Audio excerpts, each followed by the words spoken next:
Absolutely Not Your Damsel. One Princess, One Troll, Zero Boundaries. By Wynn Valentine. First edition, published by i2iHype, LLC, 2025. Copyright 2025 by Wynn Valentine. All rights reserved. No part of this publication may be reproduced, stored, or transmitted in any form by any means, electronic, mechanical, photocopying, recording, scanning, or otherwise, without written permission from the publisher. It is illegal to copy this book, post it to a website, or distribute it by any other means without permission. This novel is entirely a work of fiction. The names, characters, and incidents portrayed in it are the work of the author's imagination. Any resemblance to actual persons, living or dead, events, or localities is entirely coincidental. Wynn Valentine asserts the moral right to be identified as the author of this work. Designations used by companies to distinguish their products are often claimed as trademarks. All brand names and product names used in this book and on its cover are trade names, service marks, trademarks, and registered trademarks of their respective owners. The publishers and the book are not associated with any product or vendor mentioned in this book. None of the companies referenced within the book have endorsed the book. Book cover by Dana Sacco. Chapter 1. I Regret. Tolling This One. Seraphina hitched up her gown, a ridiculous concoction of silk, pearls, and expectations, and scowled at the rain-slicked boundary of Silverwood Forest. Behind her lay Grevenwell, arranged marriages, and the soul-crushing monotony of proper princess etiquette. Ahead lay, well, anything had to be better than a lifetime shackled to Prince What's-His-Name of Who Cares a Lot. "They'll expect me to flee west," she muttered, adjusting her hood as another droplet slid down her nose. "So naturally we're heading east." A distant horn blared, and she cursed under her breath. The royal guard had already discovered her empty bedchamber. She plunged into the tree line, embroidered skirts snagging on underbrush. With each step, her boots, practical worn leather hidden beneath yards of ceremonial frippery, sank into the muddy forest floor. The guards wouldn't follow her here. Not without significant backup, anyway. Everyone knew Silverwood Forest had a reputation. Perfect. "Nothing like a little enchantment to discourage unwanted company," Seraphina said to no one in particular, patting the ornate hilt protruding from her belt. "Isn't that right, Geraldine?" The dagger didn't respond verbally. That would have been absurd, but she felt a distinct warming sensation against her hip that she chose to interpret as agreement. "Precisely my thinking," she continued, ducking under a low-hanging branch.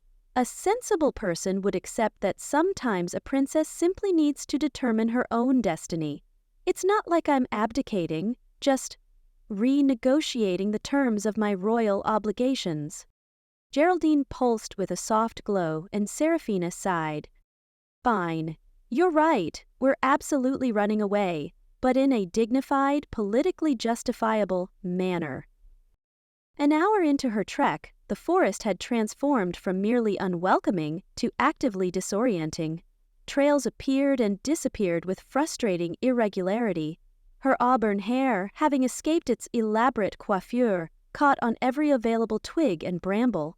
The rain, rather than abating, seemed to follow her with personal interest. "This is absolutely the stuff of heroic ballads," she grumbled, untangling a particularly stubborn lock from what might have been an ordinary shrub if not for its vaguely smug demeanor. The noble princess, soaked to her undergarments, communing with shrubbery? Overhead, a pair of jays cackled with suspicious timing. "Did you hear that? Absolutely dreadful posture," one seemed to say. "Tragic, really. Shoulders like that will never land her a proper match," replied the other. Seraphina glared upward. "I'll have you know, I've endured 17 years of posture training with books balanced on my head." The birds exchanged glances. "She's talking to us," said the first. "How embarrassing for her," replied the second. They fluttered away, leaving Seraphina to fume in solitude. 17 years, she repeated to empty air, with increasingly heavy tomes on increasingly theoretical princess behaviors like how to swoon decorously when overwhelmed, and the gentle art of looking interested in tedious political negotiation. Geraldine hummed faintly at her side. You're right. Complete waste of shelf space, Seraphina nodded decisively. When I eventually return on my own terms, I'll insist on practical literature. Advanced techniques in diplomatic rejection would be a start. The forest path widened unexpectedly, revealing a small clearing where a surprisingly domestic-looking creature dozed beneath a massive oak. It had the general shape of a horse, but with pearlescent hide and a spiraling horn that had been, rather incongruously, wrapped in a knitted horn cozy in eye-searing purple. "Excuse me," Seraphina called, approaching with the caution her royal tutors had insisted was appropriate when addressing magical beings. "Might I ask directions?" One rheumy eye cracked open. The unicorn regarded her with profound disinterest. "You're lost," it stated. Not lost, temporarily disoriented while executing a tactical withdrawal. "Whatever helps you sleep at night, princess." The unicorn yawned, revealing teeth that had seen better centuries. "You know I'm a princess." The tiara was a hint. The creature gestured vaguely with its horn toward the delicate silver circlet Seraphina had forgotten she was wearing. That, and the whole talking to yourself while stomping through my forest thing, very royal behavior. "I wasn't stomping," she protested. "And it's hardly your forest." "Been here since before your great-granddaddy was in diapers," the unicorn countered, stretching with alarming joint-popping sounds. "Name's Stan, and you're headed exactly nowhere useful. I need to get as far from the Western Kingdom border as possible." "Running away from home? How original," Stan flicked his tail dismissively. "You humans are always running toward something or away from something exhausting to watch." Seraphina crossed her arms. "Do you have helpful directions or just commentary?" "Depends on what you consider helpful." Stan leveraged himself to his hooves with a grunt. "East path leads to the river. Dull, but relatively safe. North trail goes to the witch's cottage. She's touchy about visitors. South," he chuckled, a wheezing sound like ancient bellows. "South leads to interesting trouble." "Define interesting trouble." "If I defined it, it wouldn't be interesting anymore, would it?" Stan smirked, an expression alarming on equine features. "But if you're the type to flee arranged marriages with nothing but a fancy knife and attitude, you might find it educational." Seraphina's fingers tightened around Geraldine's hilt. "How did you—" "Omniscient, no. Observant, yes." Stan was already settling back down. "South path. Follow the moss. Don't mention my name if you meet anyone grumpy." Before she could demand clarification, the unicorn had closed his eyes, radiating the distinct aura of someone who considered the conversation irrevocably over. "Absolutely unhelpful magical guidance. Another princess cliché," she muttered, but headed south anyway. The rain intensified as afternoon wore into evening. Seraphina's gown, designed for ballrooms rather than wilderness expeditions, had evolved from merely damp to completely sodden. Her boots, at least, were proving their worth, though they now wore a thick coating of mud that added pounds to each step. Just as the last of her patience evaporated, the trees thinned, revealing a ravine slicing through the landscape. Spanning it stood a crumbling stone bridge, ancient and somehow defiant in its continued existence despite obvious structural concerns. "Finally," she sighed, approaching with the determined stride of someone whose royal training had never covered the possibility of spending a night outdoors. "Bridges mean roads, roads mean villages, villages mean inns with dry beds, and—" She froze mid-sentence. The runes carved into the bridge's stone supports had begun to glow a soft, ethereal blue, responding, apparently, to her proximity. A voice, neither entirely male nor female, emerged from the mist surrounding the structure. "Answer this riddle, traveler, if you wish to pass," intoned the disembodied voice. "What is broken when spoken?" Seraphina blinked rain from her eyelashes. "You must be joking." The silence suggested the bridge, or whatever animated it, was not, in fact, joking. A riddle? In this weather? I'm drenched, exhausted, and frankly questioning several of my life choices.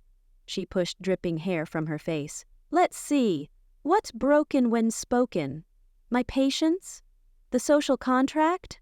My parents' expectations? A low rumble began beneath the bridge, stone vibrating with increasing intensity. Was it something I said? She called over the growing noise. Apparently it was. A flash of magical light erupted from beneath the bridge, momentarily blinding her. When her vision cleared, Seraphina found herself face to, chest? With the largest, mossiest being she'd ever encountered.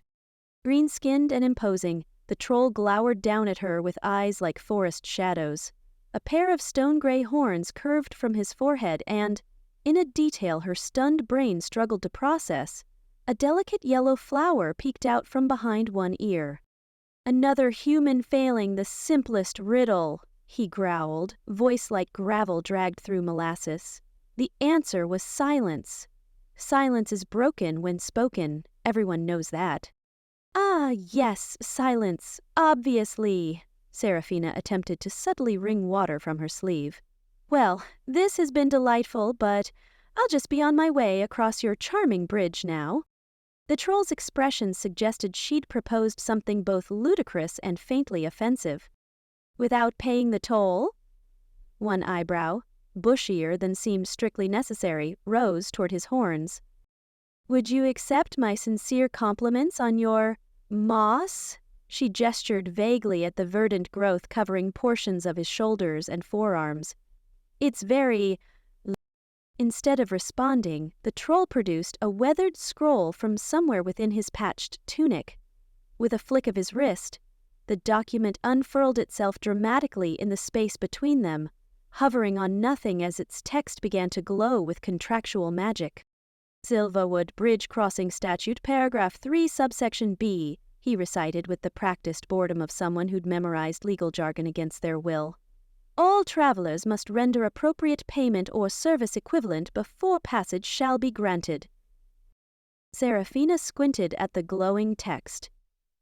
And appropriate payment would be? Gold, magical items of equivalent value, or service to be determined by the current keeper of the bridge. He sniffed. That's me, Grumblethorn, of the Silverwood Bridge. Charmed, she replied, not feeling particularly so. As it happens, I'm a bit short on gold at the moment. Hasty departure and all that. Then you can't cross.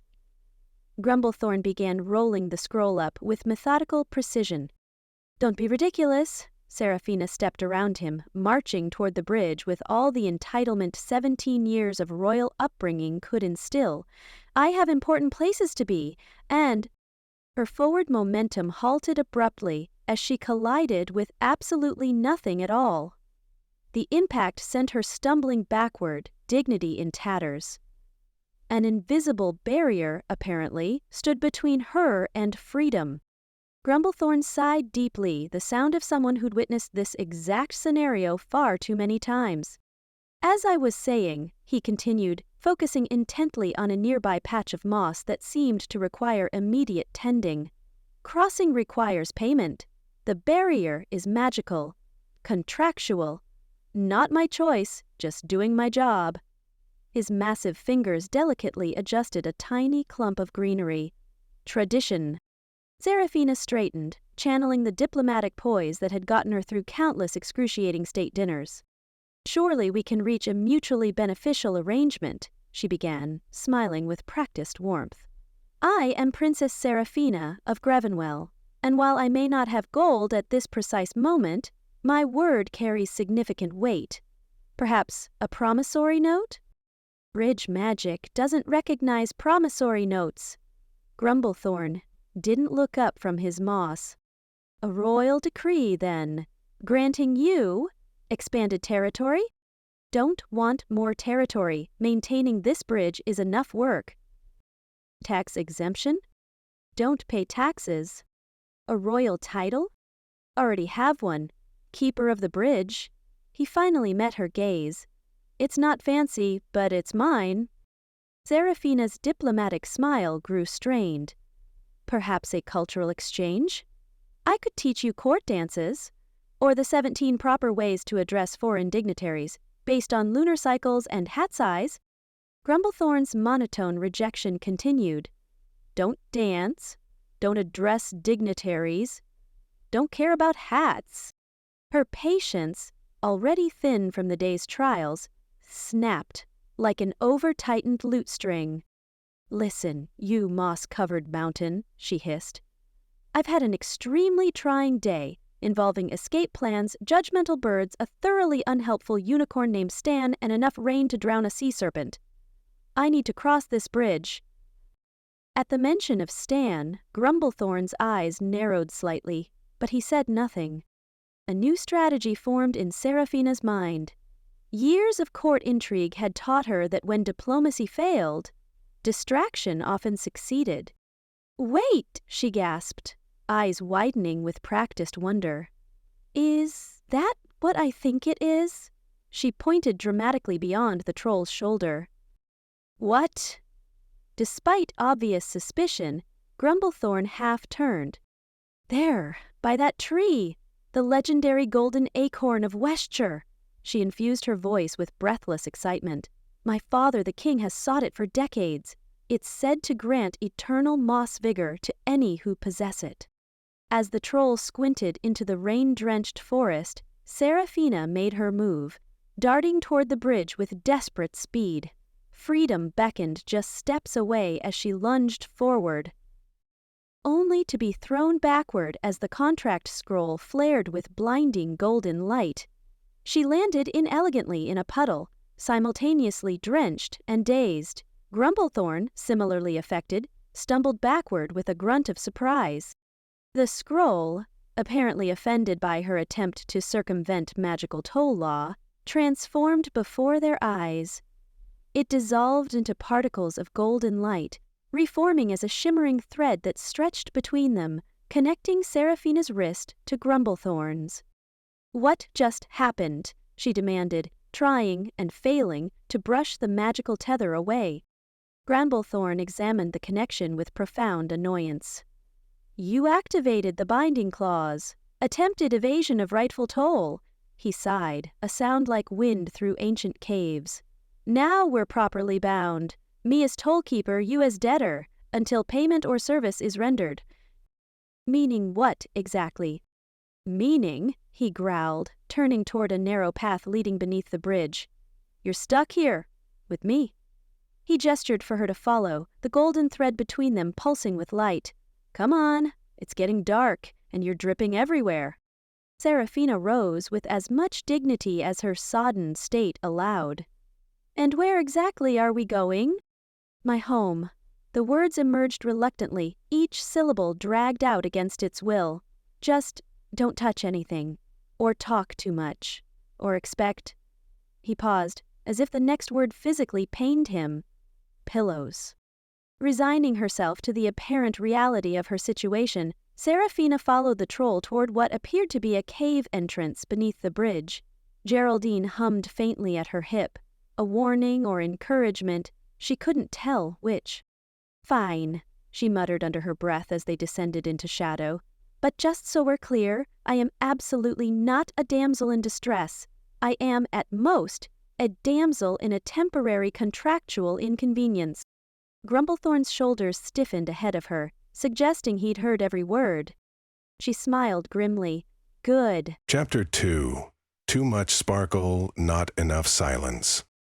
Grumblethorn stomped ahead through the forest path, each footfall releasing small puffs of spores from the mushrooms lining the way. The princess followed behind him.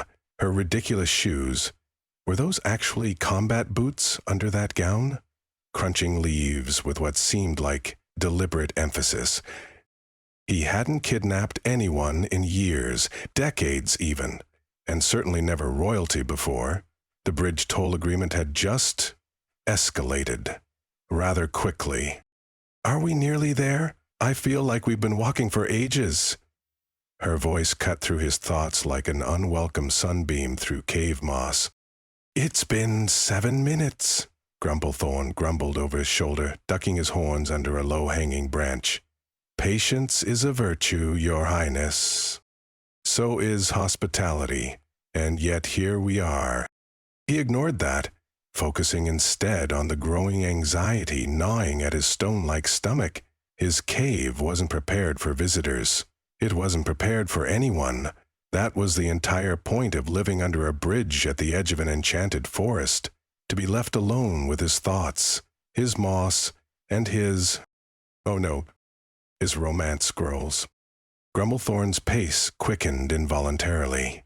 He'd left Forever Yours, Eternally Mine, A Tale of Two Centaurs, right out on his reading stump, and Moonlight Embrace was unrolled beside his sleeping moss, not to mention the entire collection of the Lonely Wizard's Heart series he'd traded 3 months of bridge crossings for. Are you running away from me while actively kidnapping me? That's a new one, the princess called, picking up her pace. Not running, he grunted. Efficient walking. The slope steepened as they approached Silverwood Bridge. The ancient stone structure arched gracefully over the ravine, its underside, his home for the last century, just visible through the morning mist. Grumblethorn made a mental inventory of everything he needed to hide.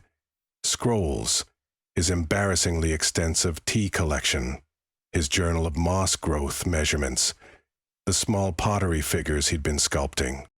Is that it? You live under an actual bridge? How charmingly on the nose. The princess had caught up to him, standing with her arms crossed and her eyebrow raised in that particularly annoying royal way.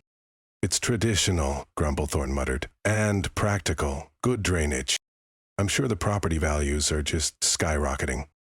He shot her a glare that had sent knights running in the opposite direction, but she just smiled sweetly. This was going to be a long detention period.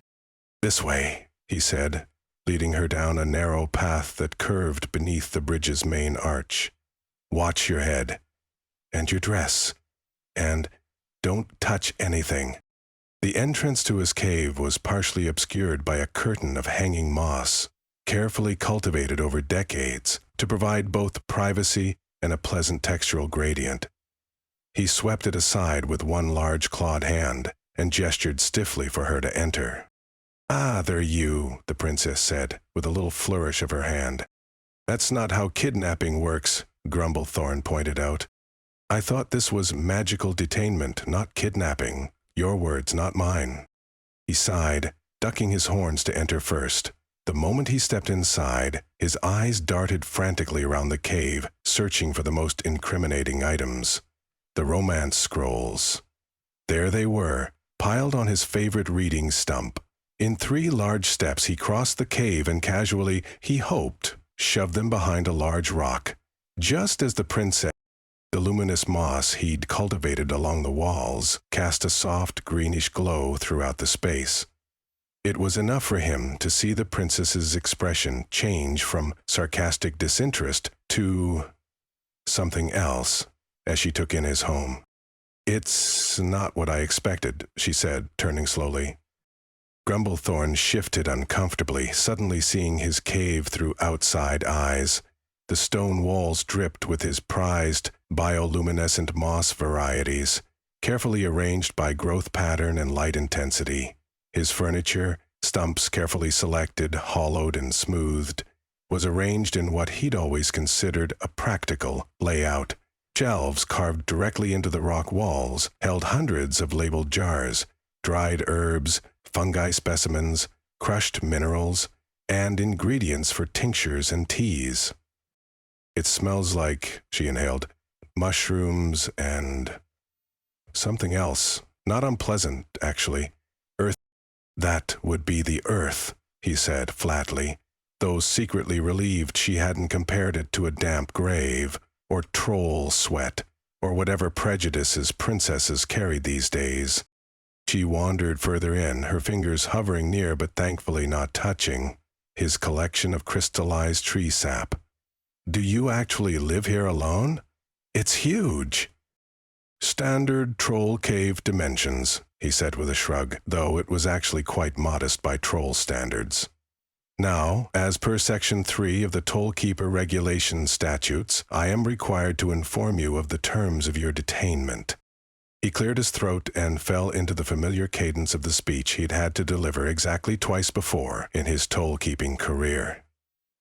As you have failed to provide adequate toll payment, and as you have additionally failed the riddle of passage, you are hereby detained under the ancient laws of bridge crossing until such time as... Are you listening?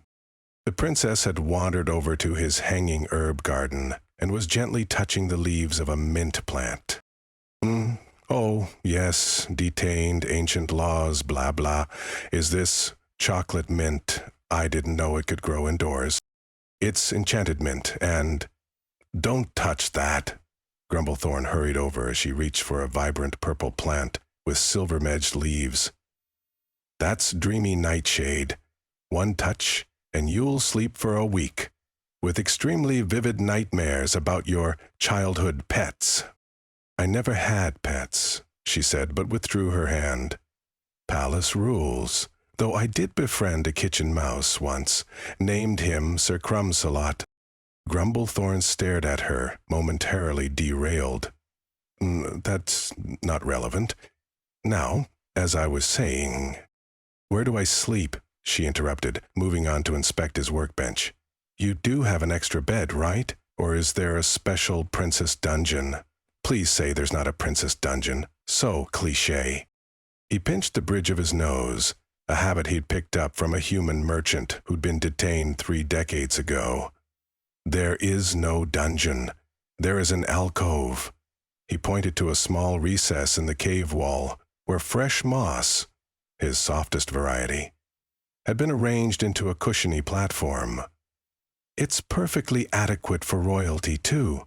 I changed the moss this morning. How thoughtful of you to prepare for your kidnapping victim. Detainee, he corrected automatically. And I change it weekly, regardless of guests. Cleanliness is important. She approached the alcove, prodding the moss with one finger. It's... actually quite soft. Dicentra moss holds moisture without feeling damp and naturally repels cave mites. He caught himself starting to explain his moss cultivation techniques and stopped abruptly. Anyway, the magical contract's boundaries extend approximately 20 yards in all directions from the center of the bridge. You cannot physically leave this area until the terms are fulfilled. Which 3 weeks of service, or the equivalent toll payment of 7 gold pieces. She snorted. I have a royal treasury at home, and you're holding me for 3 weeks over 7 gold pieces? It's the principle, Grumblethorn said stiffly. Rules are rules. And I'm sure it has nothing to do with loneliness or wanting company, she said, her voice dripping with false innocence. His ears flattened against his head. I enjoy solitude. Your presence is an inconvenience conducted out of professional obligation. She hummed, already distracted by his jar collection. What's in all these? Various things. Organized alphabetically by medicinal property, magical category, and seasonal effectiveness. He moved toward his gardening corner, hoping to signal the end of the conversation. His prized phosphorescent fungi needed tending, and the careful task always calmed his nerves. Behind him he heard the distinct sound of glass clinking against glass. He turned slowly, a sense of dread building. The princess had taken 3 jars from different shelves and was arranging them in a row on his workbench. What, he asked with forced calm, are you doing? These look much better arranged, by color, don't you think? All the blue ones together, then the greens, then yellows. She reached for another jar. Grumblethorn made a strangled sound and hurried over. They are not organized by color. They're organized by use. Blue dwarf cap goes with healing fungi, not with blue toad flax. That's a completely different category. But it looks prettier this way, she insisted, already rearranging a second shelf. You have all these beautiful colored jars hidden in random places. You should showcase them. They're not random. They're alphabetical within their functional categories. He snatched a jar of something yellow and glowing from her hand. This is Sundrop Essence. It goes with the light-generating compounds, not with the yellow things. But wouldn't it be easier to find if all the yellow things were together? You could just say, I need something yellow, and there they all are. Grumblethorn stared at her in genuine horror. Why would I ever think I need something yellow? What possible purpose would that categorization serve? Headache harmony, she said confidently. Have trolls not discovered the joy of interior decoration?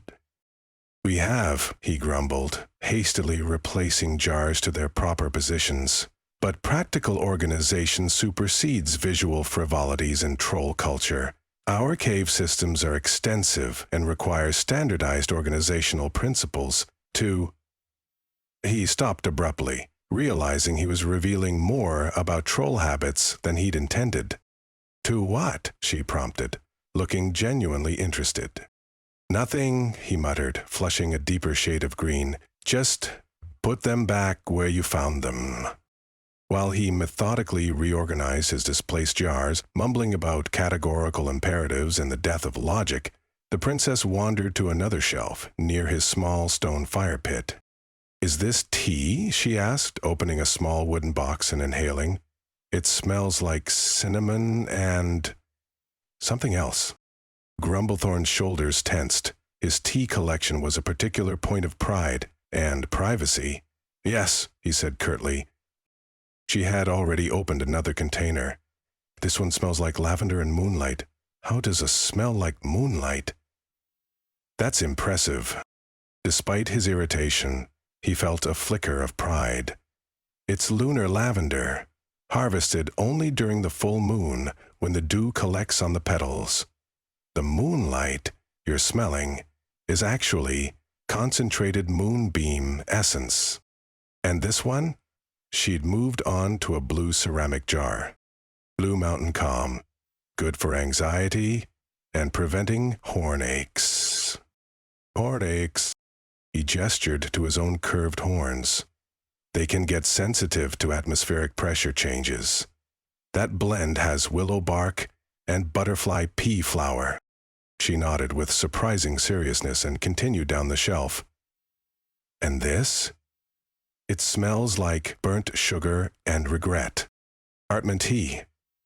For emotional discomfort. He shifted uncomfortably. I keep a variety of blends for different purposes. I didn't expect trolls to be such tea enthusiasts, she said, opening yet another container.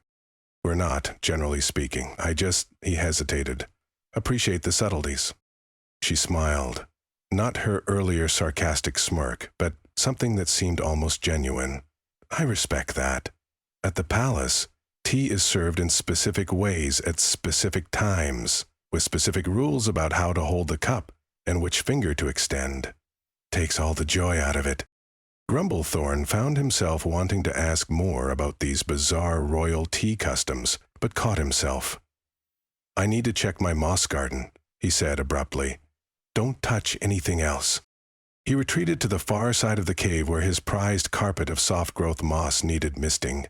He took longer than necessary, carefully spraying each section with his finest stone mister, trying to regain his emotional equilibrium.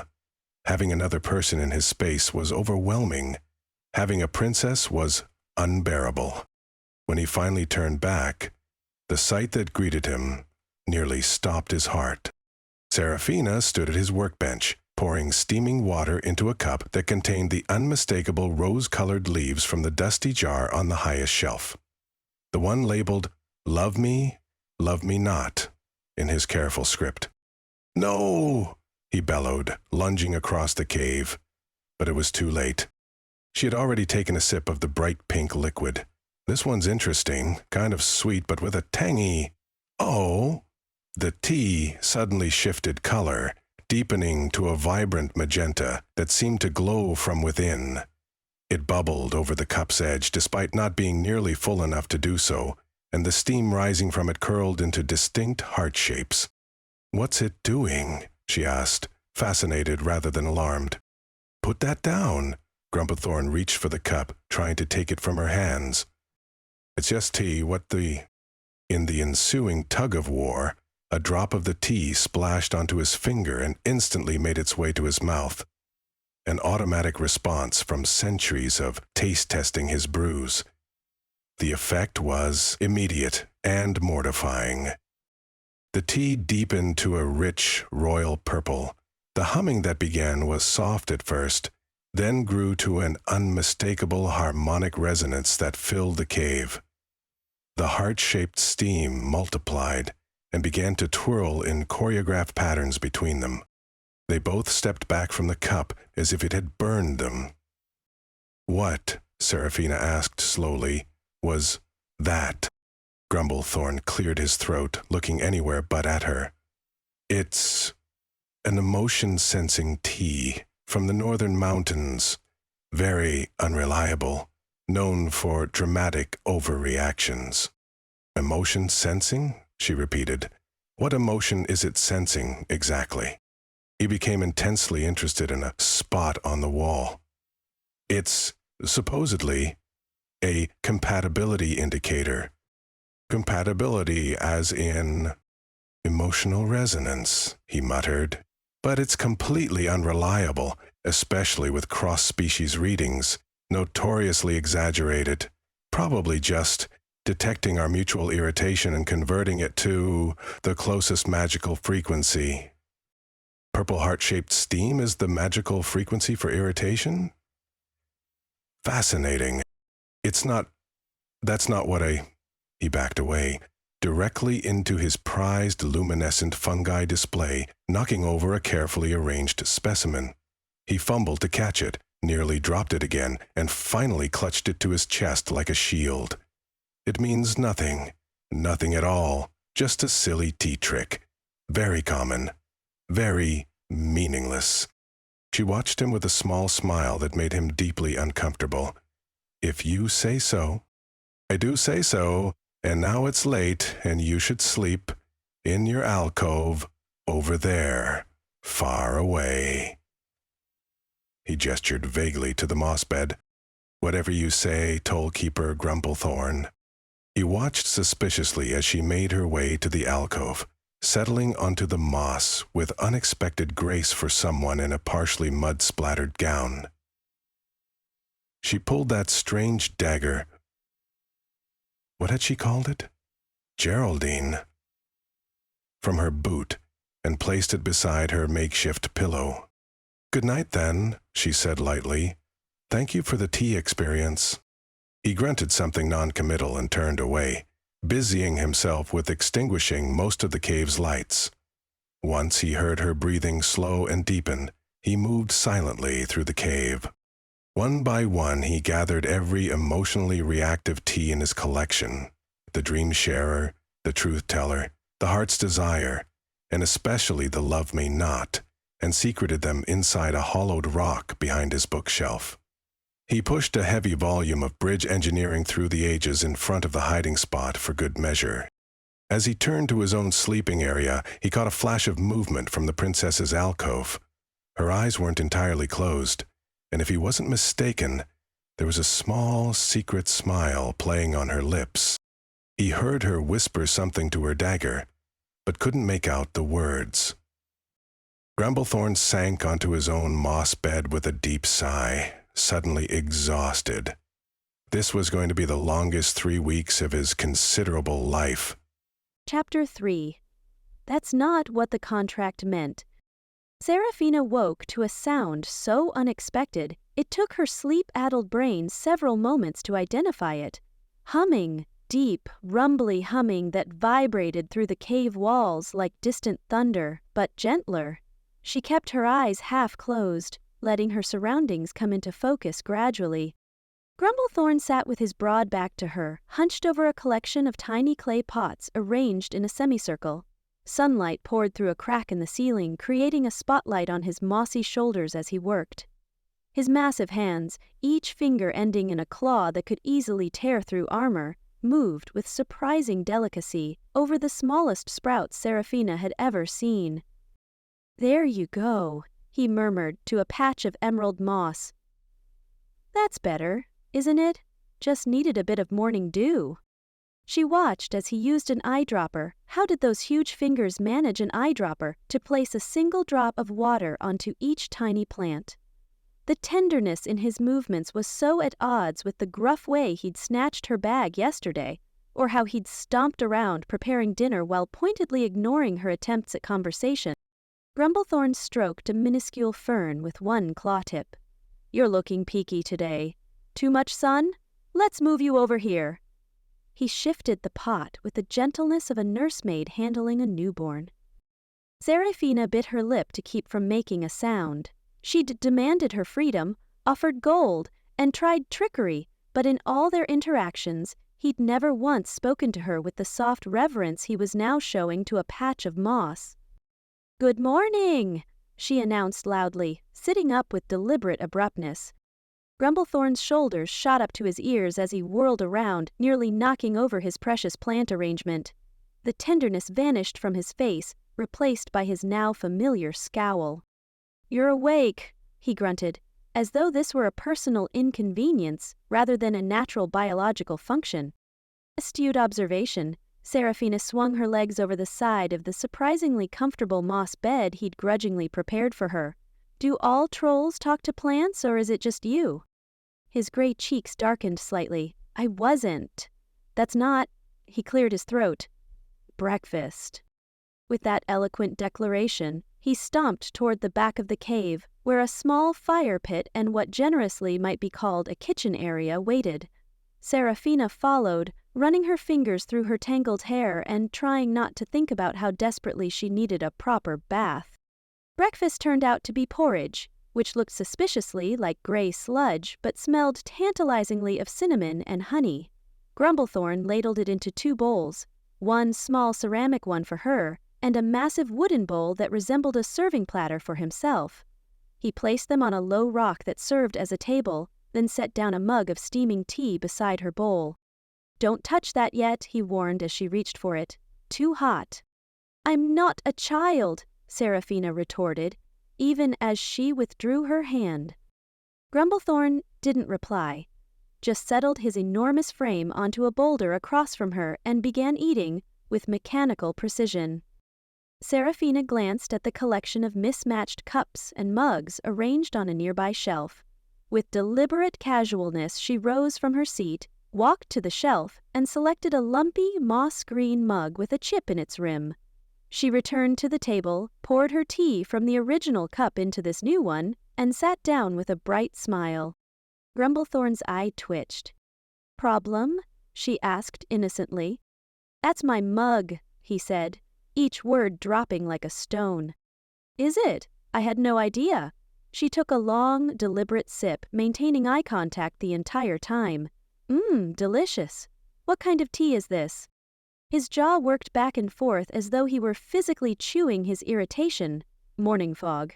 It's, helpful for clarity." "Is that why your eye is twitching? Lack of clarity?" He growled, and shoveled another massive spoonful of porridge into his mouth. Seraphina savored both the surprisingly good tea and the satisfaction of having ruffled his mossy feathers. After finishing her breakfast, which was also unexpectedly delicious, she stood with theatrical flourish. "Well, I believe I'll go explore my prison today," she announced, draping the back of her hand across her forehead in a pose of tragic suffering. "Perhaps map the perimeter of my captivity, count the steps of my confinement, standard prisoner activities." Grumblethorn stared at her. "It's not a prison," says the jailer, Seraphina replied, snatching up Geraldine from beside her makeshift bed and tucking the dagger into her belt.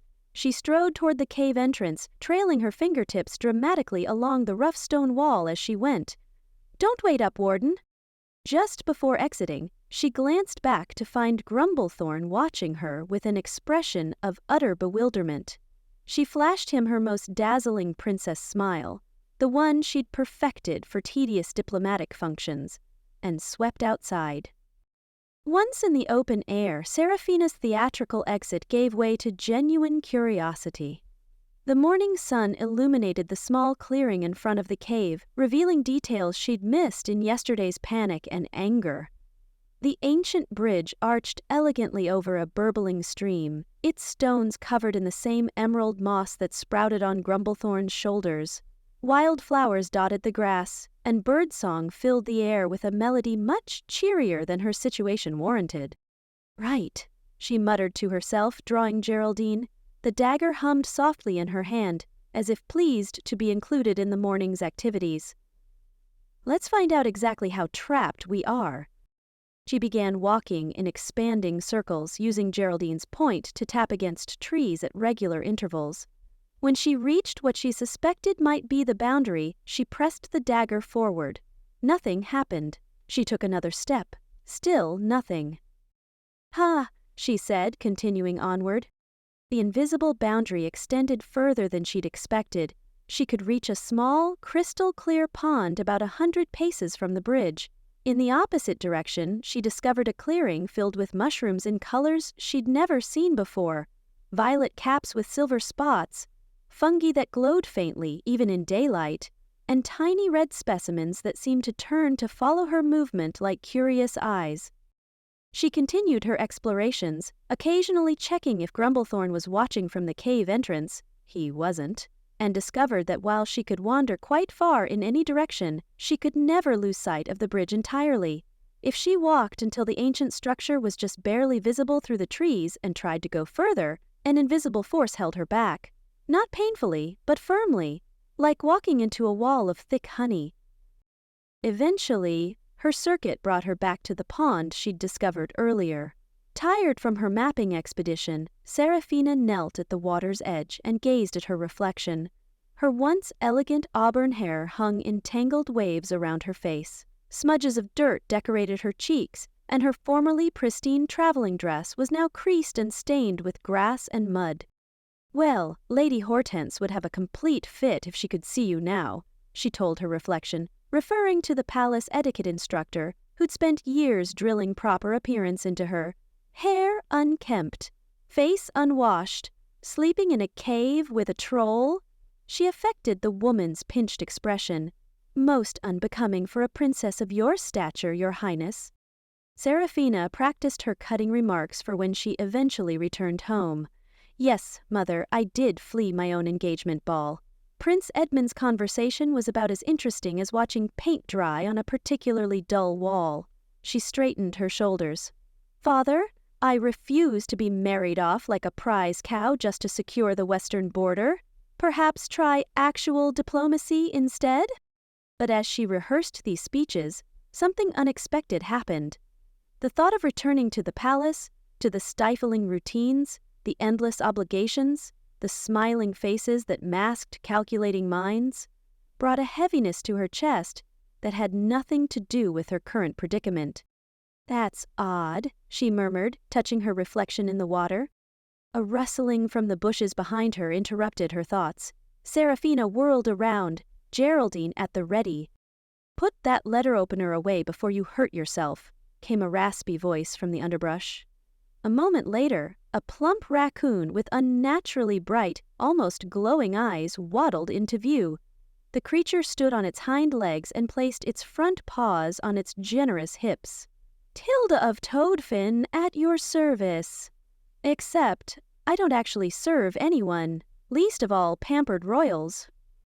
Seraphina blinked. "You're a raccoon. And you're a princess. Now that we've established these obvious facts, perhaps we can move on to more interesting conversation." Tilda sauntered forward and eyed Geraldine with inappropriate interest. "That's a pretty little thing. Enchanted? Yes, definitely enchanted. I can smell the magic from here." "Don't touch her," Seraphina warned, pulling the dagger back protectively. "She doesn't like strangers." "Her." Tilda's whiskers twitched in amusement. "Named your dagger, did you? How adorably tragic." The raccoon circled Seraphina. her bright eyes taking in every detail. Expensive boots despite the mud, posture like you've got a stack of etiquette books balanced on your head, and oh yes, she nodded knowingly, that particular expression princesses get when they're pretending they're not scared. Seen it before, honey. Not impressed. I'm not scared, Seraphina insisted, straightening her spine even further. I'm irritated at being detained against my will by a moss-covered hermit with boundary issues. Tilda snorted. Sure, that's all it is. She scratched behind one ear thoughtfully. I could share some secrets about trolls that might be useful, or completely useless, depending on how stubborn you're feeling today. Despite herself, Seraphina's curiosity piqued. What sort of secrets? Tilda waddled over to a flat, sun-warmed rock and hoisted herself onto it with surprising grace. She settled comfortably, stretching out as though preparing for a lengthy discourse. Well, she began, examining her claws with exaggerated casualness, troll magic works best on people who lie to themselves. I don't lie to myself, Seraphina retorted automatically. Tilda gave her a look of such profound pity that Seraphina actually flushed. You see, princess, the raccoon continued, pausing to pick something. Seraphina hoped it was a berry, from her fur and pop it into her mouth. Bridges are thresholds, honey. They're about crossing from one truth to another. Tilda stretched languidly. Why do you think the old stories always put trolls under bridges? It's not because we like damp foundations. We? Are you a troll? Do I look like a troll? Tilda rolled her eyes. No, but I've known many. Pay attention. She began meticulously cleaning her paws. Bridges represent transition, transformation. Trolls guard these transitions. They can't help it.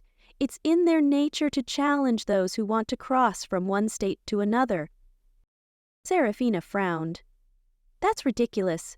Grumblethorn detained me because of some silly toll law. Tilda hummed noncommittally. And you couldn't pay the toll. I offered gold. He refused it. Because the contract requires payment, or service, Tilda said, making air quotes with her tiny paws. But have you considered that there might be a third option? Seraphina narrowed her eyes. What third option? Honesty, Tilda said simply. Magical bonds don't care about gold or labor nearly as much as they care about truth, especially troll contracts. That's absurd, Seraphina scoffed, but a faint uneasiness crept into her stomach. Is it? Tilda shrugged. Try it and see. What's the worst that could happen? Irritated by the raccoon's smug insight, Seraphina stood and brushed off her skirts.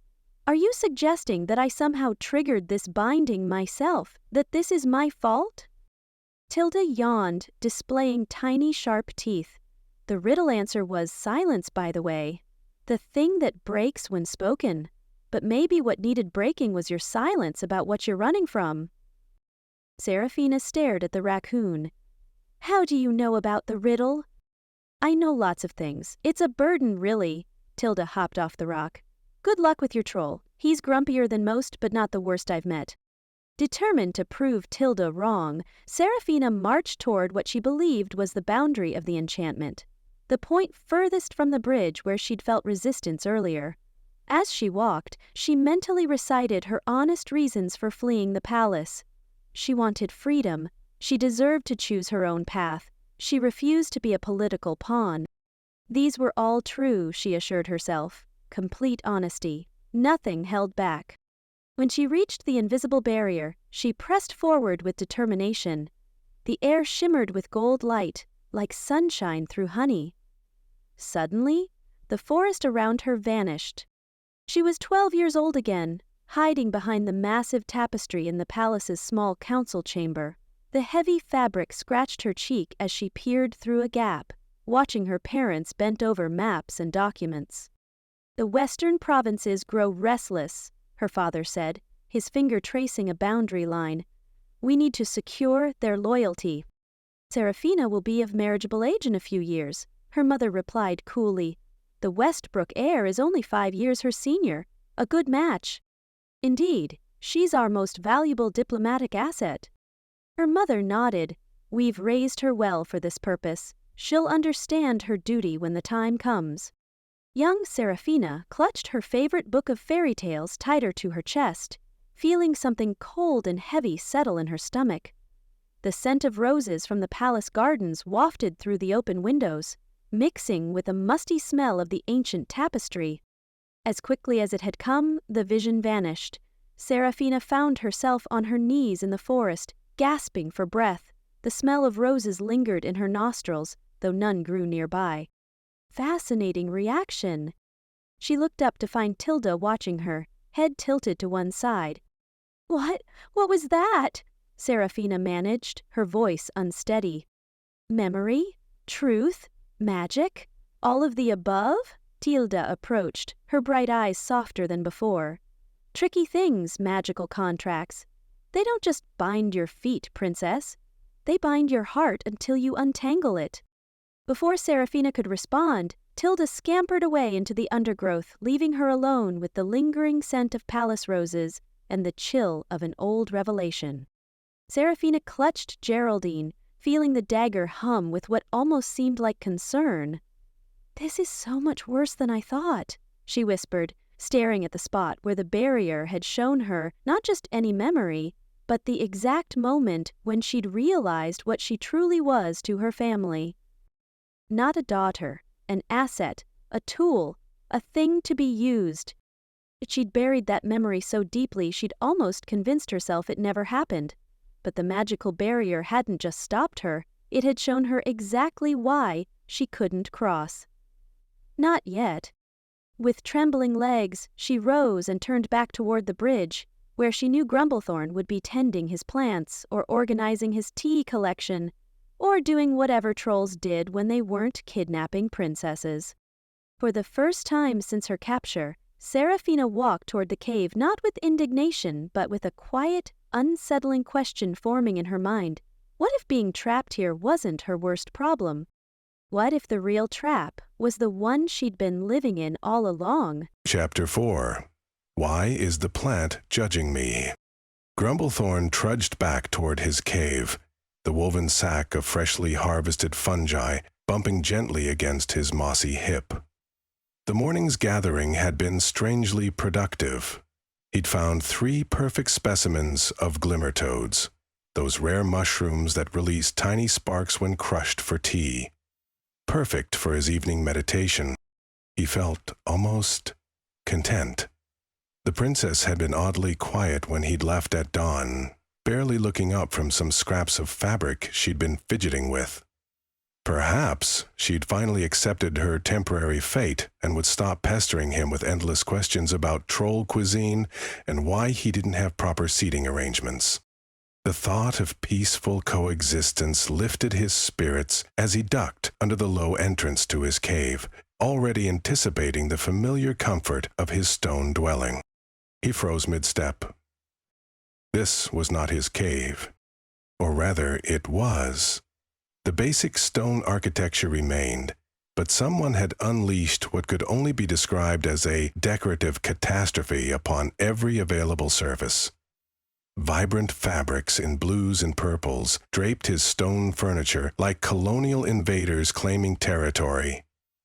His storage shelves bore tiny parchment flags with elegant script, and there, in the center of it all, perched Seraphina atop his sacred meditation rock, stuffing something shimmery into what appeared to be Grumblethorn's breath caught. A pillow in his cave. He stood paralyzed, watching as she deftly stitched the final corner with surprising efficiency, then fluffed the finished abomination with a satisfied smile. It was golden and tasseled and deeply, profoundly offensive to every trollish sensibility he possessed. Yet something treacherous stirred within him as his gaze swept across the transformed space. The fabrics, where had she even found such colors? Caught the natural glow of his carefully cultivated moss patches, reflecting and amplifying the light. The cavern no longer looked like a functional dwelling where a troll happened to sleep. It looked like a home. realization crawled uncomfortably up his spine. Seraphina finally noticed him, her eyes brightening. "Oh, you're back earlier than I expected." She patted the hideous golden pillow with undisguised pride. "What do you think?" Grumblethorn found his voice at last, though it emerged as a strangled growl. He gestured at the tasseled monstrosity with a clawed hand that trembled slightly with emotion. "Trolls don't use decorative textiles." "Well, this one does now," Seraphina replied without missing a beat. She continued fluffing the pillow with exaggerated care, a small smile playing at the corners of her mouth. "Unless you prefer stone-induced back pain as some kind of trollish badge of honor? I prefer things exactly as they were," he rumbled, dropping his sack of fungi onto the floor with a thud. "And where did you even find all of this?" He waved his hand at the explosion of color that had infected his space. "Oh, that," Seraphina said with feigned nonchalance. "While you were out committing mushroom crimes, I explored a bit. There's a small passage behind that crooked shelf." She pointed toward an unassuming crack in the wall that Grumblethorn had always assumed was just another irregularity in the cave's structure. "It opens into the most fascinating little storage chamber, absolutely filled with trunks. Trunks," she emphasized, "containing all these beautiful fabrics." Grumblethorn blinked in shock. The hidden chamber, of course. His grandmother's collection, forgotten for decades, sealed away after she'd passed. He hadn't even thought about that space in years. "Those belong to my grandmother," he said stiffly. "They're not for redecorating." "She had exquisite taste," Seraphina replied, undeterred, "and they were just sitting there gathering dust. You can't possibly think she'd want her beautiful things to be forgotten forever." She smoothed a hand over a particularly vibrant length of indigo silk. "These deserve to be seen, to be used." Grumblethorn stomped toward his tea shelf, seeking the comfort of familiar organization, only to discover another atrocity. Each jar bore a neatly calligraphed label, not just with names, but with descriptions. He snatched up his prized moonroot blend, gaping at the tiny scroll affixed to its surface. "Tastes like midnight clouds and regret. Pairs well with introspection." "These are private," he sputtered, whirling to face Seraphina, who had risen from the meditation rock, now covered with no fewer than 4 pillows in varying shades of gold and purple. "My tea collection is not for appreciation," she offered innocently. "I thought the labels might help me avoid another unfortunate incident like yesterday." "Unless you'd prefer I drink the wrong emotion-altering brew again?" "I'd prefer," Grumblethorn said, placing the jar back with deliberate control, "that you ask before you rearrange someone's entire existence." Seraphina crossed her arms. "I've improved your existence. This cave was one toadstool away from being a sad stone box. It's supposed to be a sad stone box." The words erupted louder than he'd intended. He gestured expansively at the transformed space. "Trolls require proper aesthetic minimalism. It's traditional, essential." "Nonsense." Seraphina moved to adjust a particularly vibrant blue fabric draped across his reading nook. "Even moss enthusiasts deserve comfort. And before you growl some other trollish excuse, I'll remind you that you're keeping me here against my will. The least you can offer is basic hospitality upgrades." Grumblethorn circled around her, feeling increasingly trapped in his own home. "I'm not keeping you here. The contract is. And the contract says nothing about." He picked up a small cushion embroidered with what appeared to be stars. "Whatever this nonsense is, it's called making the best of a situation," Seraphina replied, snatching the cushion from his grasp. "You might try it sometime instead of grumbling about everything." "I don't grumble about everything," grumbled. They continued their orbit of one another, voices rising as they debated the merits of stone versus softness, of tradition versus comfort, of solitude versus forced companionship. The cave, despite its new expansive feeling of decor, seemed to shrink around them as they argued. Seraphina moved toward his sleeping alcove, a length of woven vines draped over her arm. "All I'm saying is that everyone deserves a little privacy. Even you." She reached up, preparing to hang the makeshift curtain across the entrance to his sleeping nook. "Don't."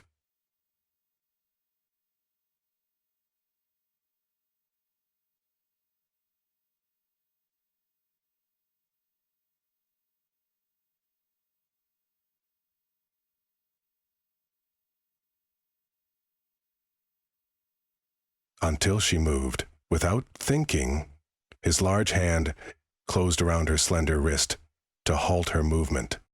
They both froze. The cave fell suddenly, completely silent. Grumblethorn became acutely aware of the feeling of her pulse beneath his fingers, quick and light. Her skin was warm against his cooler touch. Neither of them moved or spoke, caught in a moment of unexpected contact that felt strangely significant. A loud rustling broke the silence. Across the cave, Fern, who had been suspiciously quiet throughout the entire confrontation, suddenly stirred in her earthenware pot. Her leaves trembled dramatically before unfurling several new fronds in rapid succession. The plant stretched toward them, as if straining to better observe the scene. "Your plant has opinions?" Seraphina asked, her voice softer than before. Grumblethorn quickly released her wrist, taking a step back. "Too many," he muttered, rubbing his hand against his tunic, as if to erase the lingering sensation of her skin. Seraphina didn't immediately return to her curtain-hanging mission. Instead, she studied Fern with open curiosity. "She's not just a plant, is she? She's responsive?" "Judgmental is the word you're looking for," Grumblethorn said, glaring at Fern, who rustled her new leaves in what could only be described as smug agreement. "How fascinating!" Seraphina moved toward Fern, granting Grumblethorn a momentary reprieve from their standoff. "Does she talk?" "Not with words, thankfully. One opinionated female in this cave is already more than enough." Seraphina shot him a look, then returned her attention to Fern. "Well, I think she's lovely." She reached out, gently touching one of the plant's leaves. "And she obviously has excellent taste, since she seems to like me." Before Grumblethorn could formulate a suitably dismissive response, Seraphina had already moved on, her boundless energy drawing her toward a stone shelf partially hidden behind his work table. His heart plummeted as he realized which shelf she'd discovered. "What are these?" she asked, already reaching for one of the carefully rolled parchments. "Daunt!" Grumblethorn lunged across the cave with speed that belied his size, but his foot caught on one of the new plush cushions that had migrated to the floor during their argument. He stumbled, arms windmilling, directly into Seraphina.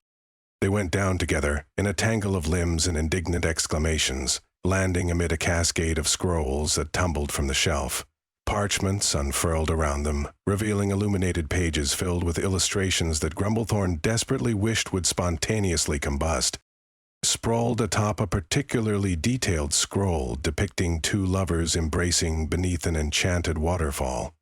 Seraphina stared first at the illustration, then up at Grumblethorn, who had landed half across her, one massive arm braced on the stone floor beside her head. "Are these," her eyes widened in delighted disbelief, "romance scrolls?" Grumblethorn wanted nothing more than for the cave floor to open up and drop him into the deepest, darkest underground river. "They are historical texts," he tried, the lie transparent even to his own ears. "Historical texts featuring," she glanced down at the scroll beneath them, "passionate embraces, and what appears to be a very detailed kissing scene." They were close, too close.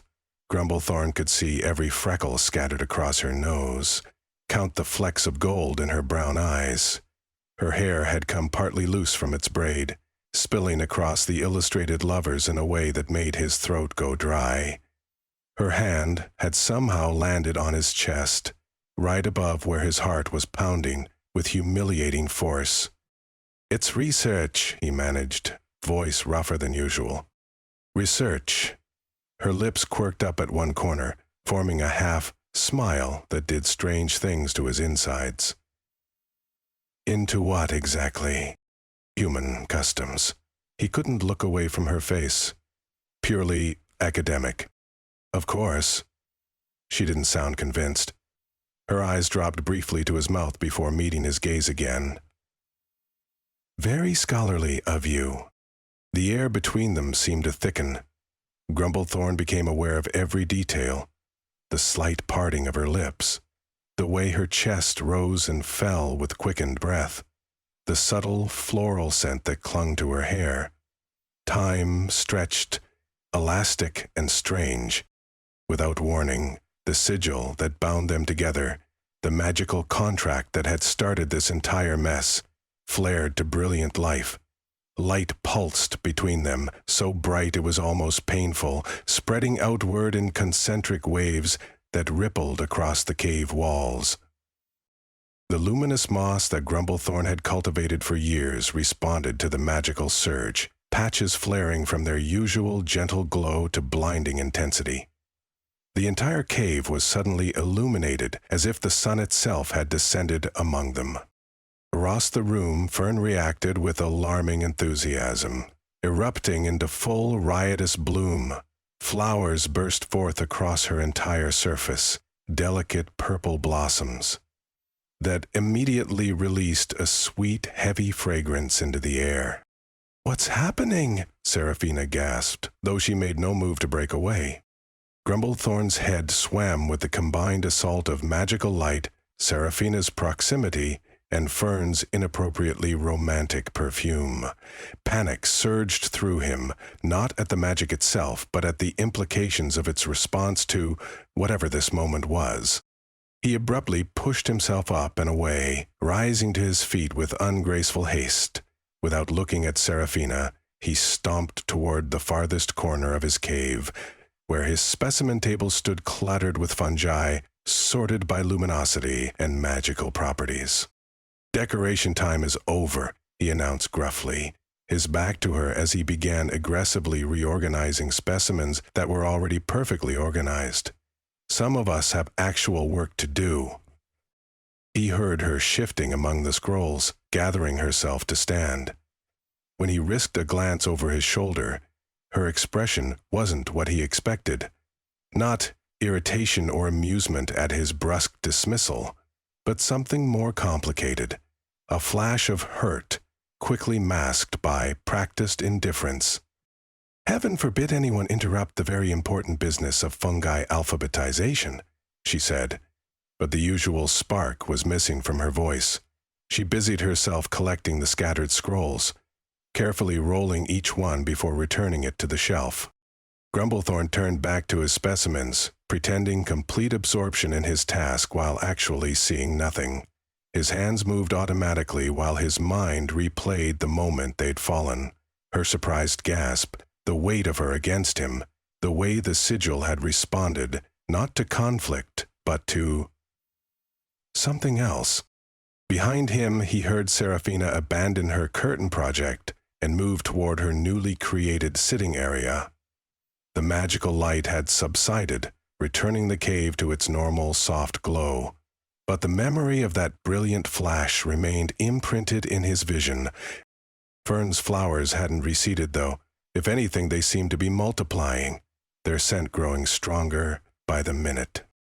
"You're planned," Seraphina said quietly from across the cave. "Is she supposed to be doing that?" "No," Grumblethorn replied without turning around. "She is not." A lengthy silence followed, broken only by Fern's occasional rustling as she adjusted her blooms for maximum effect.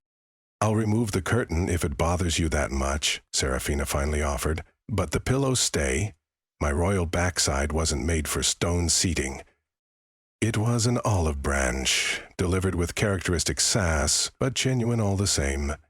Grumblethorn felt something tight in his chest ease slightly. "The curtain can stay," he conceded, still not facing her. "But I draw the line at scented candles."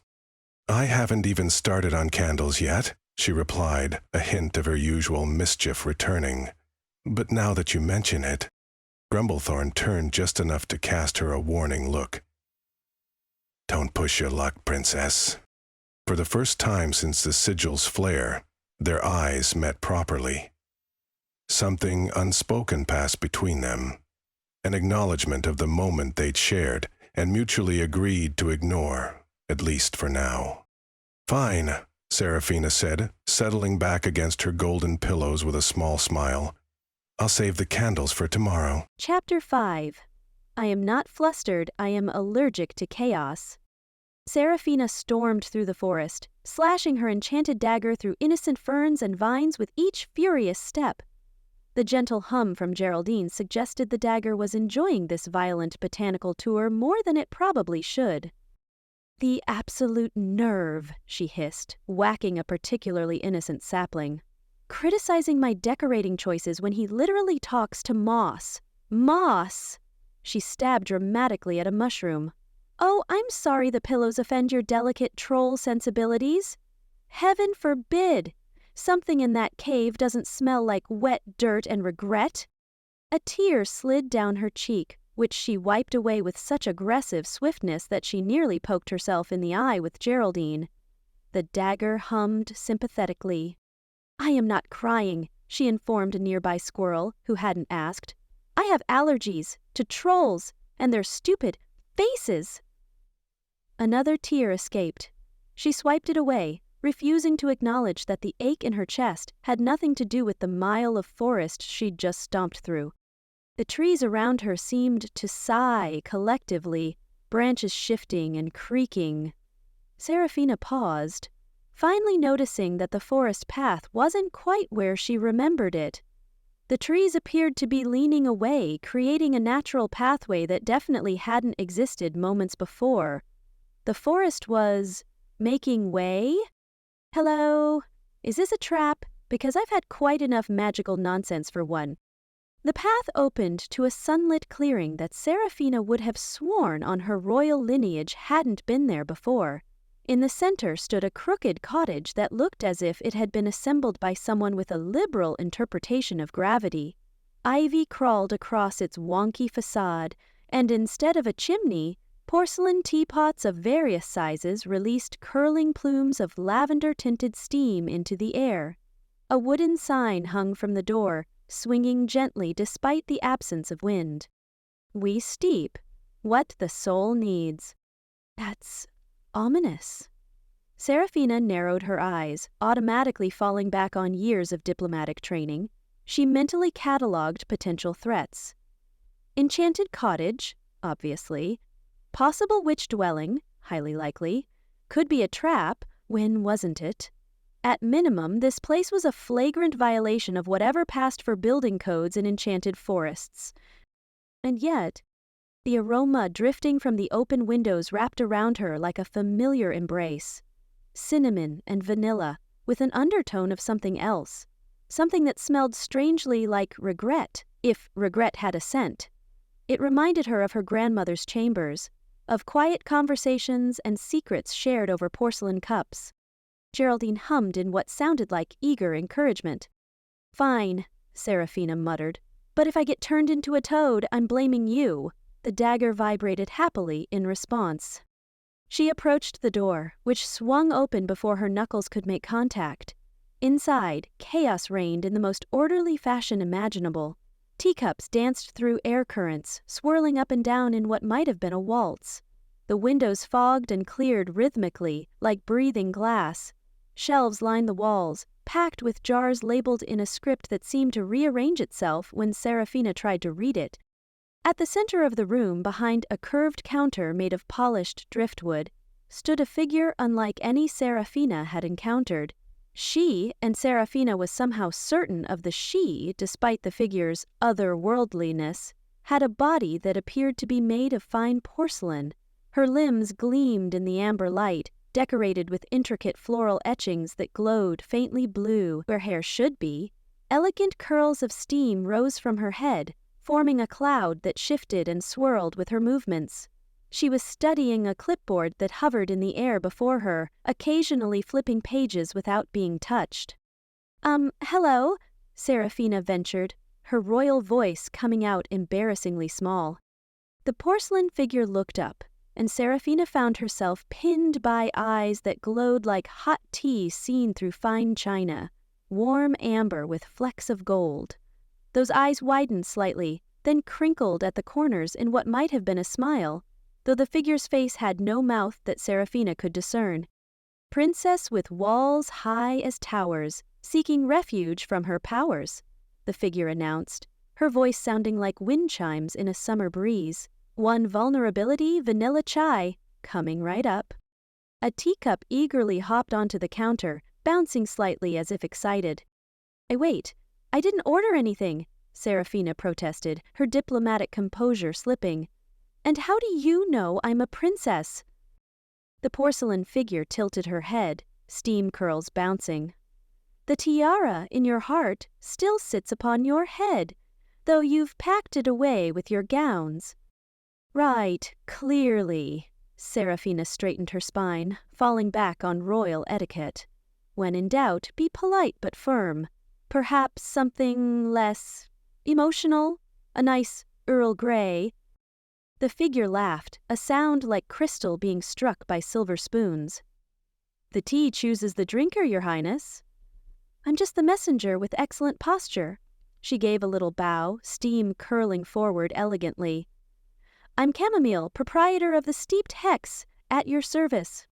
The eager teacup filled itself with a liquid that shifted between pearl white and sunset orange as Chamomile slid it across the counter.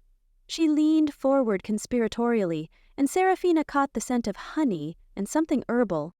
Fair warning, this one tends to bubble up with memories. The more you've buried, the hotter it burns on the way down.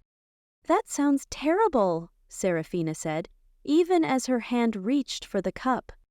Most meaningful things are at first, Chamomile replied, her floating clipboard flipping to a new page. Drink up, princess. Time waits for no woman, not even royal ones. Seraphina lifted the cup, inhaling the fragrant steam. It smelled like her childhood books, her mother's perfume, and oddly, like the moss in Grumblethorn's cave. She took a tentative sip. The shop around her dissolved like fog in sunlight.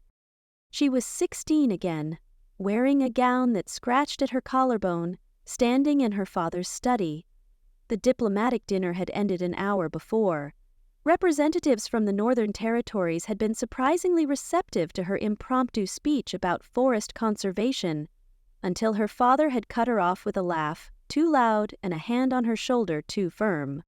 A queen must be measured, Seraphina, he was saying, his voice echoing against the wood-paneled walls. Your passion is admirable, but your delivery is excessive. You are simply too much. Too much?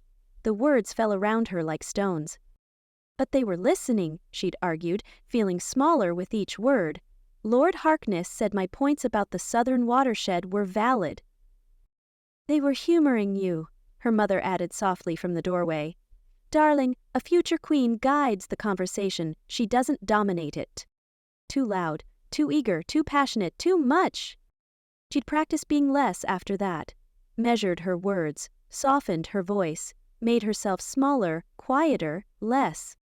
Seraphina gasped, returning to the shop with a jolt. Her hands trembled around the teacup. The memory, buried for years, felt raw and fresh, the disappointment in her father's eyes as vivid as if she were still standing before him. Interesting. Chamomile watched her with surprising gentleness. How we spend years becoming less of ourselves to please people who never asked us who we wanted to be in the first place. I don't, Seraphina began, then stopped herself. Denials felt pointless in this place. That was a long time ago. Was it? Chamomile's steam hair curled questioningly. Time is fuzzy with buried things. Yesterday, 10 years ago, the wounds we carry feel fresh until we air them out. She hummed thoughtfully. Tell me, princess, when was the last time you were too much of anything? The question stung with unexpected precision. Seraphina stared into her tea, watching the colors swirl. I put pillows in a troll's cave today, she said quietly. Apparently that was too much. Ah, Chamomile nodded sagely. The grumpy one with the moss collection. A regular customer. Seraphina's head snapped up. Grumblethorn comes here? Contracts of binding require something finding, Chamomile said, shifting into a rhythmic cadence.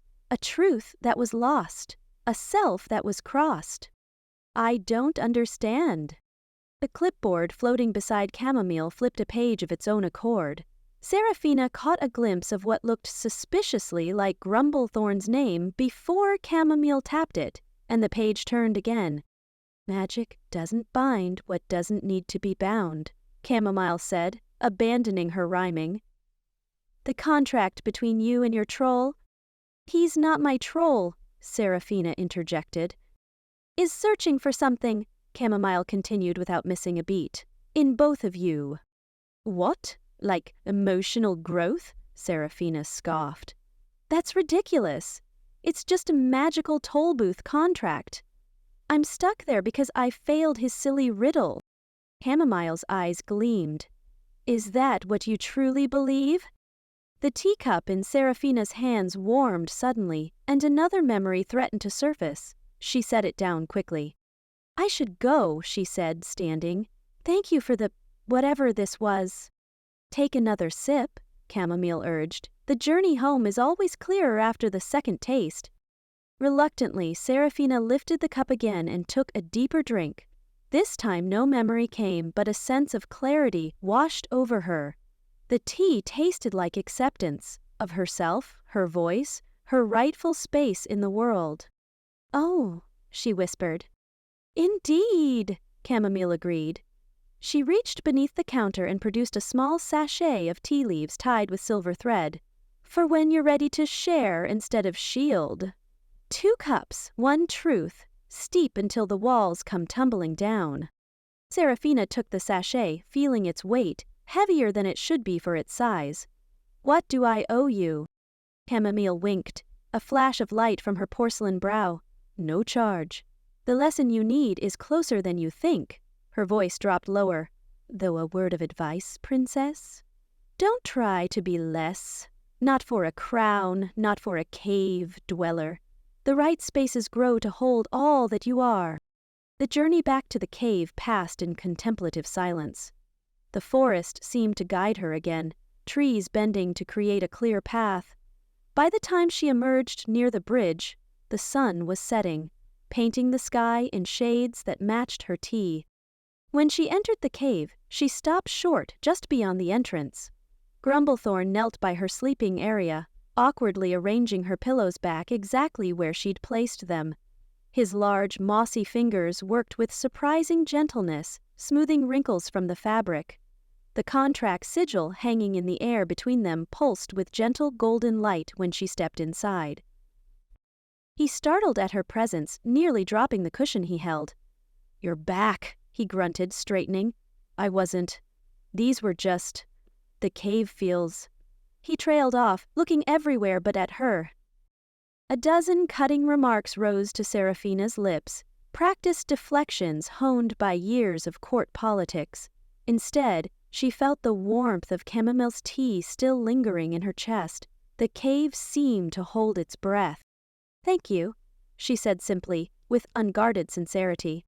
The sigil between them flared brighter for a moment, like a satisfied sigh. Grumblethorn's eyes widened, a flash of something vulnerable crossing his stony features before his usual gruffness returned.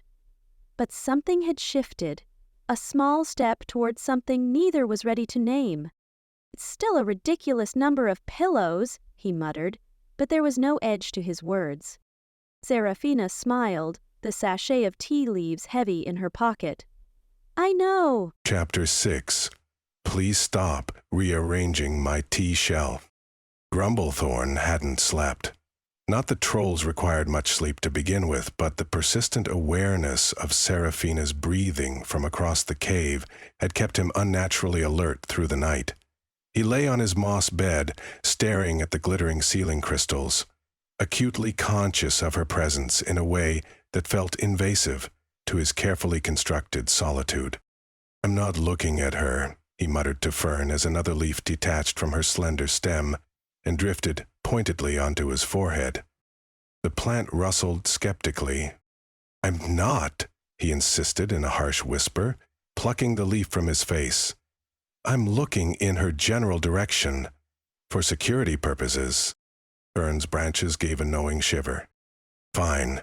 Stay wilted, see if I care." He rolled to his side, presenting his broad back to the judgmental houseplant, but the movement only gave him a clearer view of the alcove where the princess slept. Seraphina had transformed the simple stone nook into something almost homey. A scrap of fabric hung as a makeshift curtain, offering the illusion of privacy. She'd gathered soft mosses for her bed, arranging them precisely by texture. Even in sleep, she maintained a kind of defiant grace. Her auburn hair splayed across the vibrant green in wild contrast. Another leaf landed on his ear. "That's it," Grumblethorn growled, rising with exaggerated care. "I'm going to the garden, not because you're right, because you're annoying." Fern's leaves trembled in what he chose to interpret as smugness. The secret grotto lay behind a narrow passage at the back of the cave, hidden by an outcropping that appeared solid to casual observers. Grumblethorn slipped through with practiced ease, despite his size, anticipating the immediate calm that always descended when he entered his sanctuary. Instead, he froze. Kneeling in the soil of his most treasured sanctuary was Seraphina. Her usually flowing hair had been hastily tied back with a piece of rough twine, and smudges of dirt marked her cheeks like war paint. She leaned forward, tongue caught between her teeth in concentration, as she carefully nestled the roots of a trailing moon vine into freshly turned earth. "There you go," she murmured to the plant. "I'm sorry about yesterday. I didn't mean to step on you during our discussion." The luminous moon vine's tendrils curled weakly around her fingers as if testing her intentions. I know. She sighed, consulting a crude sketch she'd propped against a nearby stone. "You lived here? Or was it more to the left?" Grumblethorn remained motionless, afraid that moving would shatter whatever strange magic was unfolding before him. This Seraphina, dirt, smudged, careful, gently coaxing life rather than commanding it, seemed wholly different from the sharp-tongued princess who'd been reorganizing his tea collection just yesterday. She shifted to the right, moonvine cradled protectively in her palms. "Maybe you were beside the glow caps? The drawing isn't very good, I'm afraid. Royal education includes watercolors of roses, not sketching moonvines for replanting purposes." A small seedling nearly tumbled from a pouch fashioned from what appeared to be part of her petticoat. Her fingers scrambled to catch it, and in the process, she finally glanced up and saw him. "Oh!" Seraphina, startled, nearly dropping everything, the seedling teetered dangerously in her grasp. Instead of retreating as his instincts screamed at him to do, Grumblethorn stepped forward. He reached out, gnarled fingers gentle, as he took the seedling from her trembling hands.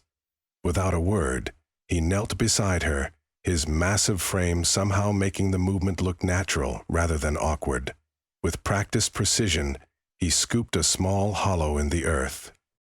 Seraphina watched, lips parted slightly in surprise, but said nothing to break the fragile moment. He gestured for her to place the seedling herself. When she did, their fingers brushed, and neither flinched. The next hour passed in a companionable silence that felt more comfortable than any conversation they'd had so far. Grumblethorn dug precise holes with his clawed fingers, each perfectly sized for whatever plant Seraphina handed him next. She, in turn, seemed to develop an intuition for which specimen needed planting when, consulting her sketch less and less as they established a rhythm. The garden responded to their shared purpose. Sensory flowers turned to follow their movements. Patches of mood moss brightened from deep blue to a soft lavender. Even the grumble shrooms, notoriously temperamental fungi that typically folded their caps around strangers, gradually unfurled as Seraphina passed. When Grumblethorn reached for the watering vessel at the same moment Seraphina did, their hands collided, her smaller fingers accidentally wrapped around his thumb. "Sorry," she whispered, withdrawing her hand but not retreating from the space between them. "I didn't mean to," she trailed off, gesturing vaguely at their shared work, at the cave, at everything.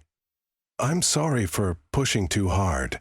With the redecorating, with the questions, with all of it." Her fingers twisted in her lap, soil embedded beneath her usually immaculate nails. "Sometimes I forget not everyone wants their world turned upside down as badly as I needed mine to be." The confession hung between them, more delicate than any of the plants they'd just tended. Grumblethorn studied a patch of tremblegrass, watching as it shivered despite the still air. "This garden," he began, his deep voice unusually soft, "wasn't part of the cave when I arrived." Seraphina remained silent, recognizing the rarity of him volunteering information. "I tried once to live among other trolls." His massive shoulders hunched slightly. "There's a settlement north of here, beyond the Crystal Falls. I thought, well, doesn't matter what I thought." His claws created small, nervous furrows in the soil. Turns out trolls who prefer growing things to smashing them aren't particularly welcomed at traditional gatherings. "They rejected you for gardening?" Seraphina's voice held no mockery, only genuine curiosity. "They rejected me for being soft?" The words carried old pain. "For reading romance scrolls under the moonlight? For asking questions instead of following orders?" He gestured at the lush grotto surrounding them. "So I came here, took over the bridge, created a world where I controlled every element." His hand brushed the petals of a nearby sensory bloom, which curled lovingly around his finger. "Moss doesn't mock you for your interests. Fungi don't expect you to be anything but what you are." The admission cost him, she could tell. His shoulders tensed as he waited for her response, for potential ridicule. But Seraphina only nodded, understanding blooming across her features. "And then I came along and started remaking your carefully controlled space." "Yes." He paused. "No." Another pause. "It's not that simple." "It rarely is," she agreed softly. "I built this place so I would never feel out of control again. But sometimes," his voice dropped even lower, "sometimes it's just lonely." The garden seemed to exhale around them, moss glowing brighter in response to his emotional honesty. Above them, crystal formations caught the first rays of dawn, sending fractured rainbows dancing across the grotto floor. A cluster of echo blossoms turned toward them, their delicate petals vibrating as they whispered, "Lonely, lonely, lonely." Seraphina didn't reach for him. That would have been too much. But she shifted slightly closer. "I understand loneliness," she offered. "Even in a palace full of people. Especially there, actually." An eager tendril from the replanted moonvine suddenly shot out, looping around both their wrists. The luminous plant twisted gently, binding them together with living shackles infinitely more comfortable than the magical contract that still tethered them to this place. Neither pulled away immediately. Grumblethorn studied her face in the soft moss light, really looked at her perhaps for the first time. The princess facade had fallen away, leaving behind someone more complex than he'd allowed himself to see. Dirt smudged her cheek where royal cosmetics would normally be applied. Her hair escaped its twine binding in rebellious curls. Her eyes held an earnest warmth that matched the vibrant life surrounding them. He saw not just the princess but the person, struggling to define herself. The morning light strengthened, filtering through the crystal formations overhead and casting rainbow patterns across their still-joined hands. The moment stretched, fragile and perfect, balanced on the edge of something neither was ready to name. Grumblethorn made a choice. Instead of pulling away, he shifted slightly closer. "You can help here," he offered, the words emerging more gruffly than intended, "with the garden, if you want." The smile that bloomed across Seraphina's face came slowly, starting in her eyes before reaching her lips. Genuine in a way her practiced royal smiles never were. "I'd like that," she said simply. Through the narrow opening of the grotto, fern was visible in the main cave. Unnoticed by either of them, the judgmental houseplant had sprouted several new buds overnight. Buds that matched the exact violet mousse shade of Seraphina's eyes. "I think the moonvine goes there." Grumblethorn pointed to a rocky ledge where filtered sunlight created the perfect dappled conditions. "It prefers to climb." Seraphina nodded, gently disentangling their wrists from the plant's embrace with something like reluctance. "Like this?" she asked, positioning the vine. "Lower. It needs soil contact for the first third of its length." She adjusted her placement, and Grumblethorn nodded approval.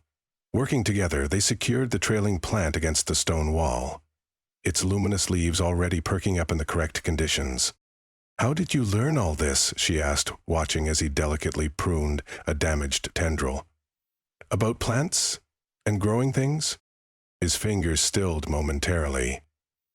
"Some of it was trial and error, some from books." "Books?"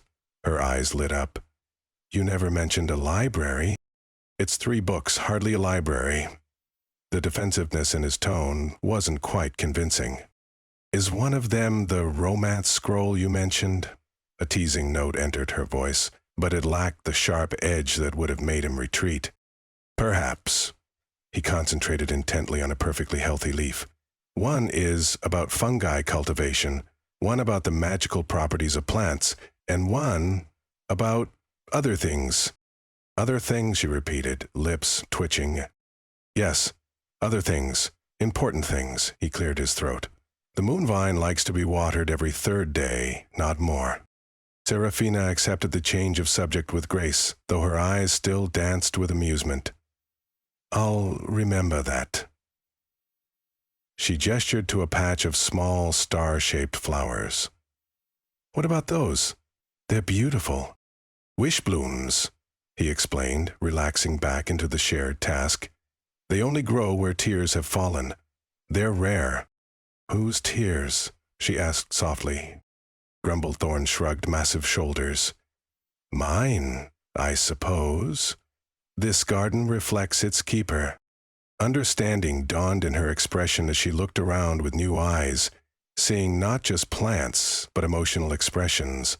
The vibrant persistence of life carved out of stone, beauty born from solitude. "That's why I don't let anyone in here," he continued, surprising himself with the confession. "It's too personal." Seraphina nodded slowly, genuine respect evident in her expression. "Thank you," she said simply, "for sharing it with me." For once, Grumblethorn didn't feel the need to retreat behind gruffness or silence. Instead, he reached for another seedling and said, "This one prefers shade. Would you like to decide where it should go?" Her smile was answer enough. Chapter 7. She's not staying, probably. Seraphina woke to the sharp, irritatingly persistent tap-tap-tap against stone. Groaning, she burrowed deeper into her nest of pillows, including 3 new moss-stuffed ones she'd crafted yesterday from one of Grumblethorn's old tunics. He'd grumbled spectacularly about it, but hadn't actually stopped her. The tapping continued, now with an almost offended rhythm. Seraphina cracked one eye open. Sunlight filtered through the crystal formations near the cave's ceiling, meaning it was well past dawn. No sign of Grumblethorn, who typically rose with the sun to mutter at his fungi collection. Tap, tap, Tap, tap, tap, tap. Fine, I'm coming. She swung her legs over the side of her makeshift bed, a surprisingly comfortable arrangement of blankets atop a stone shelf that Grumblethorn had smoothed for her after their garden reconciliation. At the cave entrance perched the most out-of-place creature she'd seen since her own arrival. An immaculately groomed thrush, its feathers gleaming in the morning light, regarded her with beady eyes that somehow managed to convey deep disapproval. From one delicate leg dangled a tiny silver cylinder bearing the unmistakable royal seal of Grevenwell. "Oh no!" Seraphina whispered. The thrush cocked its head and gave a chirp that sounded suspiciously like, "Finally." Seraphina glanced around the cave. No sign of Grumblethorn. She remembered him mentioning something about collecting morning fungi while she'd been half asleep. Thank goodness for small mercies. With trembling fingers, she approached the bird, which hopped forward and extended its leg with military precision. The silver cylinder felt impossibly heavy in her hand. She didn't need to examine the lilac-scented wax seal to know who'd sent it. The blend of lavender and bergamot was her mother's signature scent, designed to be calming yet authoritative. It smelled jarringly out of place among the earthy, mushroomy aroma of the cave. "You can go," she told the thrush. No reply required. The bird gave an indignant ruffle of feathers. "Did she order you to wait for a response?" Seraphina asked, suddenly suspicious. The thrush's guilty sighed. "I confirmed it." "Well, I haven't read it yet, have I? Come back tomorrow if you must." She shooed the bird, which departed with a disapproving backward glance that reminded her unnervingly of her etiquette tutor. Seraphina stared at the cylinder in her palm. The correct action would be to unseal it carefully, preserve the royal wax, and unfold the parchment with proper respect. She broke the seal with her thumb. The parchment inside practically leapt from the cylinder, unfolding itself with theatrical flourish. It hovered in mid-air as her mother's elegant script, perfect loops and practiced flourishes that Seraphina had never managed to replicate despite years of instruction, began to glow. The letters lifted from the page, rearranging themselves into a miniature, glimmering projection of Queen Merwin herself, resplendent in what appeared to be full court regalia. Of course she'd dress up for a magical message. Heaven forbid the servants witness her looking merely royal instead of divine. "Dearest daughter," the tiny queen began, her voice carrying that practiced tone of maternal concern that Seraphina had long ago learned meant trouble. "Your little adventure has caused quite the diplomatic incident." Seraphina snorted. "Little adventure? That's what we're calling my escape from arranged matrimony?" The projection, being pre-recorded, continued, undeterred. "Lord Hemsworth's son is devastated, of course, though his family has graciously agreed to postpone negotiations, rather than cancel entirely." "Oh, I'm sure he's absolutely crushed," Seraphina muttered, pacing the length of the cave. "Poor Julian Hemsworth, who couldn't pick me out of a lineup of 3 women, and who spent our entire introduction discussing the superior breeding of his hunting hounds." The projection of her mother smoothed an invisible wrinkle from her elaborate skirts. "The northern delegation expressed particular disappointment, as they'd anticipated finalizing our timber agreement at your wedding feast." The tiny queen sighed dramatically. "I've managed to soothe most ruffled feathers with assurances that you're simply taking time for spiritual reflection before embracing your royal duties." Not a single question about whether Seraphina was safe or healthy or even alive, just diplomatic damage control. "The council suggested we send guards to retrieve you, but I convinced them that wouldn't be necessary." The projection's lips curved into that particular smile Merwin reserved for when she believed she was being especially understanding. "I'm sure whatever self-discovery journey you've embarked upon will run its course soon enough." Seraphina's hands clenched into fists. "It's not a phase, Mother." "I trust you're finding whatever it is you're seeking, dear." The projection's voice took on that silky, guilt-inducing tone Merwin had perfected over years of statecraft. "When you're ready to remember your responsibilities to those who depend on you, simply press your royal seal to this parchment to signal for retrieval." The miniature queen gave a delicate, regal wave before dissolving into a shower of lilac-scented sparks that drifted to the cave floor. "Oh, shh!" Seraphina crumpled the parchment in her fist and hurled it across the cave with every ounce of strength she possessed. It bounced off a bookshelf with a surprisingly solid thunk and dislodged a heavy leather-bound volume that tumbled to the floor, falling open with a cloud of dust. Seraphina stood frozen, anger temporarily forgotten. She hadn't explored that particular shelf yet. Grumblethorn had made it clear some areas of his cave were private. But the book lay open now, practically inviting examination. She approached cautiously, half expecting it to snap shut or burst into flames.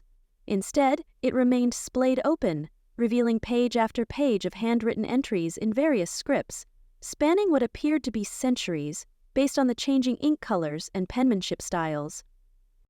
Curiosity overriding both anger and caution, Seraphina knelt beside it. The heading at the top of the current page read, "The Toll Keeper's Ledger, Volume 12, in an elegant spidery script.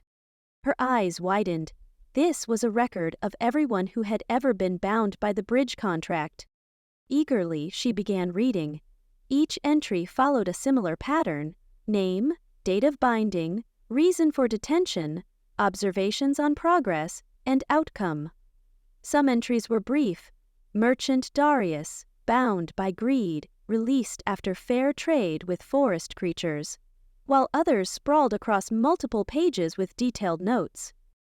Flipping backward through the book, Seraphina discovered patterns. Travelers bound by arrogance were marked for lessons in humility. Wanderers trapped by grief were noted as requiring time to heal.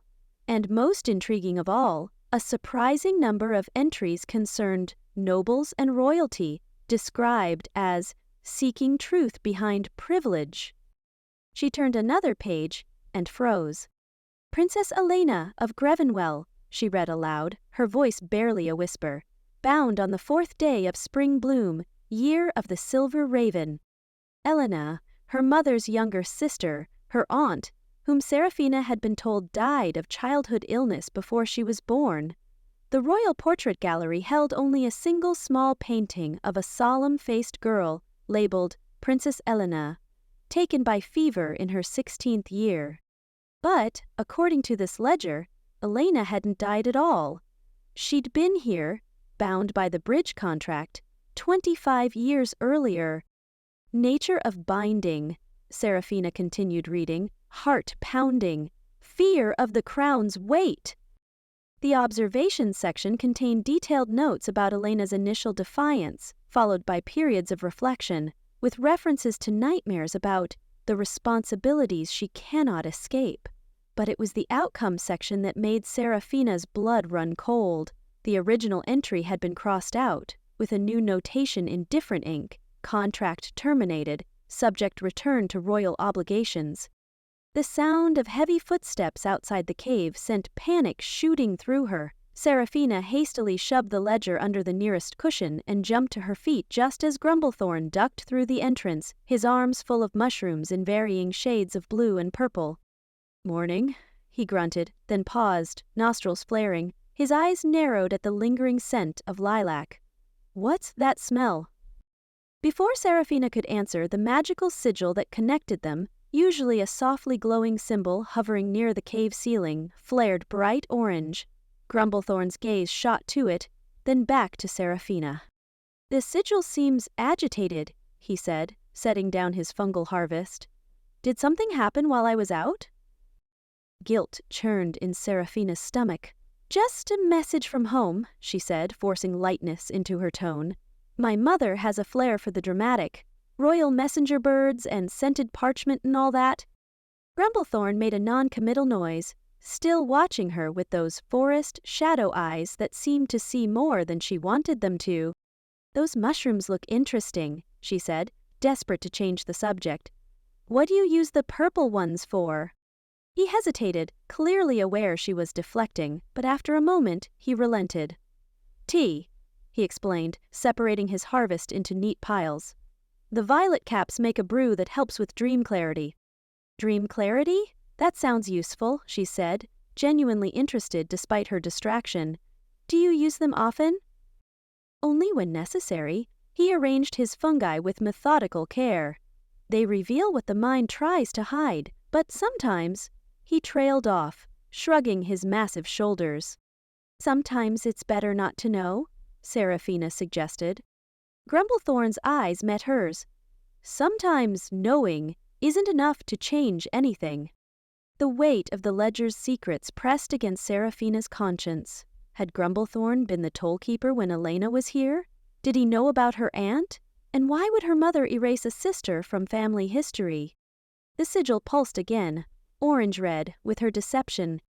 "I should get these drying," Grumblethorn said, gathering his mushrooms. "The morning dew affects potency."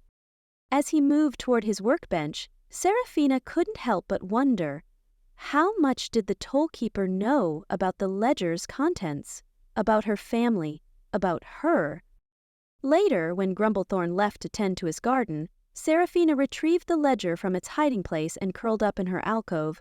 She turned back to Elena's entry, tracing the final notation with her fingertip. Subject chose obligation over truth, binding released but incomplete. Bridge notes, some contracts end but never resolve. A chill ran through her. Her aunt had been right here, bound by the same magic, struggling with the same fears about royal duty, and had ultimately returned to fulfill her obligations. But what had happened after? Why did everyone believe Elena had died? What truth had she chosen to reject? "That's a pinida, Nina. Peach. Sun la pinzi," whispered Father Vanquo in the quiet cave, a promise to herself and perhaps to the ghost of an aunt she'd never known. The sigil above her pulsed once, not orange with deception or red with anger, but a soft, steady gold that illuminated the words on the page before her. Somewhere, deep in the cave where ancient magic stirred, the contract heard her. Chapter 8. T shouldn't talk back. Grumblethorn woke with a start, disoriented in the pitch darkness of his cave. Something had disturbed the comfortable silence of his home, a sound that didn't belong to the night creatures or the gentle rustling of fern. He lay perfectly still for several heartbeats, ears twitching as he tried to identify the intrusion. There it was again, a sharp intake of breath followed by a muffled whimper coming from his reading nook. Seraphina. He moved quietly, despite his size, bare feet padding across the cool stone floor.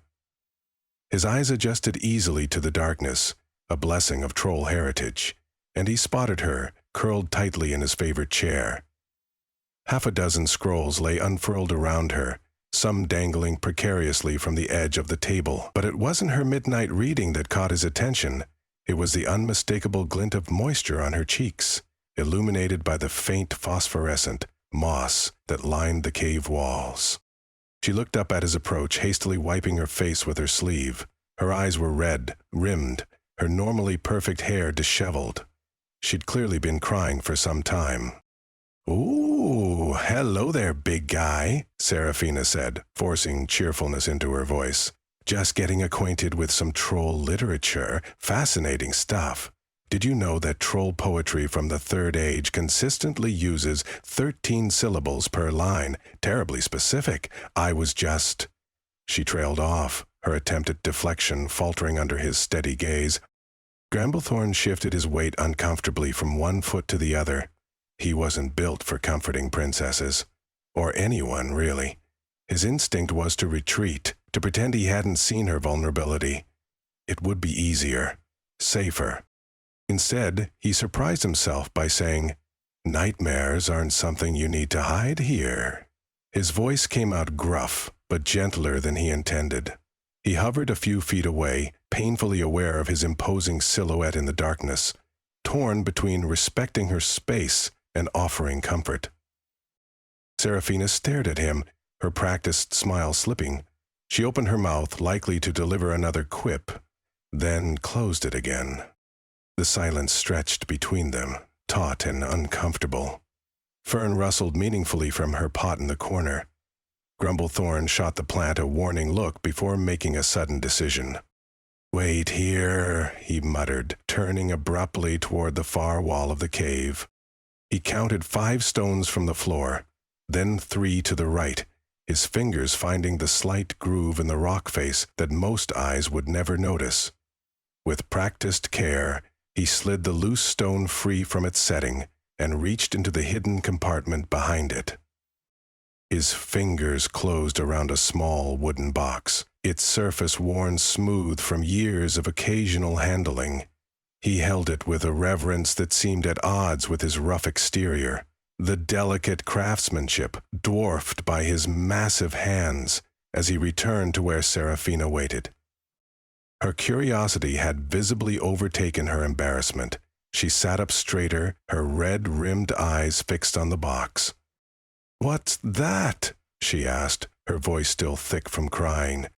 Grumblethorn sat on the stone bench across from her, the small furniture piece creaking under his weight. He opened the box with meticulous care, revealing what appeared to be delicate dried flowers, unlike any Seraphina had likely seen before. They were pale blue with silver centers, and most remarkably, they emitted their own soft glow that illuminated their faces in the darkness. "Cloud blossom tea," he explained, his gaze fixed on the contents rather than meeting her eyes. "It only blooms once every 50 years, at the highest point of Troll Mist Mountain, and—" He paused, running a callous thumb along the box's edge. "I've been saving it." He didn't add for something important, but the words hung in the space between them anyway, understood if unspoken. Seraphina's eyes widened slightly. "And you're going to use it now? For this?" Grumblethorn cleared his throat, still not looking directly at her. "Tea helps with nightmares." He stood again, taking the box with him to the small alcove that served as his kitchen. "It needs to be prepared properly." To his relief, she followed without further questions, wrapping herself in one of the ridiculous fuzzy blankets she'd added to his cave decor last week. He'd complained loudly about it at the time, but secretly had to admit the cheerful purple fabric wasn't entirely offensive. Grumblethorn filled his copper kettle from the small spring that bubbled up through the cave floor, setting it carefully over the embers he coaxed back to life. His movements were methodical, precise, at odds with his bulky frame. He selected his finest clay teapot, the one with the chip on the spout that he'd carefully sanded smooth, and warmed it with a splash of water. "The water should be hot, but not boiling," he explained, aware of Seraphina's eyes on his hands. "Too hot, and the petals burn bitter." He measured exactly 3 dried blossoms, placing them reverently in the pot. 3 for balance. Always 3. Seraphina leaned against the rough stone counter. "I didn't realize tea making was such serious business for trolls." "Not trolls, just me." He tested the water with one finger, judging the temperature with expert precision. "My mother taught me. She said you could solve most problems with the right cup of tea." "And the wrong cup?" The corner of his mouth twitched. "Creates new problems. As you discovered with the love me not?" Her cheeks colored slightly at the memory. "Fair point." When the water reached the perfect temperature, Grumblethorn poured it over the blossoms in a circular motion, his large hands demonstrating unexpected grace. The dried flowers unfurled instantly, their glow intensifying and spreading through the water until the entire pot seemed to contain captured moonlight. "It needs to steep for exactly 7 minutes," he said, placing the lid on the pot. "Not 6, not 8. "Is this another troll superstition?" Seraphina asked, but her tone held genuine curiosity rather than mockery. Grumblethorn shook his head. "Chemistry. The essence needs time to release, but leave it too long and it turns from dream-soothing to dream-inducing. Very thin line." He selected 2 of his better cups, not the finest, which he kept hidden away unused, but ones without obvious repairs, and set them on a small tray alongside the pot. When the precise time had elapsed, he poured the luminescent liquid with the same devoted attention he'd shown throughout the process. "Back to the reading nook," he directed. "It's more comfortable." The tea glowed softly in their cups as they settled side by side in the alcove. Grumblethorn perched somewhat awkwardly on the edge of the bench, too large for furniture designed for solitary use. The scrolls had been hastily gathered up and set aside, though he noticed tear stains on one particularly ancient text about magical bindings. A gentle mist rose from the surface of their drinks, forming tiny, ephemeral cloud shapes that drifted upward before dissolving. Seraphina watched, transfixed, as miniature stars and crescent moons took shape in the vapor above her cup. "It's beautiful," she whispered, forgetting to maintain her usual sarcastic shield. "Urgh." Grumblethorn took a careful sip, feeling the warmth spread through his chest immediately. The taste was subtle, hints of honey and something like mountain air after rain. Seraphina followed suit, her eyes widening slightly at the flavor. They sat in surprisingly comfortable silence for several minutes, watching the tiny clouds form and dissipate above their cups. "I dreamed I was back at the palace," she finally said, her voice so quiet he might have missed it if he hadn't been listening for it. Everything was exactly as before, the same rooms, the same duties, the same polite conversations about nothing important. She traced her finger around the rim of her cup. "Except I was hollow inside, just empty, going through the motions without actually being there." Her gaze remained fixed on the tea as she continued. "The worst part wasn't being back. It was realizing I'd become a hollow version of myself again, and no one even noticed. Not even me. Until it was too late." The raw vulnerability in her voice made something shift uncomfortably in Grumblethorn's chest. He stared into his own cup, watching a tiny cloud form into what looked like a bridge before dissolving. "I have dreams about the troll settlement," he found himself saying, the words emerging before he could reconsider. "Where I grew up.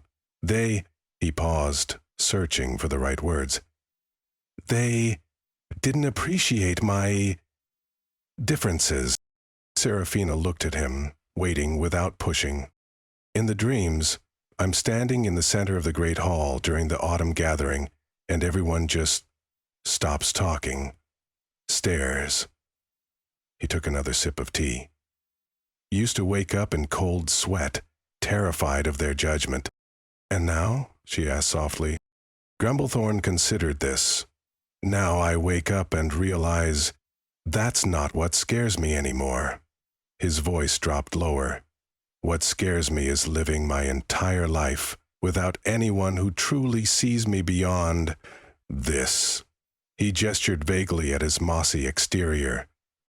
The confession hung in the air between them, heavier than he'd intended. He regretted the words immediately, but there was something about the darkness, the tea, and Seraphina's earlier honesty that had loosened the usual tight control he kept over such thoughts. "I understand that," she said after a long moment. "I'm terrified I'll never be enough for the crown." She pulled the blanket tighter around her shoulders. "But I also have no idea who I'd be without it. The Princess of Grevenwell is my entire identity.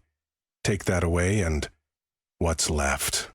Someone who color codes tea shelves and argues with potted plants," Grumblethorn suggested, surprising himself with the attempt at lightness. She snorted inelegantly, then covered her mouth in surprise at the sound. "That is not princess behavior." "Good." As the night progressed, their conversation meandered through deeper waters neither had intended to navigate.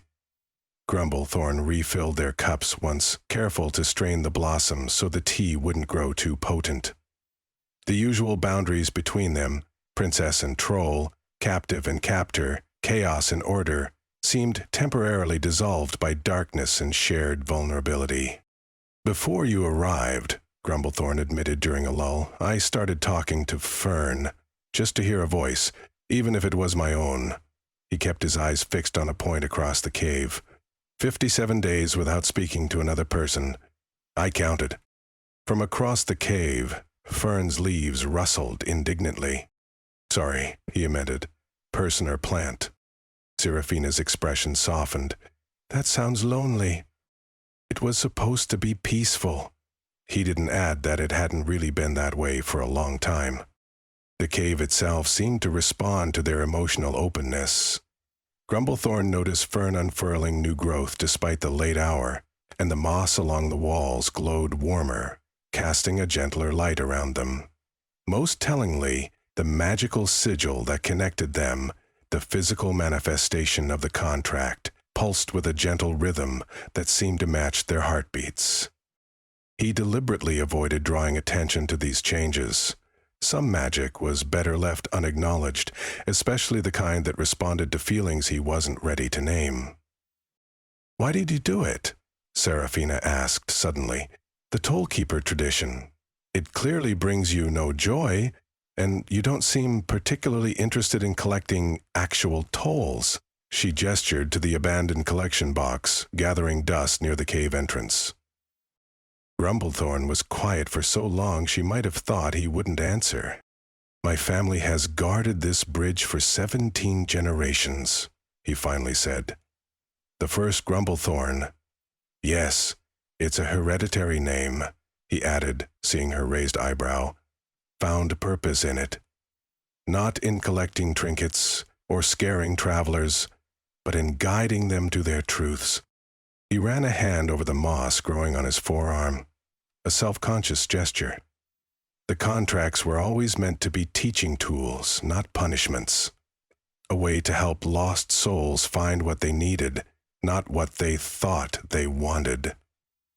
He looked up at her. "My father was good at it. Knew exactly what lessons people needed to learn. And you?" He hesitated. "I believe in the work, even if I struggle to apply the lessons to myself." Seraphina nodded thoughtfully, and Grumblethorn found himself oddly grateful she didn't push for more. The conversation gradually shifted to lighter topics: childhood memories, favorite seasons, the absurd protocols of royal life. "Wait," Grumblethorn said, genuinely shocked. "You had to memorize fork placement for 17 different courses?" Seraphina confirmed sleepily. "And knife angles. The dessert knife must be precisely 30 degrees from the plate edge, while the fish knife sits at 45 degrees. State dinners were basically geometry exams with higher stakes. What happens if you use the wrong one? Diplomatic incident, war, the end of civilization as we know it," she yawned. "At least according to Lady Marshworth, the royal etiquette instructor." Grumblethorn found himself chuckling, the sound rusty from disuse. He couldn't remember the last time he'd laughed genuinely. Without either of them quite realizing the moment it happened, Seraphina's head gradually lowered to rest against his shoulder. He froze, afraid any movement might disrupt this unexpected development. Her breathing slowed, becoming deeper and more even, her body relaxing as exhaustion finally claimed her. Grumblethorn found himself at a crossroads. His instinct, honed by years of solitude and self-preservation, was to extract himself from this intimacy, to retreat to safer emotional distance, to wake her, or at minimum, to carefully transfer her to the chair and escape to his own sleeping area. Instead, he remained perfectly still, listening to her breathe. Very carefully, he adjusted a cushion behind her head to prevent her neck from cramping. His expression softened as he looked down at her sleeping face, the usual sharp lines of sass and royal composure replaced by simple peace. Across the cave, Fern's leaves rustled in what sounded suspiciously like approval. "Don't you dare comment on this," Grumblethorn whispered to the plant, his voice lacking its usual gruffness. Fern's newest leaves unfurled a bit more in the darkness, a silent but unmistakable response. Grumblethorn sighed, resigning himself to a night of sitting upright, probably with pins and needles in his arm by morning. And yet, strangely, he couldn't bring himself to mind. Chapter 9. Emotion is not a valid toll. Seraphina's fingers grazed the velvety underside of a moon mushroom, its pearly surface glowing with soft blue luminescence. The night air felt crisp against her skin, cool enough to see her breath but not uncomfortable, especially with Grumblethorn's massive form blocking the worst of the wind. "Like this?" she asked, carefully twisting the mushroom the way he'd shown her. Grumblethorn nodded, his movements gentle despite his size. "Perfect. They need to be harvested exactly at midnight, when they're brightest, or they lose their potency." His voice had lost much of its gruffness over the past weeks, at least when they were alone. Seraphina placed the mushroom in her basket, stealing a glance at him from beneath her lashes. The moonlight caught on his horns, giving them a silvery sheen, and highlighted the profile of his face, strong, serious, and far more handsome than she'd initially thought. Not that she'd admit that out loud. "What do you use these for again?" she asked, moving to the next patch. "Tea, mostly. This variety helps with honest dreams." She snorted. "Honest dreams, as opposed to dishonest ones?" A smile tugged at the corner of his mouth. "Dreams that show you what you actually want, not what you think you should want." Sounds potentially terrifying. Most honesty is. They fell into companionable silence, working side by side. Seraphina had grown to appreciate these quiet moments, so different from the constant chatter and performance of court life. Here she didn't have to fill the air with clever remarks or diplomatic phrases. Here simply existing was enough. A trumpet blast shattered the stillness. Seraphina froze, her hand halfway to a mushroom. The sound came again, bright, brassy, and unmistakably royal. Her stomach plummeted. Grumblethorn straightened to his full height, ears twitching. "What is—" Before he could finish, something small and gray streaked through the underbrush, nearly colliding with Seraphina's ankles. Tilda skidded to a stop, her raccoon face pinched with exasperation as she stood on her hind legs. "Puffed up peacock approaching," she announced with a dramatic flourish of her paws. "Complete with feathered entourage and the most tragic poetry I've ever been forced to endure." Seraphina's heart sank. "Percival." "The very same," Tilda confirmed, brushing imaginary dust from her fur. "Though he's introducing himself as Percival the Magnificent now, which is ambitious at best and delusional at worst." Grumblethorn's expression darkened. "How did he find this place?" "Questions for later," Seraphina said, already gathering her skirts and heading toward the bridge. "We need to intercept him before he tries something heroically stupid." She hurried through the forest path, aware of Grumblethorn's heavy footfalls behind her. The closer they got to the bridge, the more her pulse quickened, not from exertion, but from a complicated panic rising in her chest. Part of her had known this moment would come eventually, but she wasn't ready. Not yet. Not when things with Grumblethorn had just started feeling right. They broke through the tree line and Seraphina stopped dead in her tracks. The modest woodland bridge had transformed into something from a royal pageant. Banners emblazoned with the Hemsworth crest, a silver peacock on azure, fluttered from every available surface. At least 20 attendants in matching blue and silver livery bustled about, arranging and rearranging items to create the perfect tableau. And at the center of it all, astride a gleaming white stallion that looked thoroughly fed up with the situation, sat Sir Percival. His armor had been polished to a mirror finish and decorated with what appeared to be hand-painted miniatures of his own face along the breastplate. His golden hair cascaded from beneath a helmet adorned with peacock feathers. Before Seraphina could process this absurd spectacle, Percival spotted her. His face lit up with practiced heroism, and he raised a gauntleted hand dramatically. "Fear not, my delicate blossom," he proclaimed, voice pitched to carry to the cheap seats. "I, Sir Percival the Magnificent—" "Unimpressive," muttered Tilda, now perched on Seraphina's shoulder. "Have braved untold dangers to liberate you from this mossy monstrosity."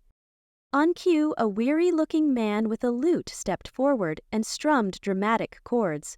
Several attendants released white doves, which immediately fled into the forest. Seraphina felt Grumblethorn tense beside her. His relaxed posture from the mushroom grove had vanished. replaced by a rigid formality she hadn't seen since her first days here. She followed Grumblethorn's gaze to the nobles in Percival's entourage, who stared at him with undisguised revulsion. One woman actually clutched her pearls. Without thinking, Seraphina stepped slightly in front of him, a protective gesture that came as naturally as breathing. From the corner of her eye, she caught Tilda raising her eyebrows meaningfully. "Well, well," the raccoon murmured, just loud enough for Seraphina to hear. "Interesting." Percival was still talking, something about dragons and bandits he'd allegedly defeated on his journey. Seraphina barely heard him. Instead, she felt herself slipping back into old patterns, her spine straightening, chin lifting. When she finally spoke, her voice had taken on the practiced lilt of court speech. "Sir Percival, what a delightful surprise," she said, the words flowing automatically. "Your concern for my welfare is most touching." Percival beamed, clearly convinced his rescue mission was going perfectly. He swung down from his horse with theatrical grace, handed the reins to an attendant, and strode toward her with arms outstretched. "My princess, how you must have suffered in this wilderness! But fear not, your knight has arrived." He attempted to embrace her, but Seraphina neatly sidestepped, maintaining a diplomatic smile. "While your gallantry is appreciated, I'm afraid there's been a slight misunderstanding about my situation." Percival blinked. "Misunderstanding?" "Indeed." She gestured vaguely toward the bridge. "I am bound by a magical contract, an ancient form of toll magic. Until its conditions are met, I cannot leave this place." She explained the situation with precision, watching Percival's expression shift from heroic determination to petulant disappointment. By the time she finished, his mouth had formed a perfect mow of displeasure. "A binding contract? How pedestrian!" He sighed dramatically. "And here I planned such a magnificent rescue. The bards were going to compose an entire cycle." "Most unfortunate," Seraphina agreed, finding it increasingly difficult to maintain her court persona. Each word felt hollow, like she was playing a character in someone else's story. Throughout the exchange, Grumblethorn remained unnervingly silent. His face stayed impassive as Percival paced the clearing, thinking aloud. "Well, no matter. I shall simply make camp nearby until this primitive enchantment is broken." Percival gestured to his entourage, who immediately began unpacking elaborate tents and furniture. "And if it takes too long, I'll have the royal sorcerers dismantle this barbaric troll magic." At this, Grumblethorn's massive hands curled into fists, his claws digging into his palms.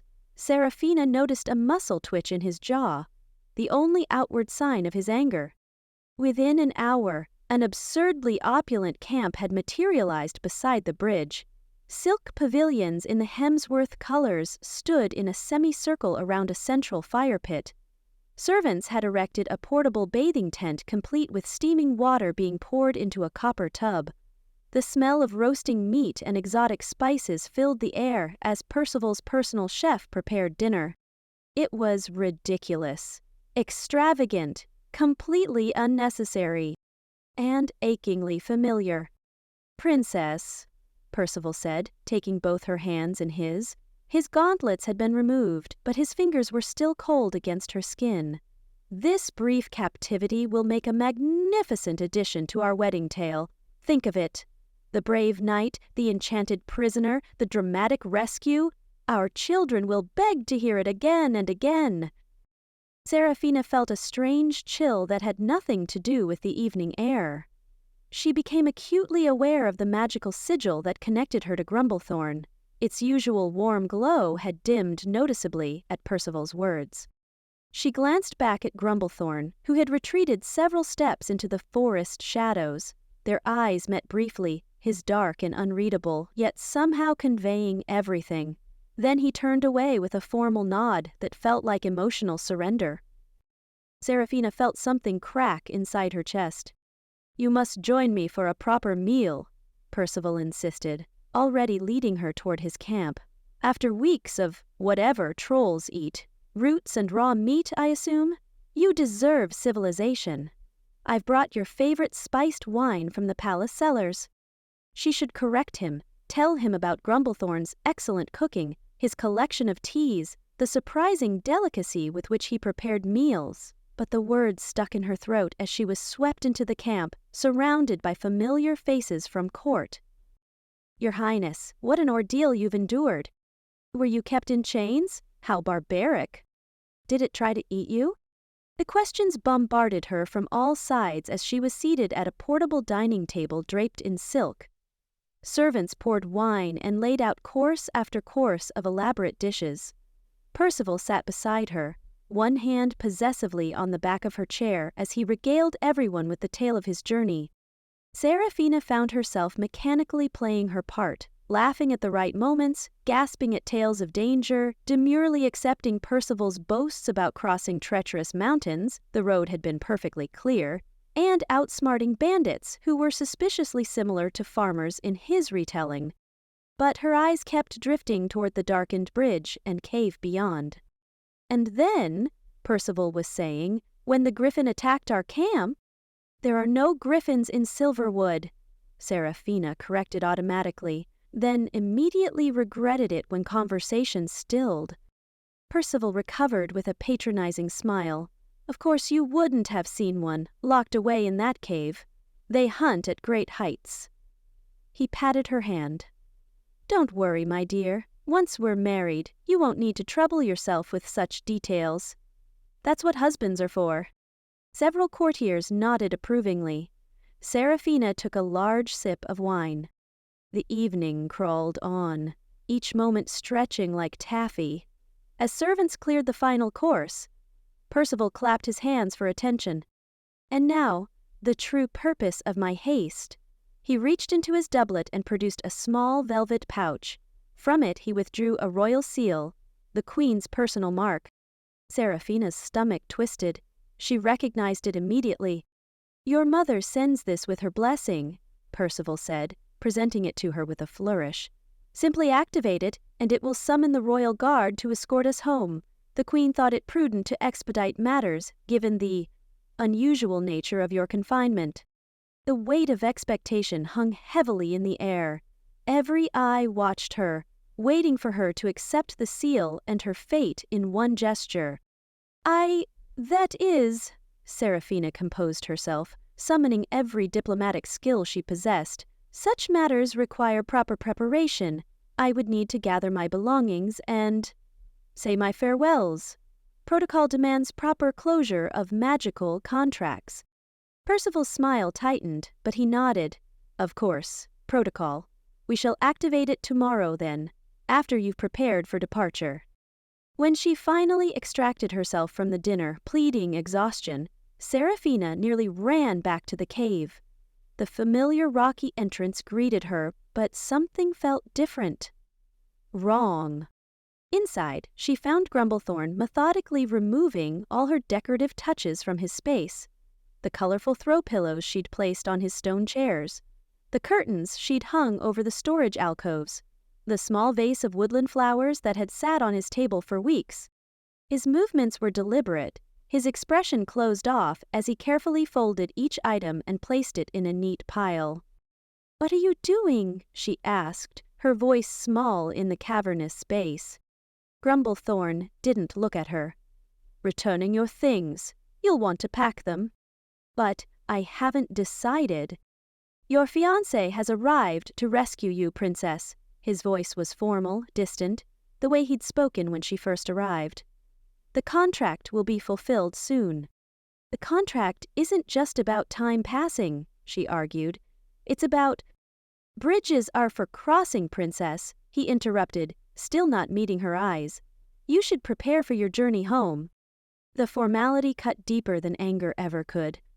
Between them, the magical sigil flickered weakly, like a candle about to go out.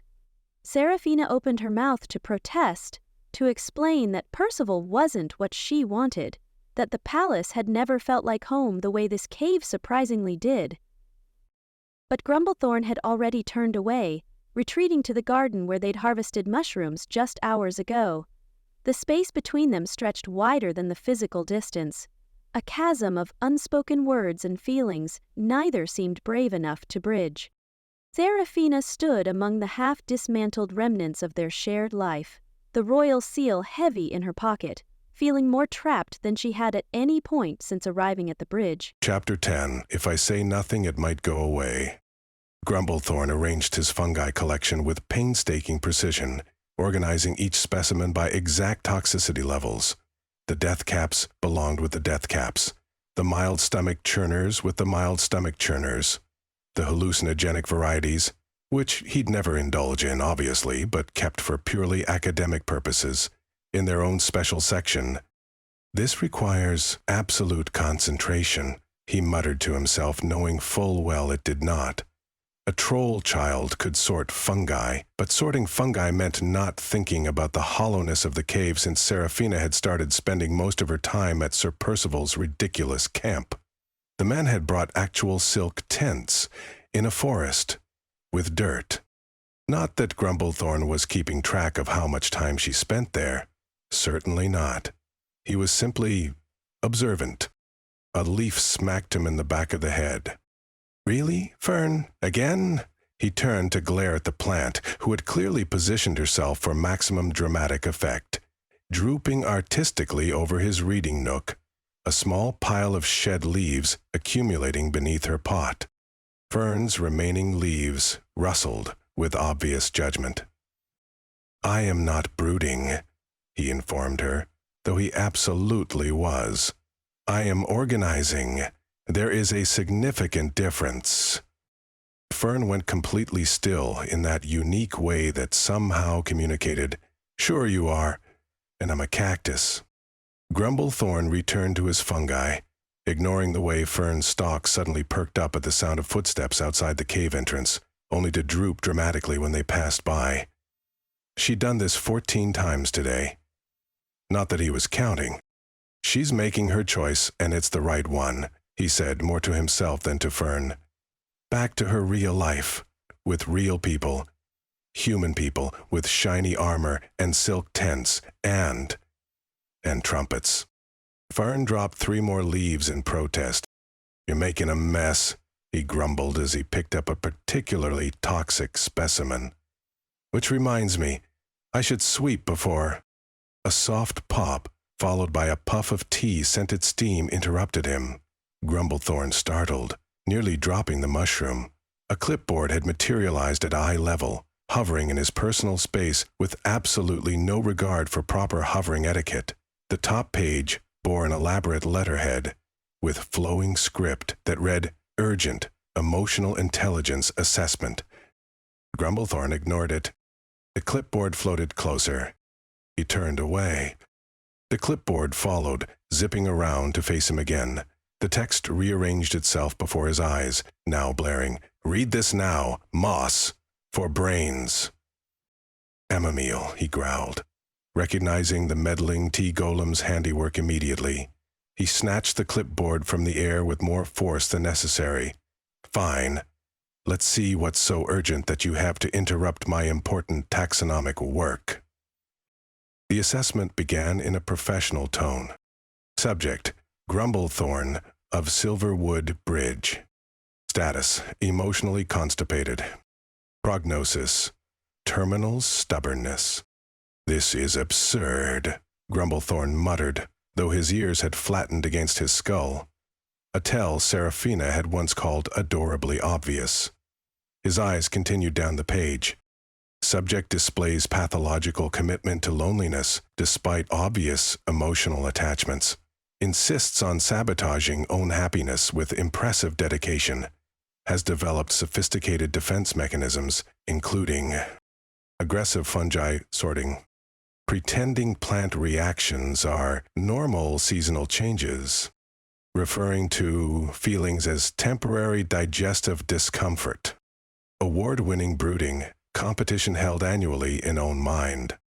"I do not brood," he protested, accidentally crushing the edge of the clipboard. He relaxed his grip and flipped to the next page, his indignation growing with each word. The next section contained detailed notes on his avoidance behaviors, including a precise count of how many times he had reorganized his tea collection since meeting Seraphina, and how often he pretended not to watch for her return every 6 minutes on average. "This is an invasion of privacy," he growled at the clipboard, which remained impassive in that special way only enchanted stationery could manage. He was about to throw the whole thing into his compost pile when he flipped to a page that made his breath catch. There, in elegant script, was a transcribed conversation from Seraphina's visit to the steeped hex. One line glowed with magical emphasis. "I'd stay if someone wanted me." Below it, Chamomile had added her own observation. Subject displayed genuine emotional vulnerability. Tea leaves formed heart shape. Prognosis? Waiting for a sign that will never come, because someone is too busy protecting himself. Grumblethorn's hands began to tremor slightly. The clipboard shook, not from magic, but from his own unsteady grip.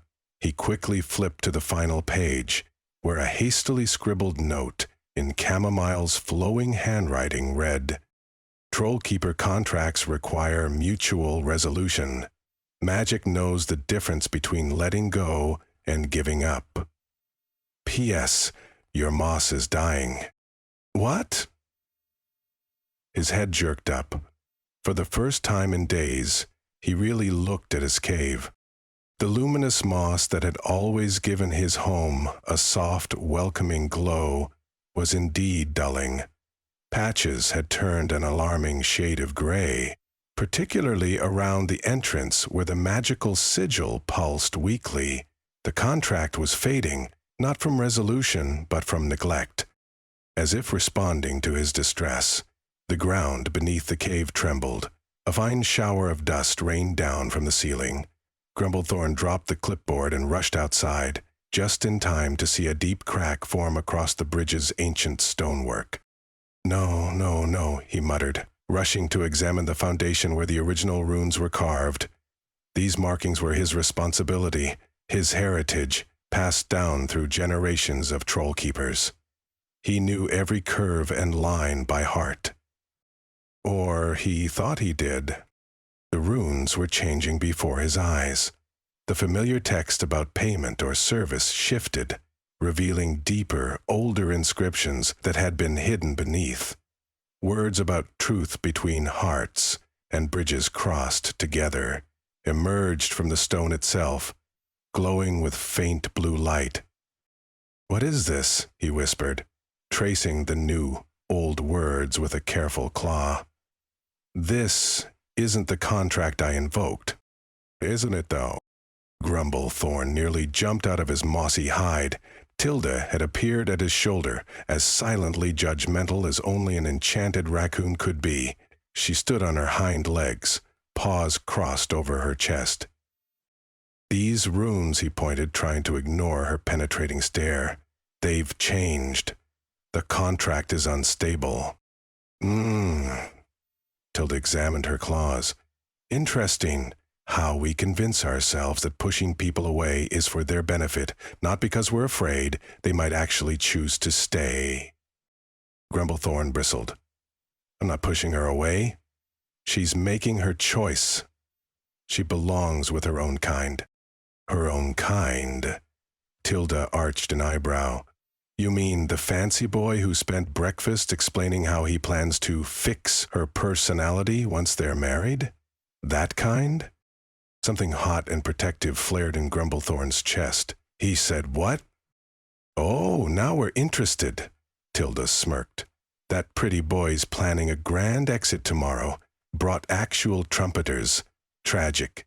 She sauntered away, adding over her shoulder, "But you enjoy your fungi collection. I'm sure it's very fulfilling." Another tremor shook the bridge, stronger this time. The crack widened perceptibly, and the weak glow of the sigil flickered like a dying ember. Something was very wrong. The bridge had stood for centuries, weathering storms and wars and the occasional dragon. It shouldn't be failing now, not unless... The realization struck him with cold clarity. The magical contract was tied to the bridge's integrity.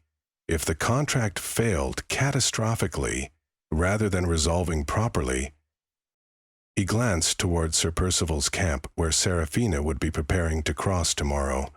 If the bridge collapsed while she was on it, determined to at least ensure her safe passage, Grumblethorn pressed his hands against the ancient stones and began the traditional toll-keeper's ritual.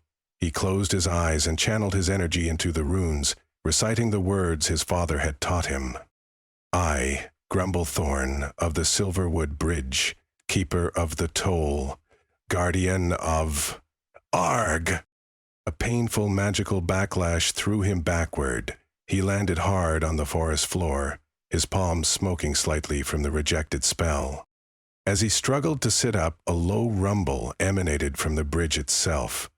The sound resolved into words, ancient, resonant, and distinctly unimpressed. False intent, true toll required. Heart for heart, or none shall cross. Another crack splintered across the stonework, deeper than the first, and accompanied by a discordant magical resonance that made Grumblethorn's teeth ache. The bridge was failing, and his attempts to fix it were only making things worse. What does that even mean? He growled at the bridge. Heart for heart? I'm trying to keep everyone safe. The bridge remained stubbornly silent, aside from an ominous creaking. Fern had somehow managed to drag her pot to the cave entrance. She rustled frantically, as if trying to communicate something important. Not now, Fern, Grumblethorn muttered as he paced. I need to think. The light was fading as evening approached. Soon Seraphina would return for her last night in the cave before departing with Sir Percival in the morning. The thought sent a hollow ache through his chest that he refused to name. He stood at the edge of the failing bridge as darkness fell, watching the sigil's light pulse weaker and weaker. The contract was dying, and with it, the bridge. All because he hadn't understood the true nature of the magic he'd invoked. In his pocket, he felt the small moss pendant he'd been secretly growing for Seraphina. A parting gift to remember her time here. He'd infused it with a tiny portion of the cave's luminescence, a piece of his world she could take with her. He took it out now, the soft glow illuminating his rough fingers. Some bridges aren't meant to be crossed together, he whispered, closing his fist around the pendant. It glowed briefly through his fingers before dimming to match the fading sigil. A choice crystallized in his mind, born of protection rather than courage. He would strengthen the sigil enough for her safe passage tomorrow, and then release her completely, even if it meant draining his own magical connection to the bridge, even if it meant severing his ancient bloodline's tie to this place. Better to lose his heritage than to lose her to the collapse.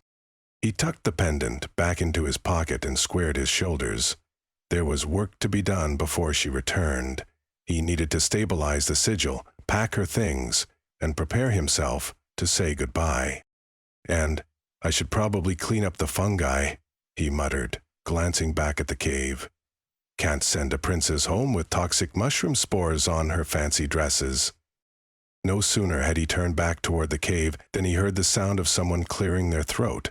He whirled around to find Chamomile standing on the bridge, or rather hovering slightly above it, her porcelain face impassive, but somehow radiating disappointment.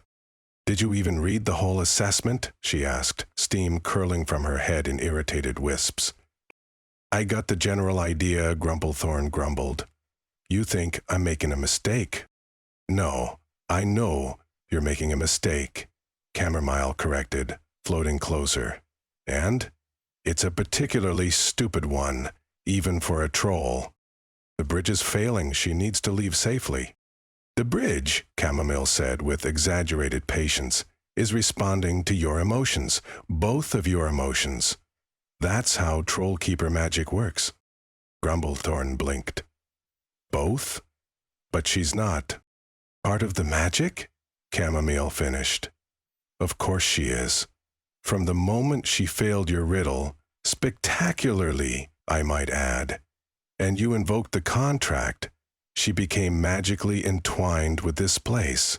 She gestured to the fading moss. And with you.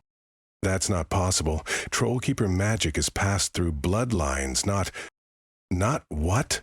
Not hearts? Chamomile floated in a tight circle around him.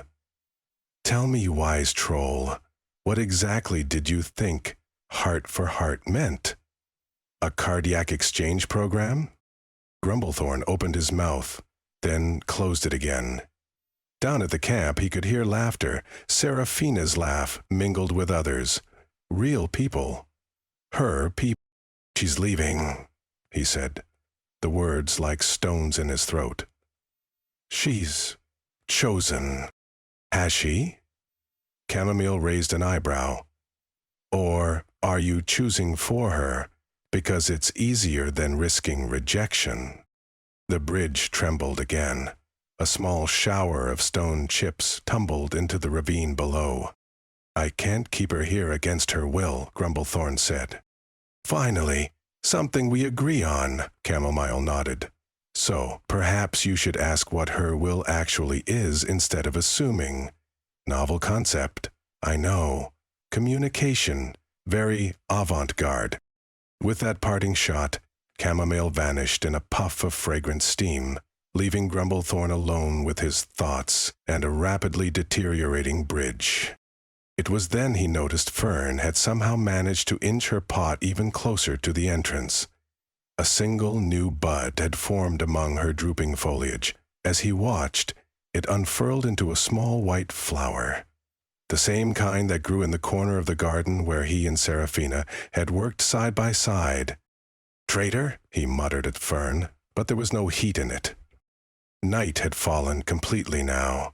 The bridge's outline was barely visible in the gloom, marked only by the weakening glow of the magical sigil. From the camp came the sound of a lute, played with more enthusiasm than skill, and the warm glow of a campfire. Grumblethorn turned back to his cave, which suddenly felt more like a tomb than a home, and began preparing for what needed to be done, even as a quiet voice in the back of his mind whispered what Chamomile had left unsaid. What if the bridge could be saved not by letting go, but by holding on? Chapter 11. This is fine, I am calm, the garden is on fire. Seraphina folded the tea labels with methodical precision, smoothing each crease with her fingernail as if the tiny squares of parchment might somehow preserve the memories attached to them. Courage in a cup. Midnight melancholy. Yesterday's regrets. She'd written them all in her looping script, complete with tiny drawings of what each blend might make you feel. A smile, a teardrop, a butterfly breaking free. The sunset streamed through Percival's ridiculously elaborate silk tent, casting everything in a golden light that made this gaudy diplomatic camp seem almost magical. Almost. But not quite like the real magic she'd experienced these past weeks. Home doesn't simply drink tea at random, she murmured, mimicking Grumblethorn's gruff tone. Her lips curved upward despite the hollow ache spreading through her chest. She tucked the labels into a small wooden box he'd carved for her, ostensibly to keep her trinkets from contaminating his sensible storage system. The memory of his embarrassed grumble when he'd presented it to her made something twist painfully in her chest. Next came a small pouch of seeds he'd helped her collect, moon-ripple herbs that only bloomed under 3/4 moons. Whisper root that sang faintly when planted near running water. Thorn blossom that looked dangerous but produced the sweetest nectar she'd ever tasted.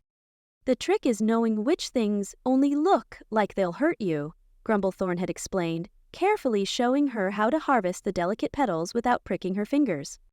Last was Geraldine, her dagger, now wrapped in a scrap of fabric dyed in patterns of moss green and earth brown. The fabric had been torn from Grumblethorn's spare tunic after she'd caught it on a branch during their foraging expedition. He'd insisted she keep it when she'd tried to apologize. "Your Highness?"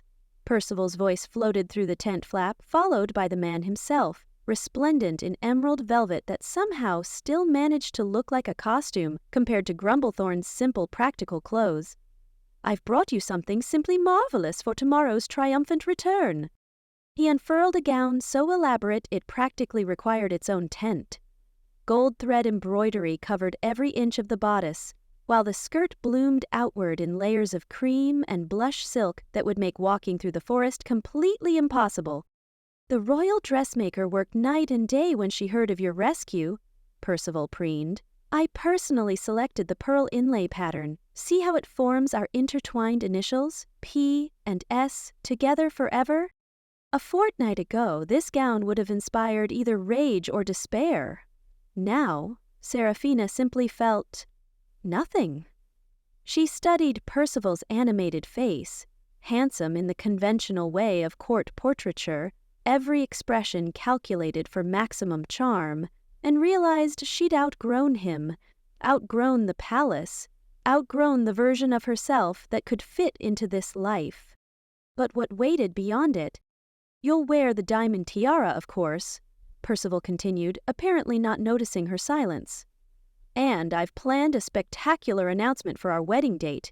The town square will be transformed with imported roses, red to signify our passion, and doves released at precisely the moment I place the engagement ring upon your finger. For the second time," he added with a chuckle that suggested her running away had been an amusing anecdote rather than an act of desperate self-preservation. "Percival," she finally interrupted, forcing her voice into diplomatic smoothness, "I need to fulfill certain obligations to my host before we depart. Farewell rituals, troll customs. Very important." "Customs? With that creature?" Percival's perfect nose wrinkled. "Darling, that's what the royal purse is for. I've left a sack of gold by that mossy boulder he calls home. Far more than a bridge-dwelling monstrosity deserves, but your father insisted on diplomatic courtesy." The sigil at Seraphina's wrist pulsed faintly. A warning or an encouragement, she couldn't tell. "Nevertheless," she said firmly, "I have matters to attend to, alone." Percival looked ready to argue, but something in her expression stopped him. "As you wish, my dove. But don't be long. We have much to discuss about the welcome parade." Seraphina slipped out of the tent, breathing deeply once she escaped the suffocating cloud of Percival's expensive cologne. The familiar path to Grumblethorn's garden beckoned, and she followed it without conscious thought, her feet remembering the way even as her mind raced with all the words she couldn't seem to form.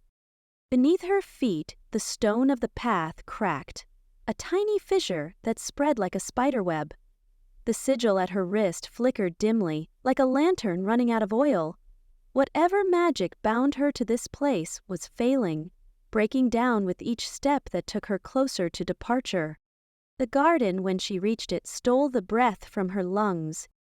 Luminescent mushrooms lined the pathway, their blue-white glow casting gentle shadows. Orbs of moss floated overhead, suspended by magic she couldn't comprehend, each one radiating an amber glow that made the space feel impossibly intimate. And at the center, Grumblethorn knelt beside a freshly turned bed of soil, his large hands impossibly gentle as he patted the earth around delicate seedlings. Night-blooming flowers, rare and difficult to cultivate, arranged in a pattern she recognized instantly. The royal crest of Grevenwell, rendered in living plants instead of cold metal. He'd made this for her, a piece of home reimagined in his world. At the sound of her footsteps, he startled and rose to his full height, nearly toppling backward in his haste. Something small glinted in his palm before he quickly tucked it into his pocket, his movements uncharacteristically flustered. "Seraphina," he said, her name still sounding strange in his deep voice, as if he rarely allowed himself to speak it aloud. He gestured awkwardly toward a small arrangement of flat stones and cushions, a makeshift seating area where 2 steaming cups of tea waited. "I made too much tea. Seemed a waste not to share it." The careful arrangement told a different story. 2 cups, 2 cushions, stones arranged to capture the warmth of the moss lights above. This wasn't accidental excess. This was invitation. This was hope. She settled onto one of the cushions, trying not to notice how it had been positioned to accommodate her shorter legs, or how the tea in her cup was the precise shade of amber she preferred. "Thank you," she said, the words woefully inadequate. The garden held its breath around them. Even the night insects seemed to have paused their chorus, as if the entire forest waited to hear what they would say to each other in these final hours. "I wanted to thank," she began. "I meant to tell you," he said simultaneously. They both stopped, the awkwardness cracking into soft laughter that felt like the most precious sound in the world, and the most painful, knowing how soon it would exist only in memory. "You first," he offered, his massive shoulders hunched slightly inward. Seraphina took a deep breath. "The royal delegation leaves at dawn. Percival has plans." "I understand," Grumblethorn nodded, his expression forcibly neutral. "You have obligations, a kingdom, a future." "Yes," she agreed, the words scraping her throat. "I'll be replanting sections of the East Garden once things return to normal," he said, gesturing vaguely. "The quiet will be good for concentration." Each sentence felt encoded, laden with meanings neither could speak directly. The real translation hovered between them. "I'll miss you terribly. The silence will be unbearable. Nothing will be normal again."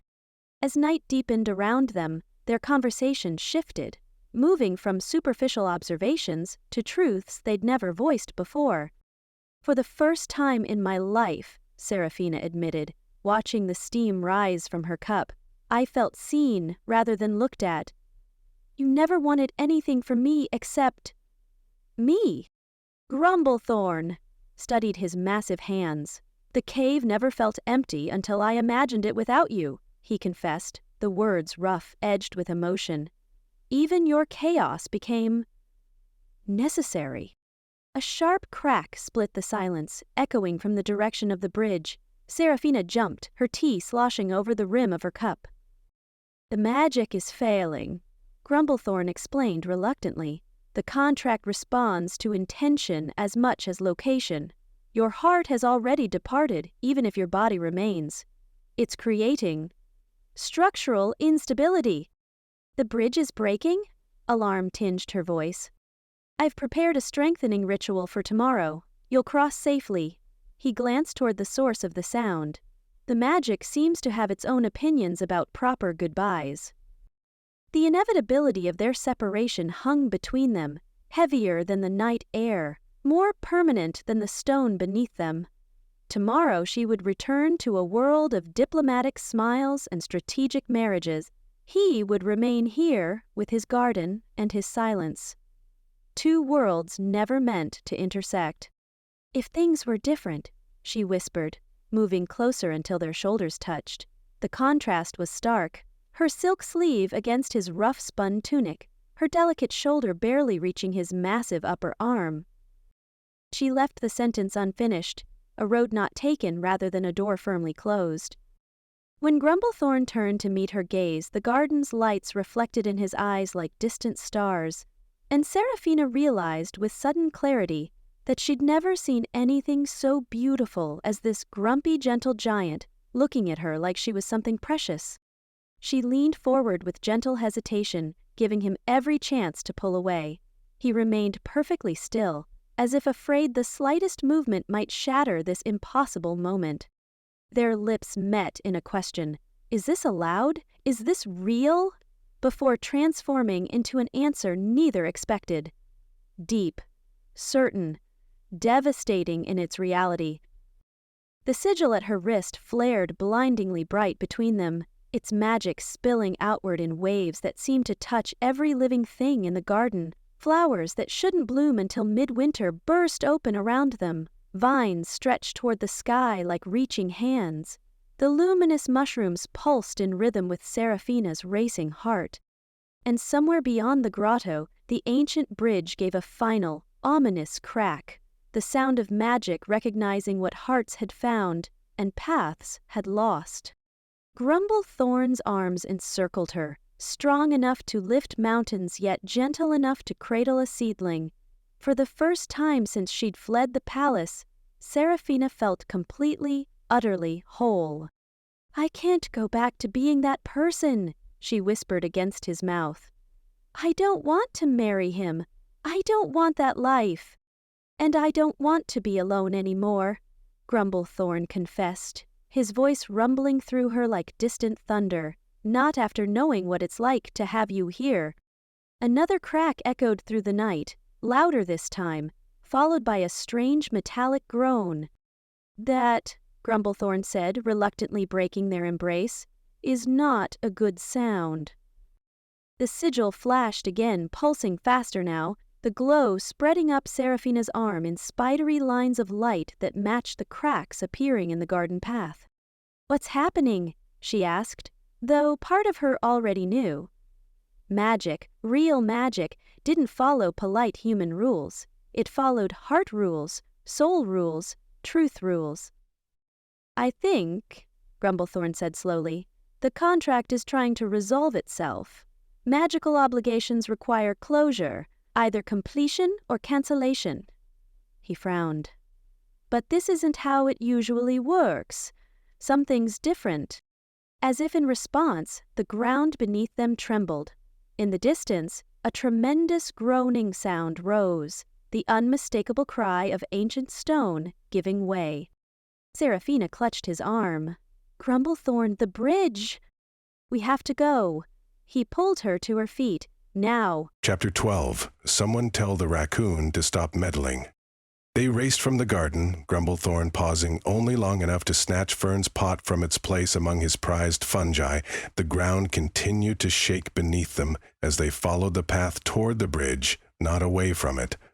Seraphina shot him a questioning look, but he pressed on. "We need to see what's happening," he explained, his voice tight with worry. "If the contract is breaking this violently, the entire bridge could be at risk." As they crested the small rise that overlooked the ravine, Grumblethorn couldn't tear his eyes from the disintegrating structure before them. Ancient stones, held in place by generations of troll magic, began to shudder and drift as if possessed. The sigil at the heart of the bridge contract, his family's legacy, pulsed sickly green rather than its usual steady amber. He'd never seen the magic destabilize like this. "We shouldn't get any closer," he growled, reaching for Seraphina's wrist before catching himself. He had no right to touch her anymore. Not after they'd. A massive stone broke free from the arch, crashing to the ground below and sending fragments skittering across the ravine. "Stay back," he amended, gesturing toward safer ground. "Before we're crushed." Seraphina didn't argue, but neither did she retreat. Together they stood at a precarious distance, watching the increasingly unstable structure. The earth trembled beneath their feet as more stones shifted and groaned. Grumblethorn clutched Fern's pot to his chest, the usually judgmental plant distressingly still and drooping. Like him, it seemed to be withering the farther Seraphina moved toward freedom. The soft, golden light of dawn illuminated the devastating scene. The entire bridge structure pulsed with unstable magic, stones lifting and dropping back into place, as if the ancient structure were breathing its last. The sigil's glow had spread throughout the entire structure, but instead of its usual warm amber, it flashed erratically between sickly green and angry red. Magic shouldn't behave this way, wild and desperate. A familiar chittering announced Tilda's arrival as the enchanted raccoon scampered to their side, her whiskers uncharacteristically droopy. "Your fancy entourage is making a strategic retreat," she announced, gesturing toward Percival's camp in the distance, where servants hurriedly loaded wagons. "Seems they value their lives more than your rescue, Princess." "Refreshingly sensible, if you ask me." Grumblethorn followed her gaze. Sure enough, the pompous knight who had come to save Seraphina was now overseeing a hasty departure, his ostentatious cape flapping as he directed servants to secure valuables. The sight should have brought him satisfaction. The man was clearly a coward, but all he felt was hollow. "They are leaving me?" Seraphina's voice was small. "Can't rescue what's about to be crushed by magical architecture," Tilda observed, scratching behind her ear with a hind paw. "Though I wouldn't take it personally. Even the woodland creatures are evacuating, and they usually love a good disaster." A deafening crack split the air as one of the bridge's supporting arches fractured. Grumblethorn winced. The pain was almost physical, as if the breaking stone were his own bones. This isn't just structural damage. He cradled the wilting fern closer. The magic itself is destabilizing. If the bridge falls, he didn't need to finish. They all knew what was at stake. Not just a bridge, but a nexus of enchantment that had stood for centuries, balancing the magical flows of the entire forest. If it collapsed completely, the consequences would ripple far beyond a simple fallen crossing. I need to try something. Desperation propelled him forward toward the very structure that threatened to crush them. "Grumblethorn!" Seraphina's alarmed voice followed him. "What are you doing?" Apes and lynx hawks moving in the direction of the sound. He didn't answer, moving with surprising agility for his bulky frame as he approached the bridge's keystone.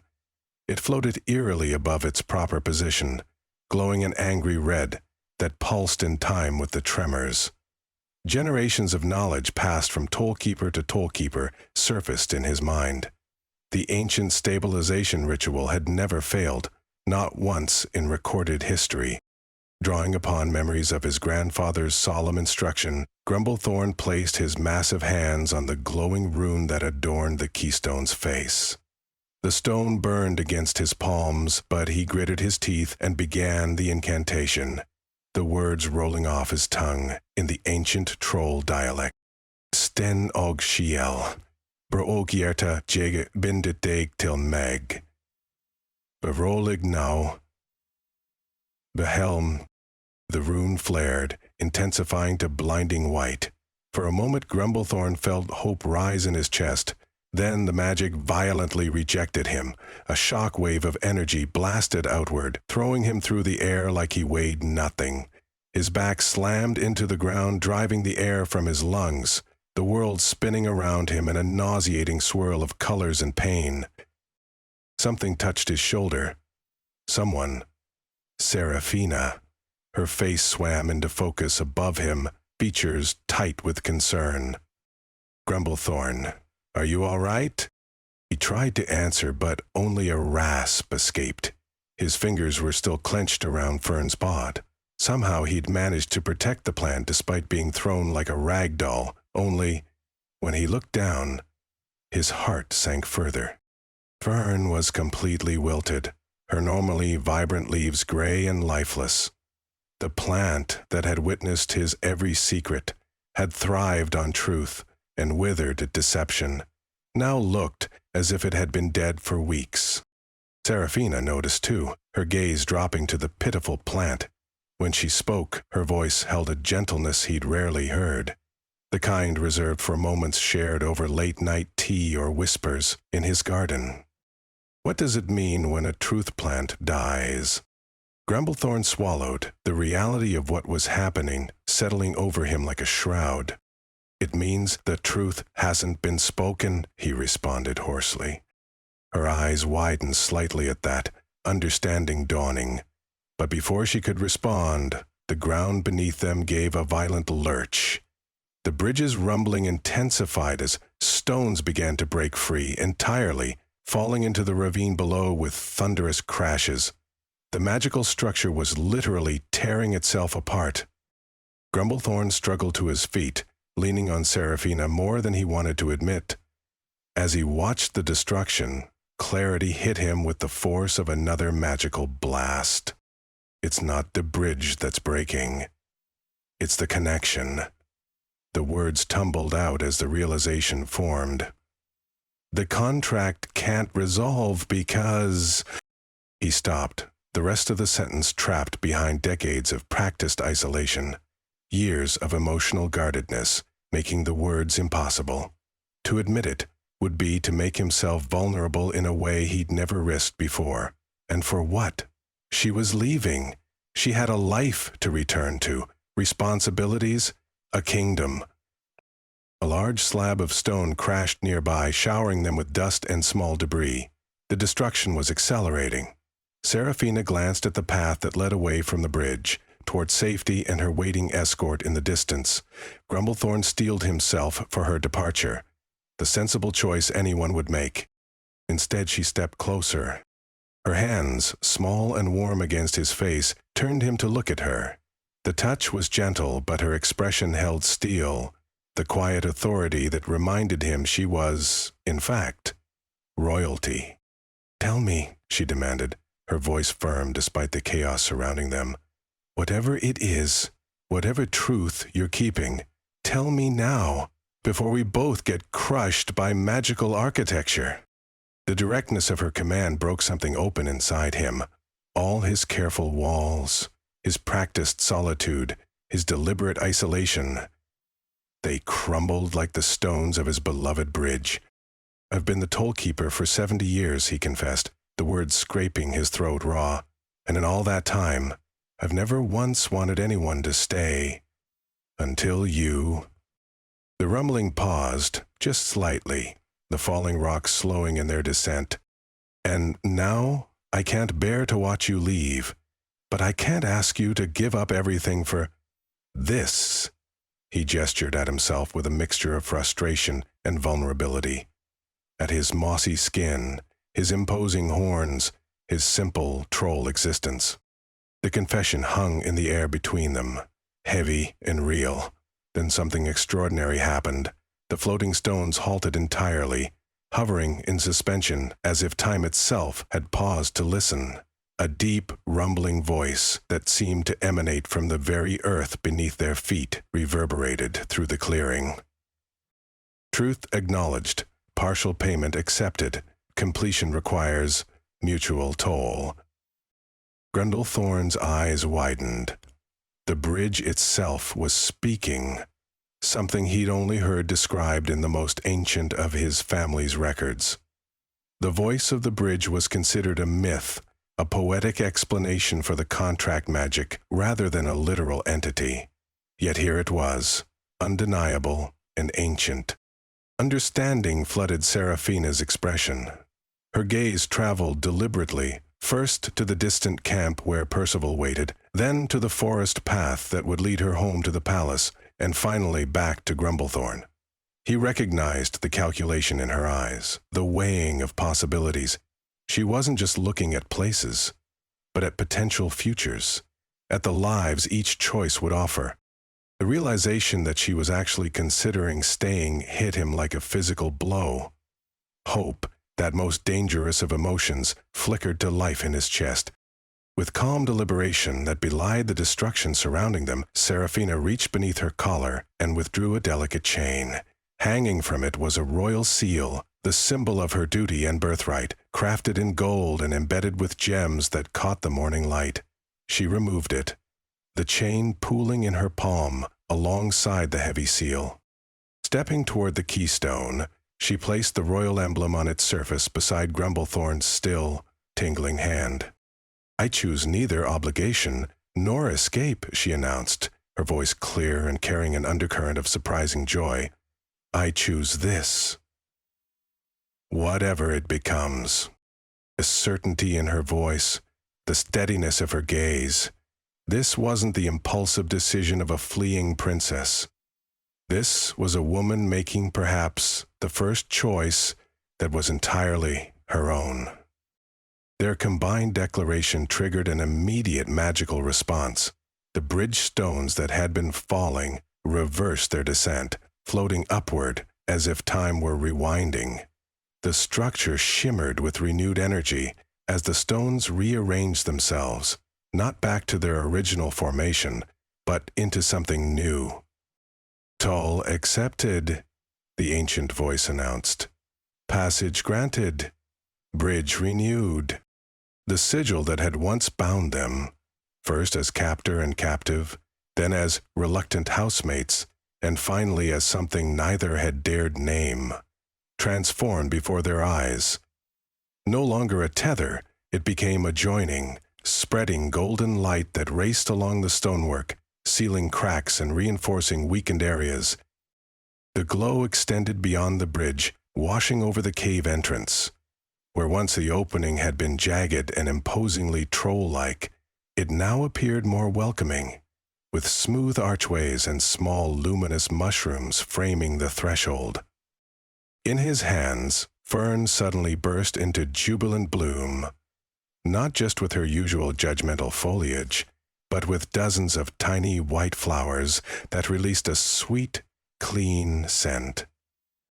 As the magic settled around them, Grumblethorn gazed in wonder at his bridge. No, at their bridge.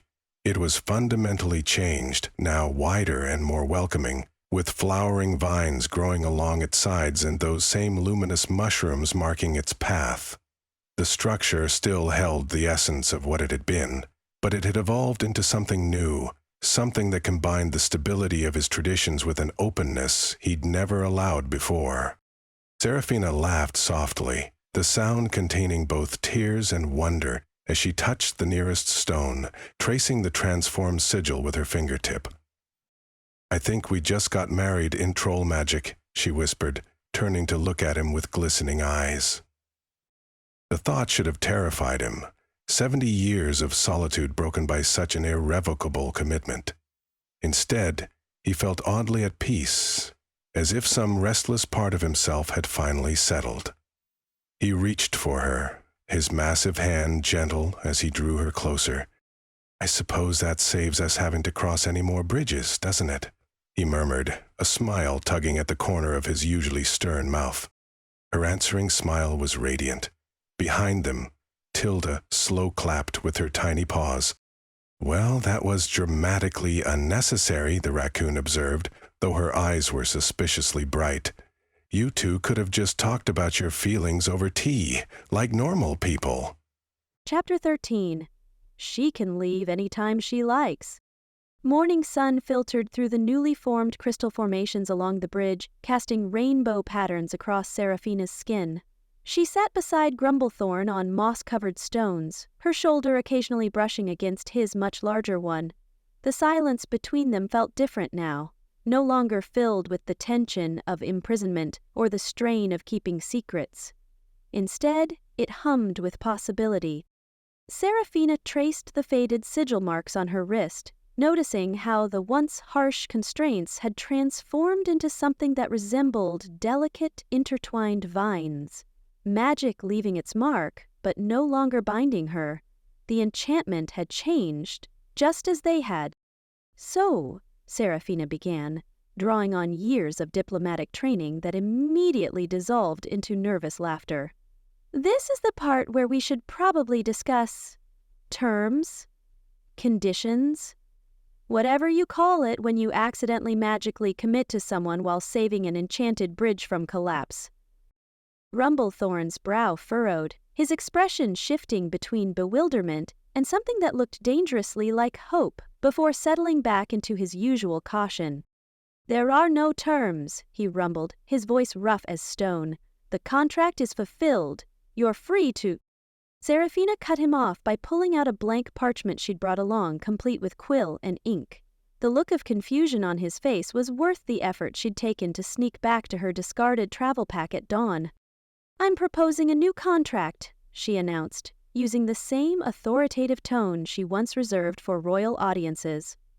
Her smile softened the formality as she wrote "partnership agreement" at the top of the page with a flourish that made Grumblethorn's lips twitch with barely suppressed amusement. "Partnership?" he repeated, testing the word like an unfamiliar fruit. "Not imprisonment." "Definitely not imprisonment, though I reserve the right to imprison all your baking supplies if you make those awful moss cookies again."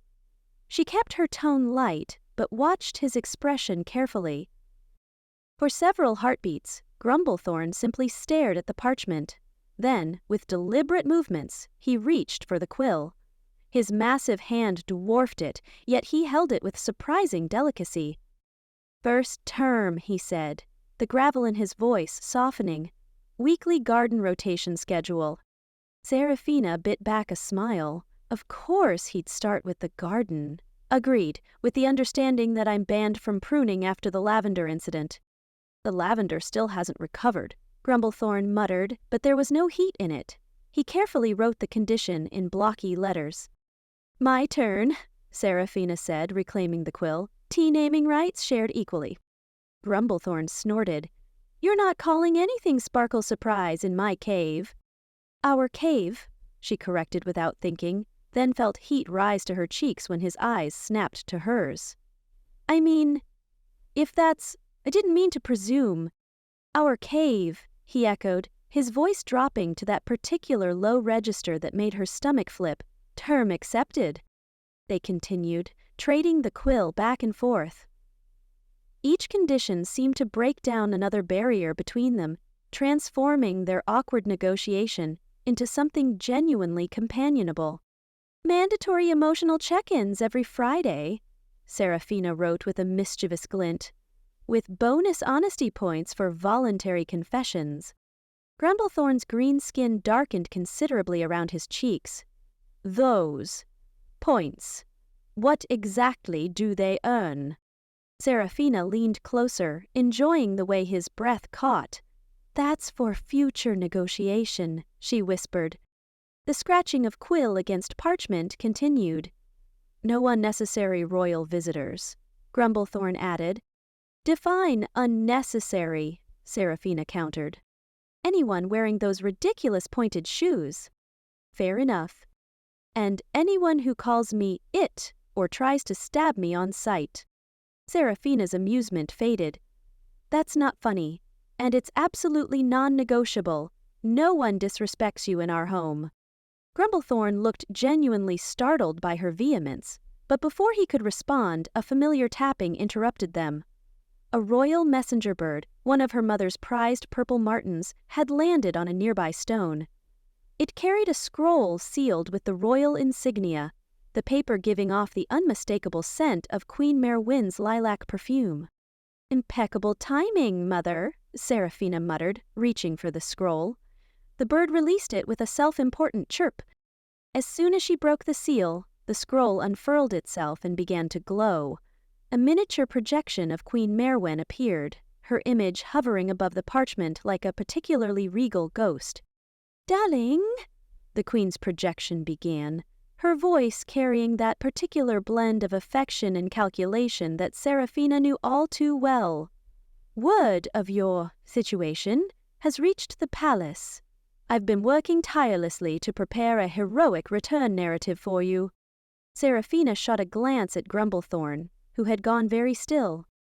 You can claim you transformed a savage troll through the power of royal diplomacy, the Queen continued, smile tight and eyes calculating. We'll host a grand celebration of your triumph, and this unfortunate detour will only enhance your marriage prospects. Percival has graciously agreed to overlook this adventure if you return immediately. Respond post-haste. The projection flickered and disappeared, leaving the messenger bird waiting expectantly for Seraphina's reply. The silence felt heavier now, weighted with expectation and the ghost of her former life. When she looked at Grumblethorn, his expression had completely closed off. His shoulders were rigid, jaw set in a hard line as he stared at the messenger bird. You should consider it, he said finally, voice neutral in a way that made her heart ache. A second chance at the life you were meant to have. Seraphina studied him, seeing the careful distance he was already trying to place between them, even now after everything he was trying to protect her, even from himself, still assuming she couldn't possibly choose him. The bird squawked impatiently, hopping from one foot to the other.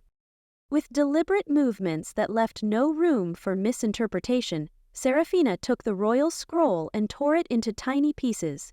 The messenger bird's feathers puffed in obvious horror as she handed the confetti-like remains to it.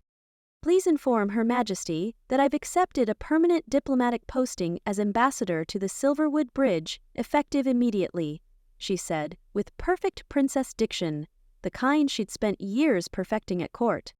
The bird looked between her and the torn paper with all the judgment a small avian could muster, then reluctantly accepted the fragments in its beak before taking flight with an offended squawk.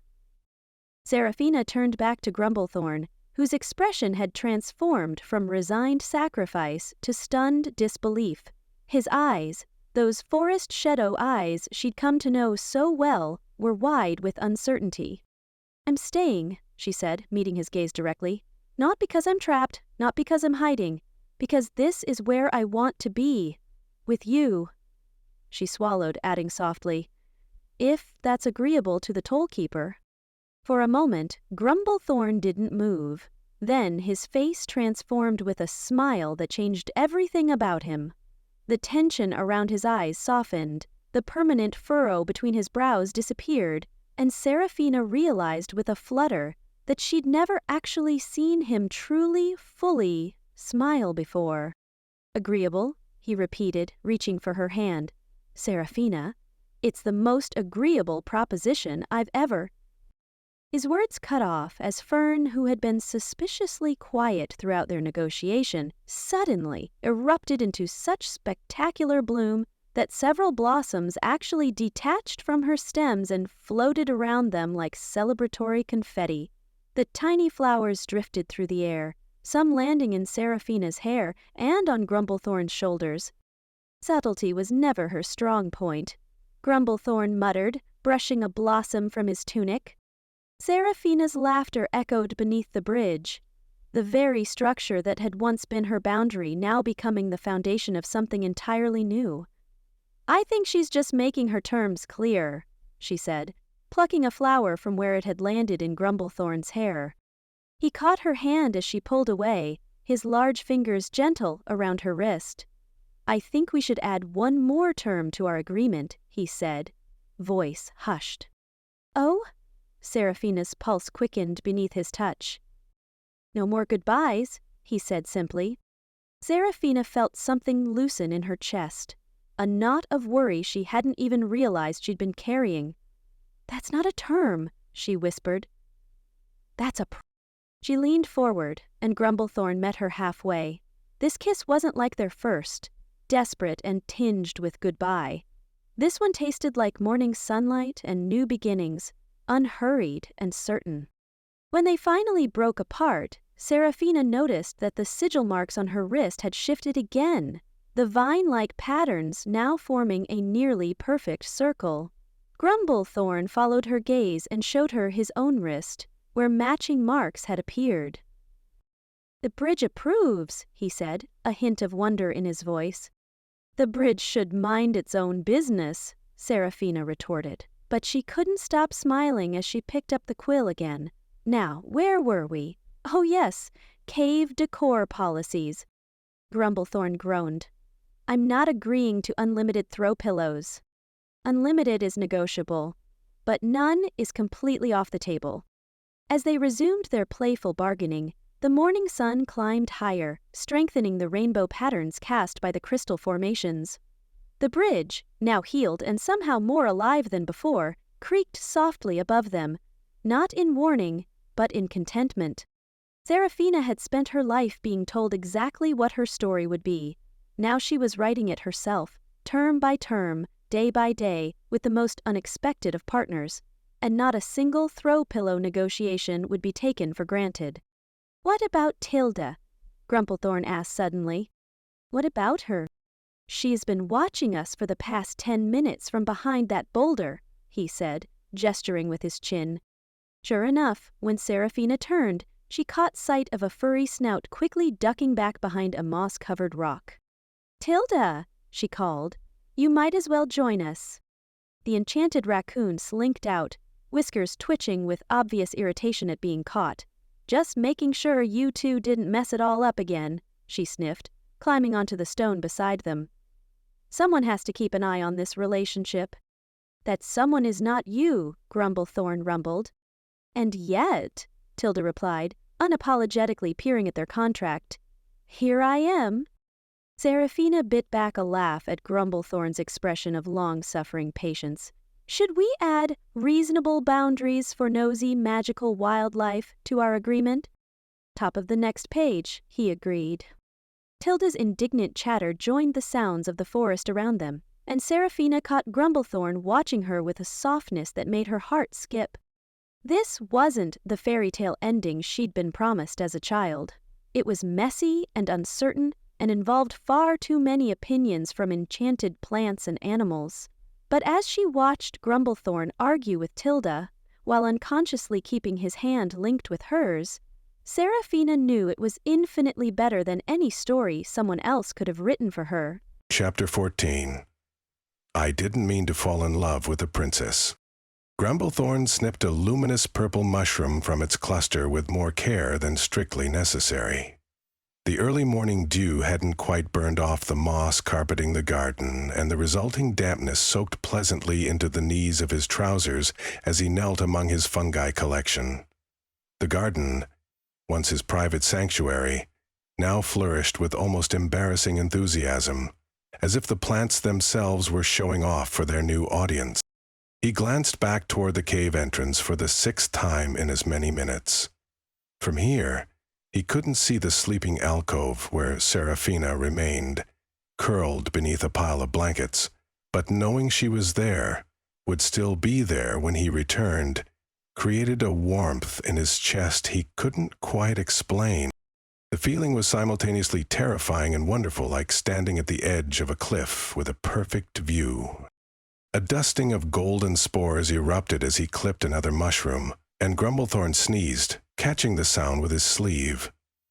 He'd gotten used to moving quietly in the mornings, letting Seraphina sleep while he tended to the early chores.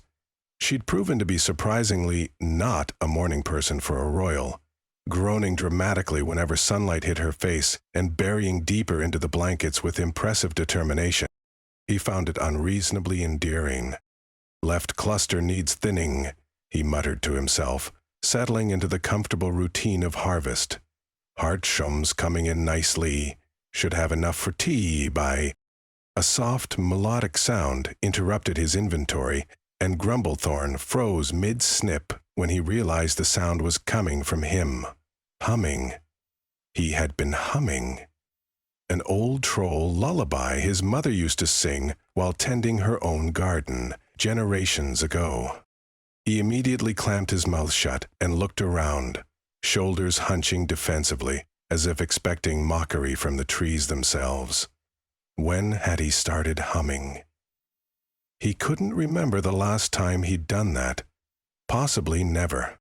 Absolutely not, he grumbled to a particularly judgmental-looking toadstool. Just checking acoustics for structural integrity. The toadstool didn't look convinced. Grumblethorn returned to his harvesting with renewed focus, filling a woven basket with the morning's bounty, glow caps for nighttime tea, heart shrooms for any emotional upsets, and a few perfectly ordinary, but delicious, breakfast varieties. Seraphina had taken to mushroom omelets with surprising enthusiasm, claiming they were infinitely more interesting than whatever the palace chef used to make. As if summoned by the thought of breakfast, his stomach rumbled. Grumblethorn tucked his tools into his belt and stood, basket in hand, mentally planning their morning meal. The tranquility of his garden planning shattered at the sound of rapid footsteps and heavy breathing from the direction of the bridge. "Special delivery, special, very special," a voice called out between wheezes. "Bridgekeeper, bridge lovers." Grumblethorn winced at the volume. Before he could retreat into the cave, a small green figure staggered into view, nearly collapsing under the weight of an enormous wicker basket festooned with ribbons, flowers, and what appeared to be enchanted confetti that periodically burst into small, glittering explosions. "Ramblehawk," Grumblethorn growled in greeting, setting down his mushroom harvest. The goblin courier grinned, showcasing his impressive collection of pointed teeth. "Special delivery for the bridge lovers," he announced again, unnecessarily loud for their proximity.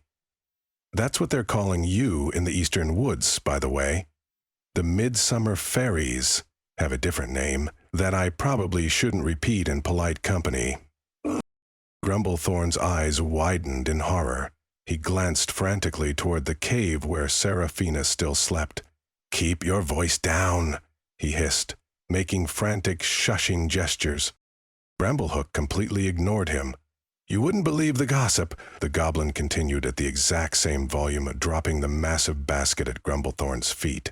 3 marriage proposals have been broken off because if a princess and a troll can figure it out, Why can't we? The Enchanted Bakery is even selling little moss-covered cookie trolls holding tiny crowns. A strangled sound escaped Grumblethorn's throat. They have no right to...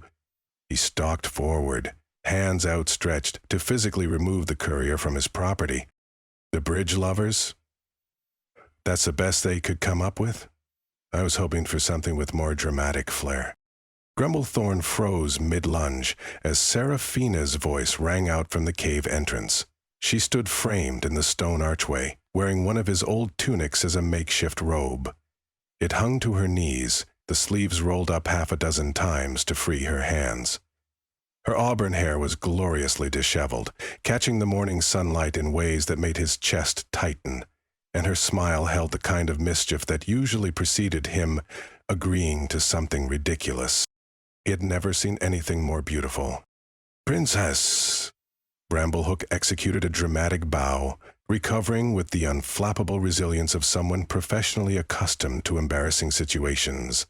He immediately abandoned Grumblethorn to dart toward Seraphina, dragging the enormous basket behind him. "May I present your official congratulations basket, courtesy of half the enchanted forest?" "Half?" Seraphina raised an eyebrow, clearly enjoying herself.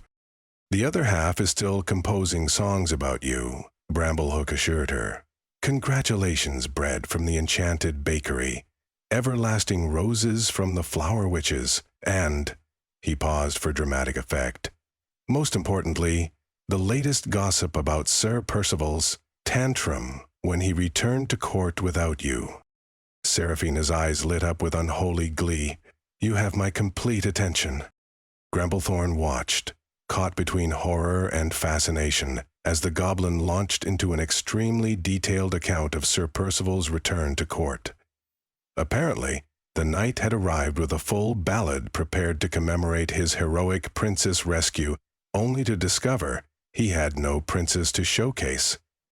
"And then," Bramblehook continued, now perched on a mossy rock with Seraphina sitting cross-legged before him like a child at story hour, "he locked himself in the East Tower for 2 days and emerged with a 17-stanza poem of betrayal.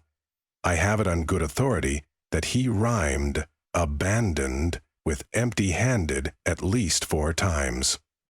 Seraphina covered her mouth, but not quickly enough to contain her laughter.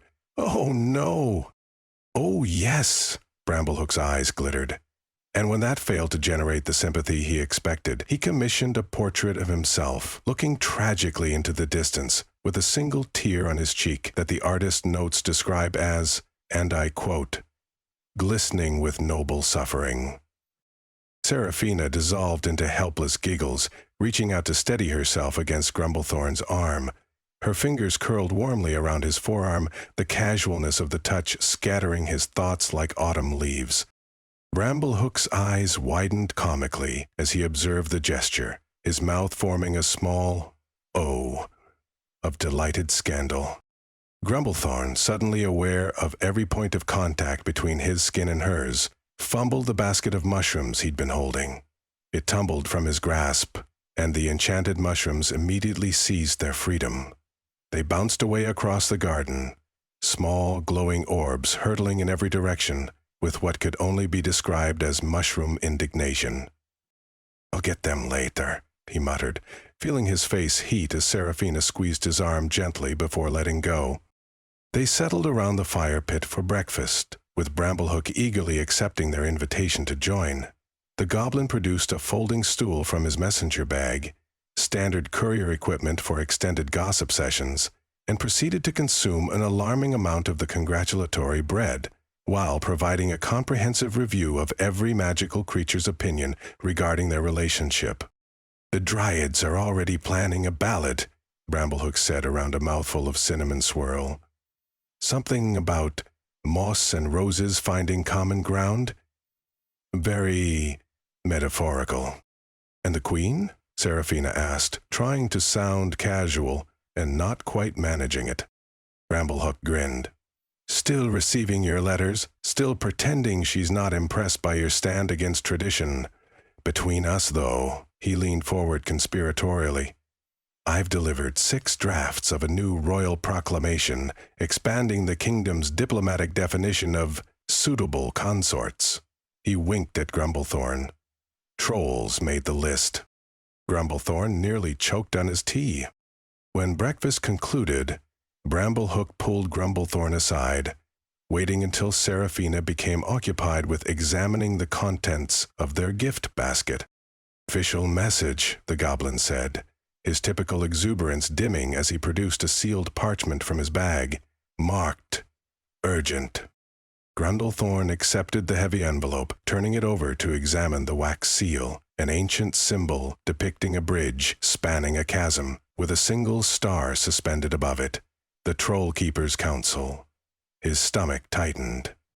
Didn't read it, Bramblehook said, unusually solemn, but the courier who passed it to me said it came from the Eastern Territories. Grumblethorn nodded curtly. Thank you. He broke the seal while Bramblehook collected the remaining bread into his bag, scanning the flowing script quickly. To the Bridge Keeper of Silverwood. Disturbances at the Eastern Bridge require immediate attention. Artifacts of significant power have gone missing from the Council's vault. Your expertise is requested as soon as possible, as one who still honors the old ways. The bridges are awakening. Be vigilant. Keeper Thorned Vale. A chill ran down Grumblethorn's spine. He quickly folded the message and tucked it into his tunic before Seraphina could notice his concern. Last thing before I go, Bramblehook announced. Shouldering his now bulging messenger bag, he fixed them both with a serious stare. I require exclusive rights. Exclusive rights to what? Seraphina asked. The goblin's serious expression cracked into a wide grin. To whatever happens next in the greatest romance the forest has ever seen. Think of the delivery fees, the tips, the...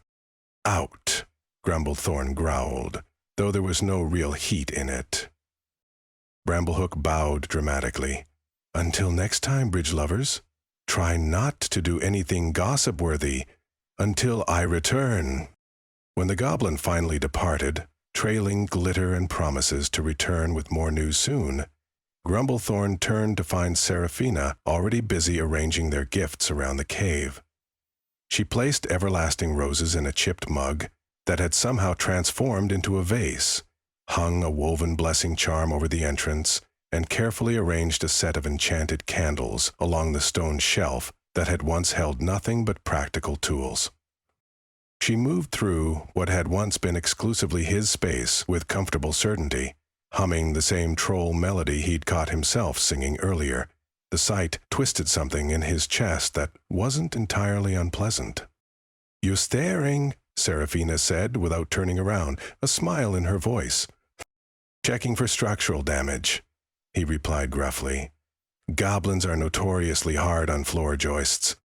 She laughed, the sound echoing pleasantly against stone walls that seemed warmer now, somehow, than they had been before her arrival. "What did Bramblehook give you?" "I saw him hand you something." Grumblethorn hesitated, the council's message a heavy weight against his chest. "Just bridge business, maintenance reports." Seraphina turned, eyebrow raised skeptically. "Maintenance reports that made you look like someone dropped ice down your tunic?" "Standard bridge keeper correspondence," he insisted, forcing a shrug. "Nothing interesting." She studied him for a long moment, and he had the distinct impression she was deciding whether to press further. Finally, she nodded. "Well, when you're ready to tell me what's actually in that letter, I'll be here." She returned to arranging the roses, the set of her shoulders making it clear the subject wasn't permanently closed. The day passed in comfortable domesticity, the kind Grumblethorn had never expected to experience. They harvested the remaining mushrooms, Seraphina proving surprisingly adept at coaxing the bouncing fungi to return, sorted herbs for drying, and bickered amiably about the proper placement of the new blessing charm. The council's message remained tucked inside his tunic, a shadow at the edge of his thoughts. That evening, after they shared a quiet dinner, Seraphina curled up with one of his mother's old books on magical propagation.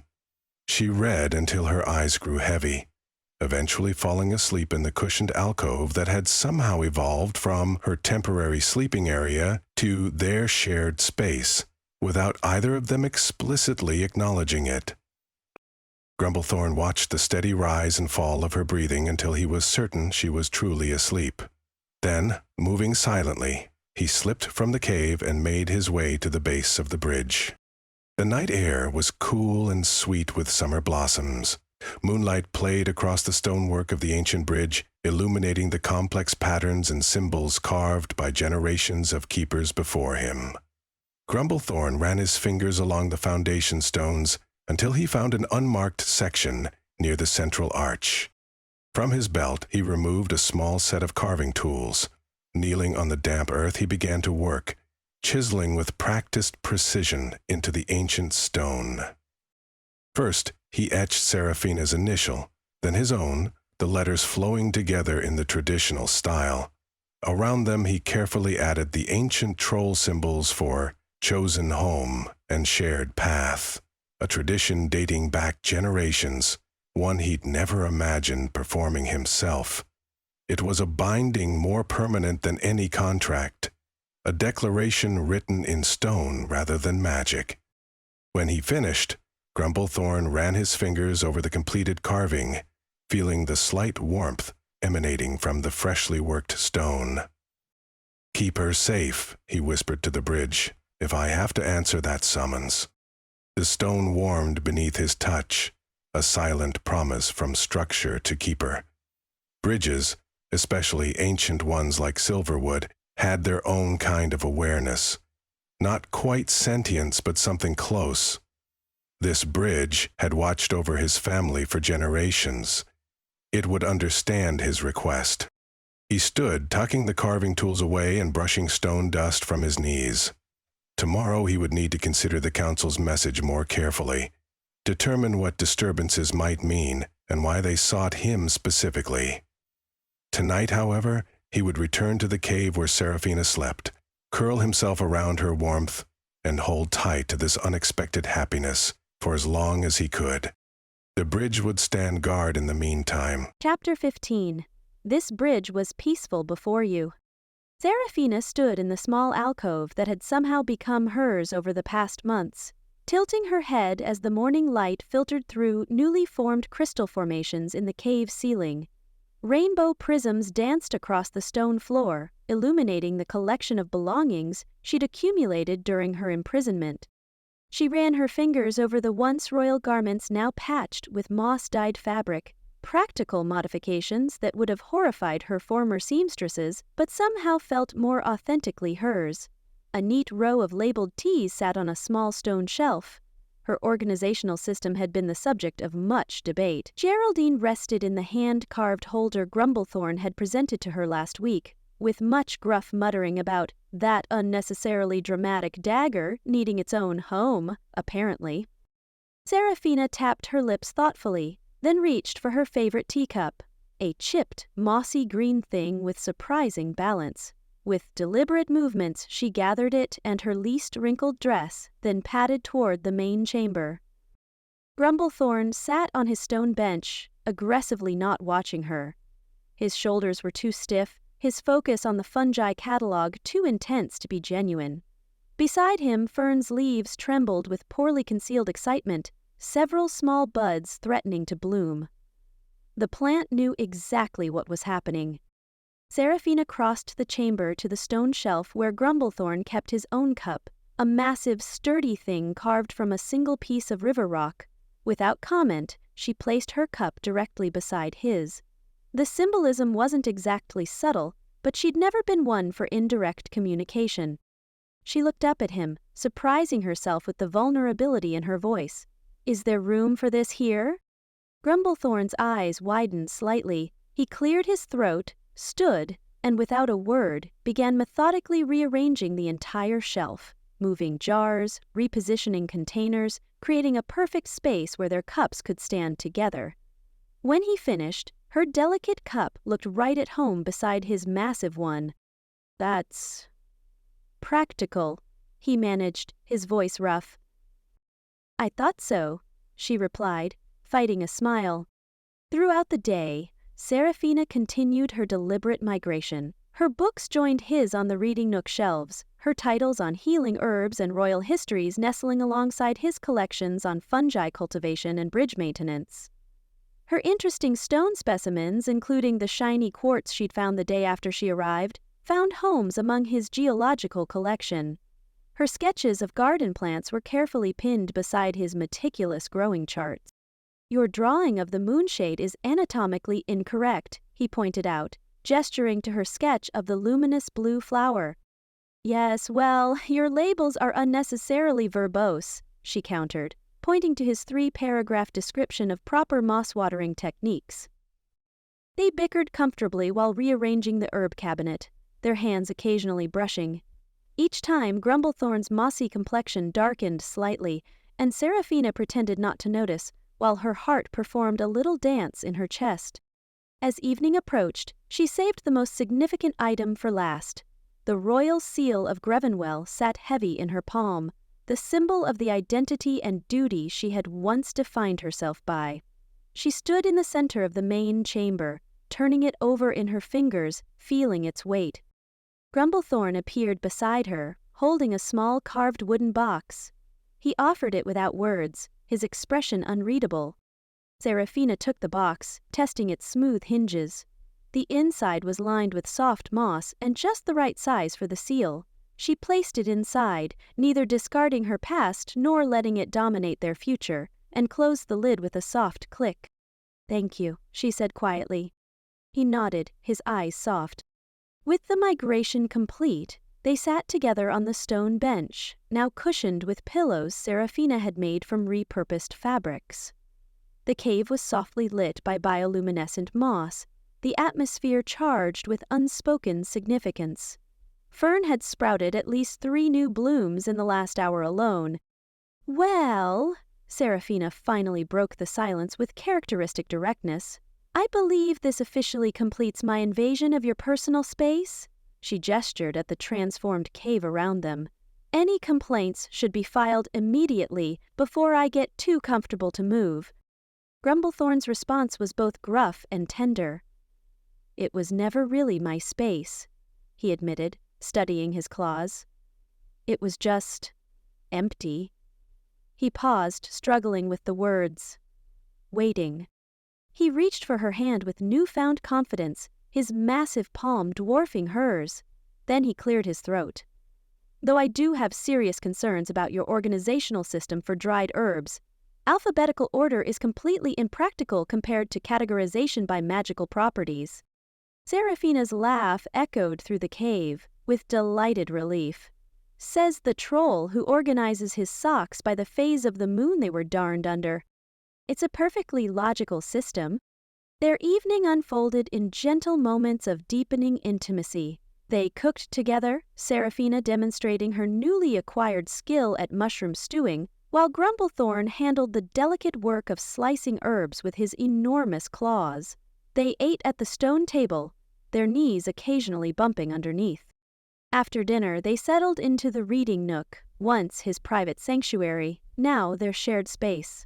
Grumblethorn read aloud from one of his favorite scrolls about the migratory patterns of enchanted toads, his deep voice rumbling pleasantly through the cave. Seraphina leaned against his shoulder, feeling the vibrations of his words. Your turn, he said, passing her a scroll. She selected one of her favorites, a collection of folk tales from the villages surrounding Grevenwell. As she read, the cave's luminous moss responded to their emotions, glowing warmer and brighter around them. This one always made me laugh as a child, she said, sharing a ridiculous story about a princess who tricked a dragon by feeding it enchanted cheese. I used to think all princesses were clever tricksters. Imagine my disappointment when I realized we were actually expected to be decorative and agreeable. Grumblethorn snorted. You? Agreeable? She elbowed him, but there was no malice in it. I tried, you know, for years. That sounds exhausting. It was. Seraphina's voice grew more serious. I realized I couldn't breathe in the future they'd planned for me. The day before I left, my mother presented the marriage contract with this expression of total satisfaction, as if she'd successfully sold off a particularly troublesome horse. Grumblethorn was quiet for a moment. Then he shared his own parallel revelation. I spent 70 years helping others continue their journeys, while convincing myself I didn't have one of my own. His fingers traced patterns in the moss growing on the stone wall. The bridge became both my purpose and my prison. And then I showed up and ruined everything, Seraphina said with a small smile. And fixed everything, he corrected quietly. Their conversation slowly transitioned from words to touch. Seraphina showed Grumblethorn how to braid her hair with flowers from the garden, laughing as his enormous claws proved surprisingly gentle with the delicate task. His face was a study in concentration as he wove moonshade blossoms into her auburn waves. There, he said gruffly when he'd finished. It's adequate. She touched the braid, feeling the silky petals. It's beautiful. Later, Grumblethorn taught her the proper way to tend the most sensitive moss varieties in the cave, the ones that responded to emotional states and required a specific touch. Gently, he instructed, demonstrating with a feather-light stroke across the velvet surface. It feels everything. Seraphina followed his example, her fingers brushing his with increasing deliberation. Like, this? Yes, he said, his voice suddenly hoarse. Just like that. As night deepened, their connection deepened with it. They migrated to the cushioned area near the warmest part of the cave, where thermal stones provided gentle heat. Sprawled among the pillows, they traded increasingly personal stories, childhood memories, secret fears, quiet hopes. I used to hide in the castle library during state dinners, Seraphina confessed. I'd sneak entire roast quails under my dress and have a feast among the history scrolls. I used to sing to the mushrooms, Grumblethorn admitted, only when I was certain no one was around to hear. Sing to me, she whispered. He refused, predictably, but the request hung between them, intimate and promising. Their whispered confessions gave way to closer proximity. Seraphina found herself mapping the constellations of lichen that dotted Grumblethorn's forearms, while his fingers traced idle patterns on her shoulder. Something shifted in the air between them, an invisible barrier finally dissolving. Seraphina took a deep breath and made her decision. With princess-like certainty, she took Grumblethorn's face between her hands, his rough skin warm against her palms. I believe we've completed all preliminary negotiations, she stated, her voice only slightly unsteady. Then she kissed him with unmistakable intention. For a split second, he froze. Then he responded with such heartfelt intensity that the cave's crystals began to hum in harmonic resonance. His arms encircled her, careful but certain, as if he'd been waiting forever to hold her properly. The kiss deepened, months of tension and tenderness crystallizing into something real and undeniable. Fern exploded into full bloom, showering them with tiny white petals neither noticed. When they finally broke apart, Grumblethorn looked dazed, his usual grumpy expression replaced with something approaching wonder. That was... I know, she replied, rather smugly. I think we should... Yes, absolutely. Later, as moonlight filtered through the crystal ceiling above what was now undeniably their shared sleeping space, Seraphina traced the intricate patterns of moss on Grumblethorn's shoulder. His breathing had slowed, but she knew he wasn't asleep. Do you think the bridge knew all along? She whispered, her fingers continuing their exploration of his arm. He pulled her closer against his side, his massive form curled protectively around her smaller one. I think everyone knew but us, he admitted, his voice rumbling through his chest under her ear. Outside, beyond their view, the ancient bridge glowed with a soft, steady light. It illuminated freshly carved initials at its base, S+G, sketched that morning while Seraphina had been gathering the last of her garden herbs, no longer a barrier but a foundation for whatever came next. Fern is unbearably smug, Seraphina murmured, glancing at the houseplant that had somehow produced enough flowers to resemble a wedding bouquet. We'll never hear the end of this. She's earned her gloating rights, Grumblethorn said, his fingers tangling in Seraphina's hair, though I'd appreciate if you didn't encourage her. Me, I would never. She pressed a kiss to his chest, right over his heart. Besides, I'm too busy encouraging you. His arms tightened around her. No encouragement needed, princess. The night wrapped around them like a blanket, the cave humming with contentment. Tomorrow would bring challenges, letters to write, decisions to make, but tonight was theirs alone, the culmination of a journey neither had planned, but both had needed.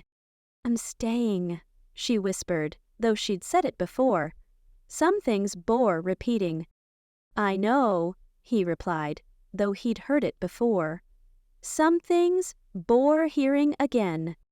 The magic of the bridge, once a prison, now simply surrounded them, not binding but blessing, as if the ancient stones approved of what had grown in their shadow. Chapter 16. Absolutely not a love story, except it is. Grumblethorn woke before dawn, driven from sleep by the persistent worry that something would go catastrophically wrong. He eased himself away from Seraphina's sleeping form, careful not to disturb her as he slipped from their bed, still a phrase that made his chest tighten in disbelief.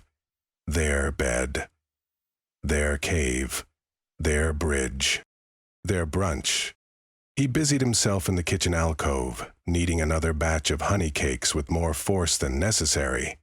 The recipe had been his grandmother's, passed down through generations of troll keepers who had all, presumably, been far more competent at hospitality than he was.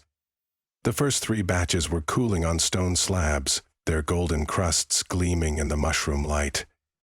It's just brunch, he muttered to himself, though the fungi displays he'd spent hours arranging suggested otherwise.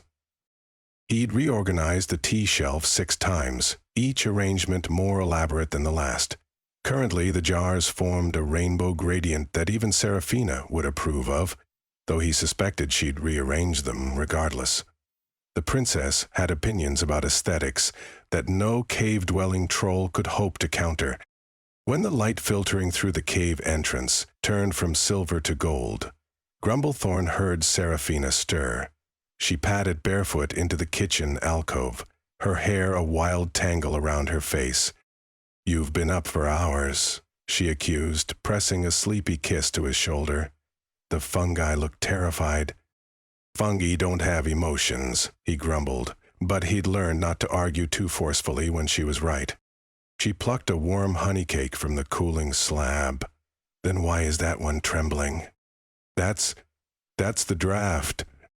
Seraphina raised an eyebrow, but didn't press the issue, too busy savoring her stolen honey cake. Worth marrying you for these alone." Grumbler nearly dropped the stone-mixing bowl. This isn't." He took a deep breath. "Toll brunch isn't a wedding.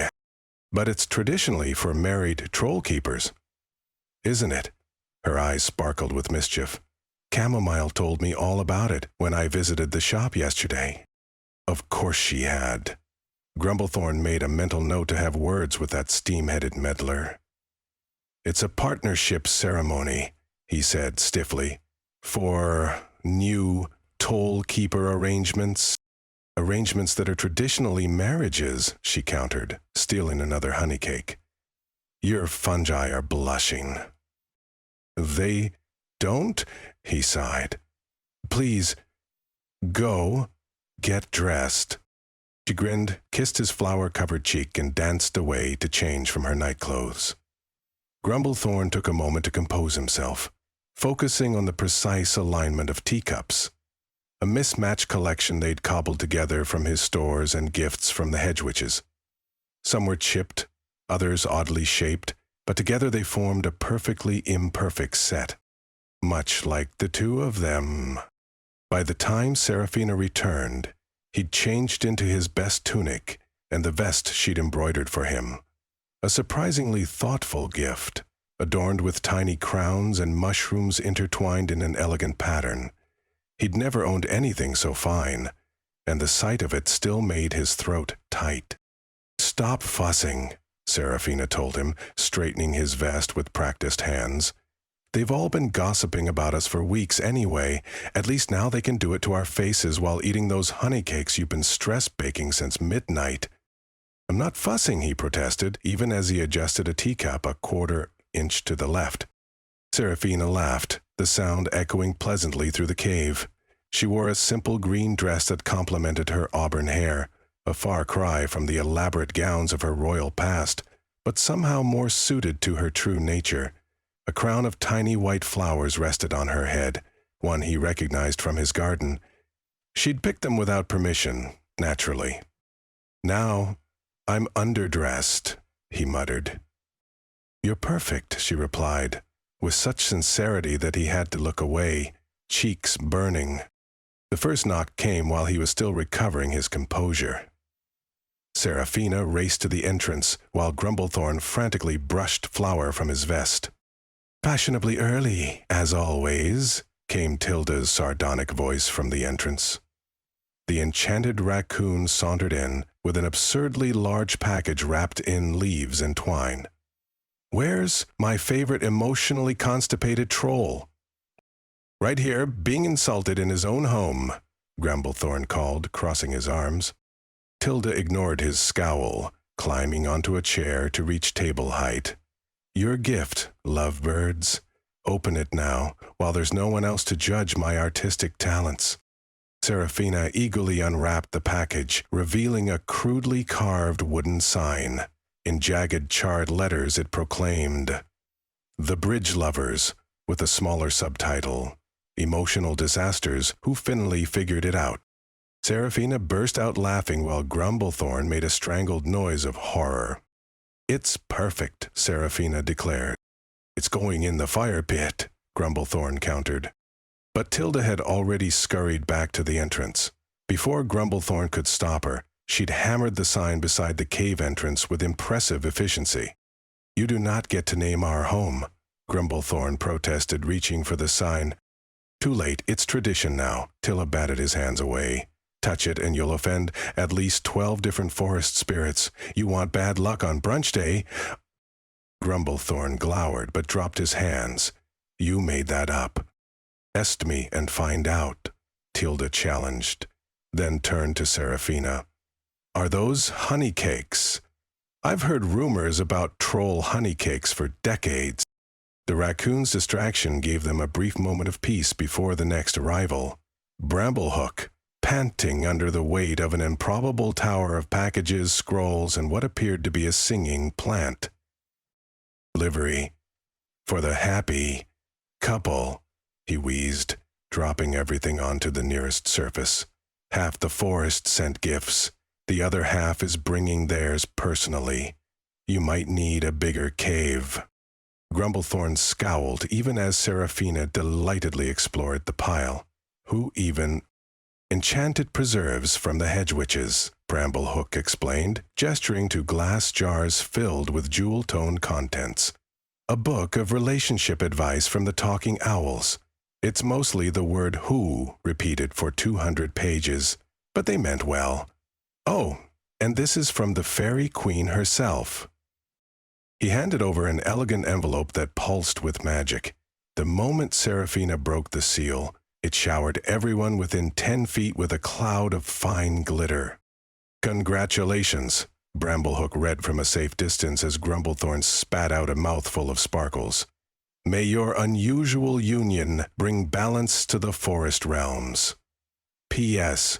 Sorry about the glitter. It's traditional." "Is it?" Grumblethorn growled, brushing ineffectually at his now glittering beard. "No, she just thinks it's funny," Bramblehook admitted, helping himself to a honey cake. "Sweet mercy of the elder woods, these are good."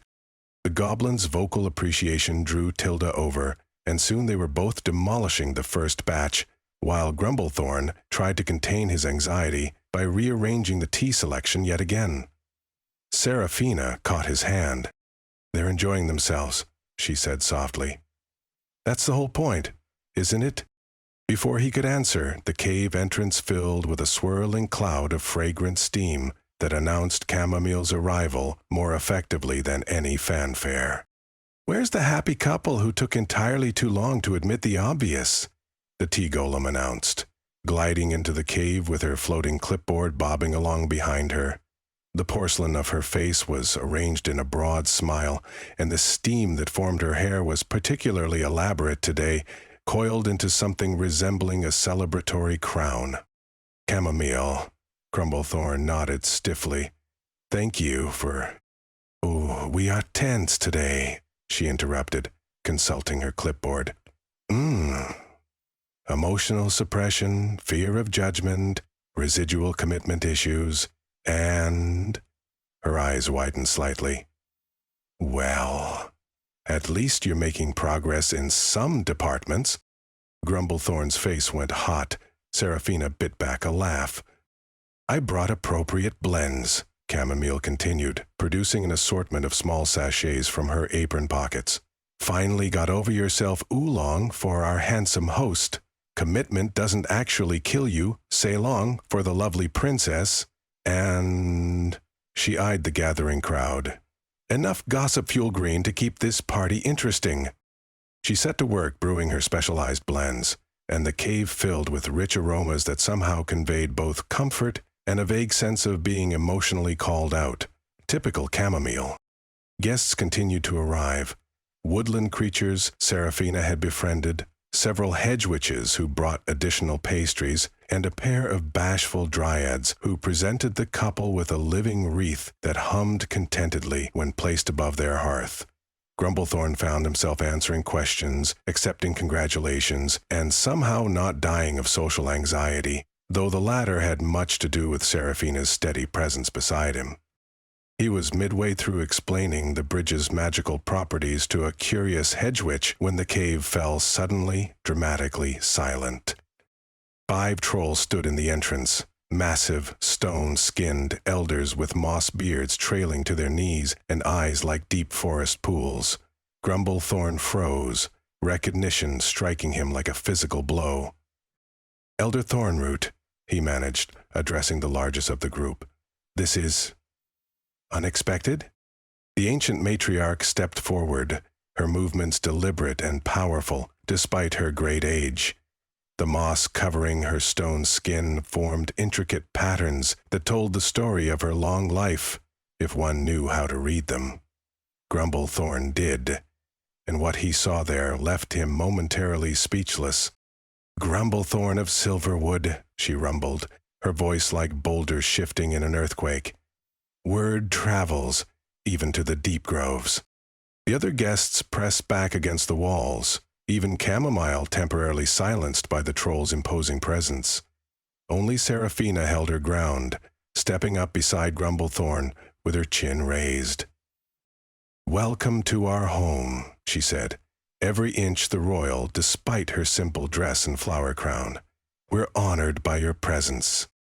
Elder Thornroot's gaze shifted to Seraphina, moss eyebrows rising fractionally, the troll equivalent of open shock. "The princess who stays by choice," she observed. "Interesting." Without further preamble, she reached into a pouch at her waist and withdrew a smooth stone disc etched with ancient runes. A hearthstone, Grumblethorn recognized with a jolt of disbelief. The traditional gift for a new Trollkeeper union. One he'd never expected to receive. "The first hearthstone was given when the mountains were young," Elder Thornroot intoned, holding it out. "When trolls learned that 2 hearts, like 2 stones, create more warmth together than apart." Grumblethorn's hands trembled slightly as he accepted the stone. It was warm to the touch, thrumming with old magic. We are honored beyond words, Elder." "The deep groves acknowledge your bond," the matriarch said, inclining her head. "May your roots grow strong and your bridge stand true." It was the highest blessing a troll could receive. Grumblethorn swallowed hard, emotion threatening to overwhelm him. Seraphina's hand found his, squeezing gently. "Thank you," she said simply. The elder trolls nodded in unison, then filed silently to the far corner of the cave, where they settled themselves with geological patience, accepting teacups that looked comically small in their massive hands. "Well," Chamomile broke the stunned silence, "who wants more tea?" The party resumed with renewed energy, the elder troll's blessing adding an element of significance that even Grumblethorn hadn't anticipated. Conversation flowed more freely, laughter echoed from the cave walls, and the honey cakes vanished at an alarming rate. Bramble hooked several cups of tea into the celebration, gathered everyone's attention with a dramatic clearing of his throat. "You've all heard the rumors," he announced, climbing onto a chair, "but none of you were there. Allow me to recreate the passionate scene that has set the forest ablaze with gossip." "Please don't," Grumblethorn groaned, but his protest was drowned out by enthusiastic encouragement from the other guests. Bramblehook launched into a wildly exaggerated reenactment of what he called the bridge collapse romance scene, complete with swooning gestures and dialogue that bore only the faintest resemblance to reality.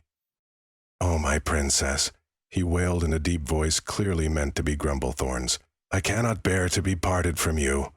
My mossy heart beats only for your royal smile." Seraphina was laughing so hard she nearly choked on her tea, leaning against Grumblethorn's side for support.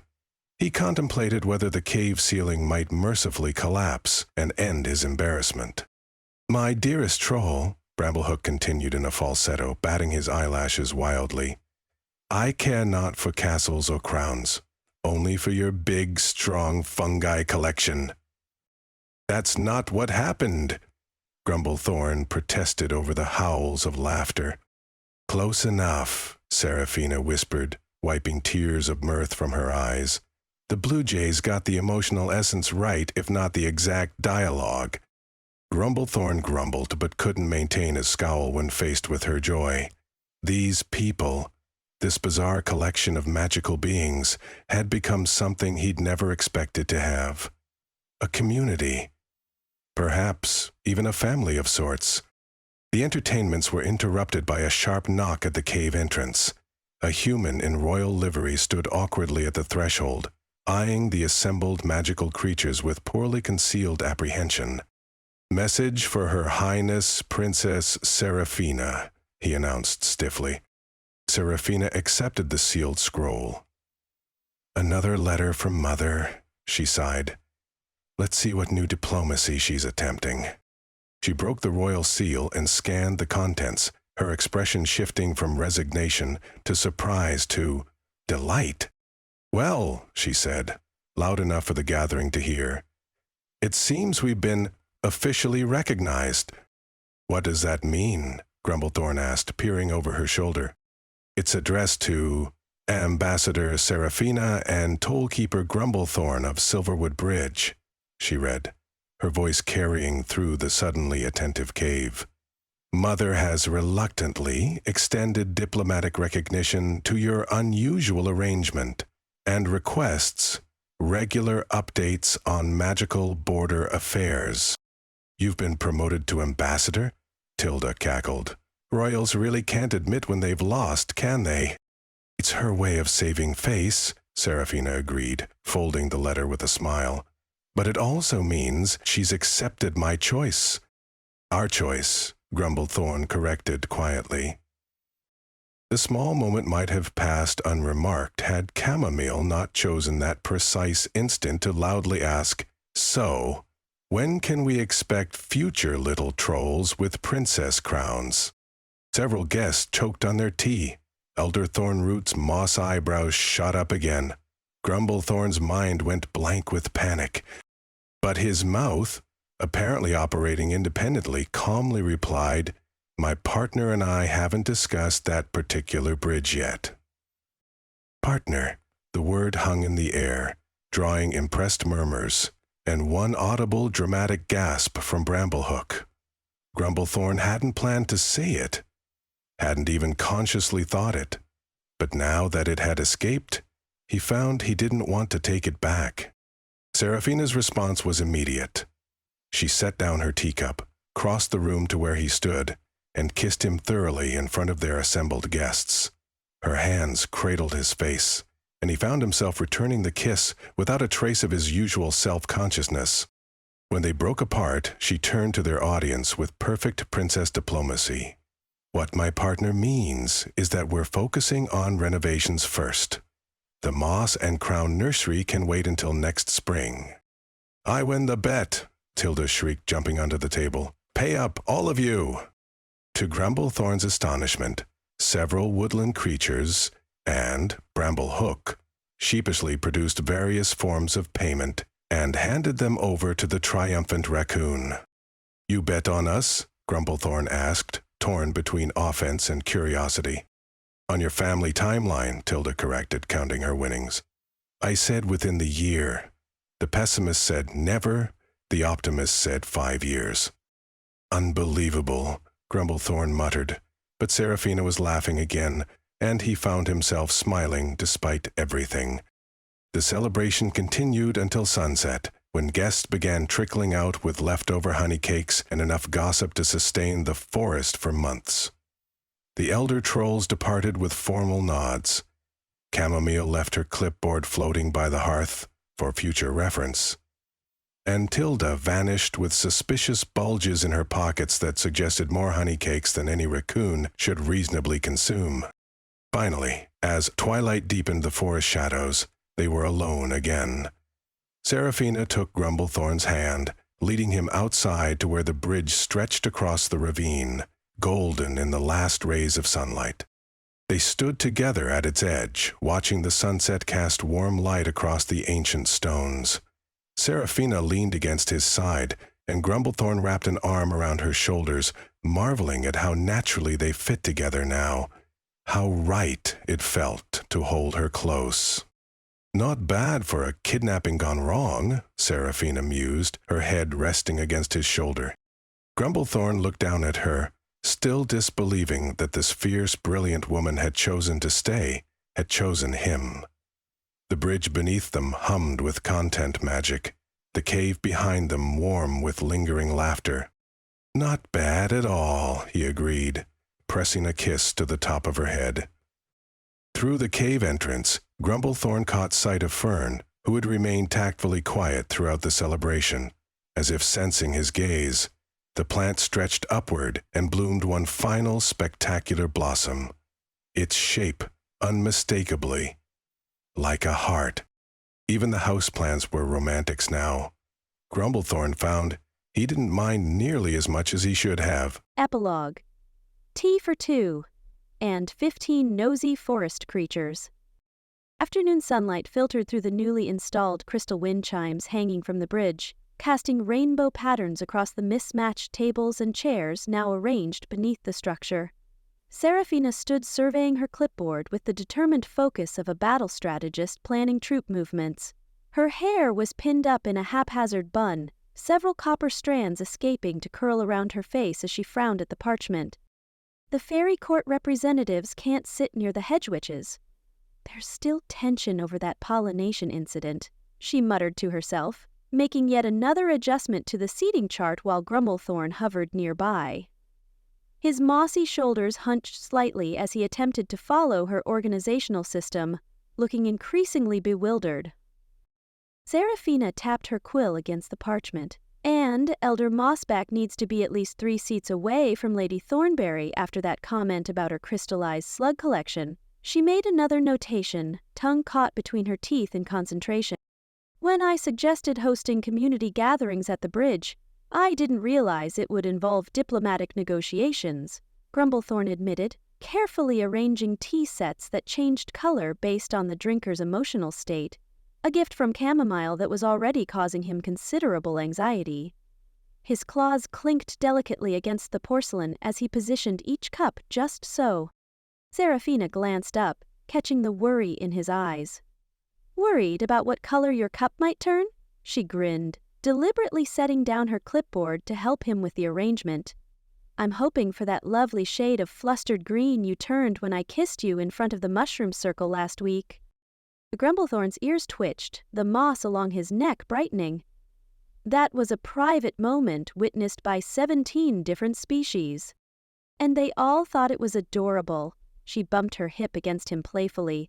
Especially when you dropped that basket of glowing toadstools.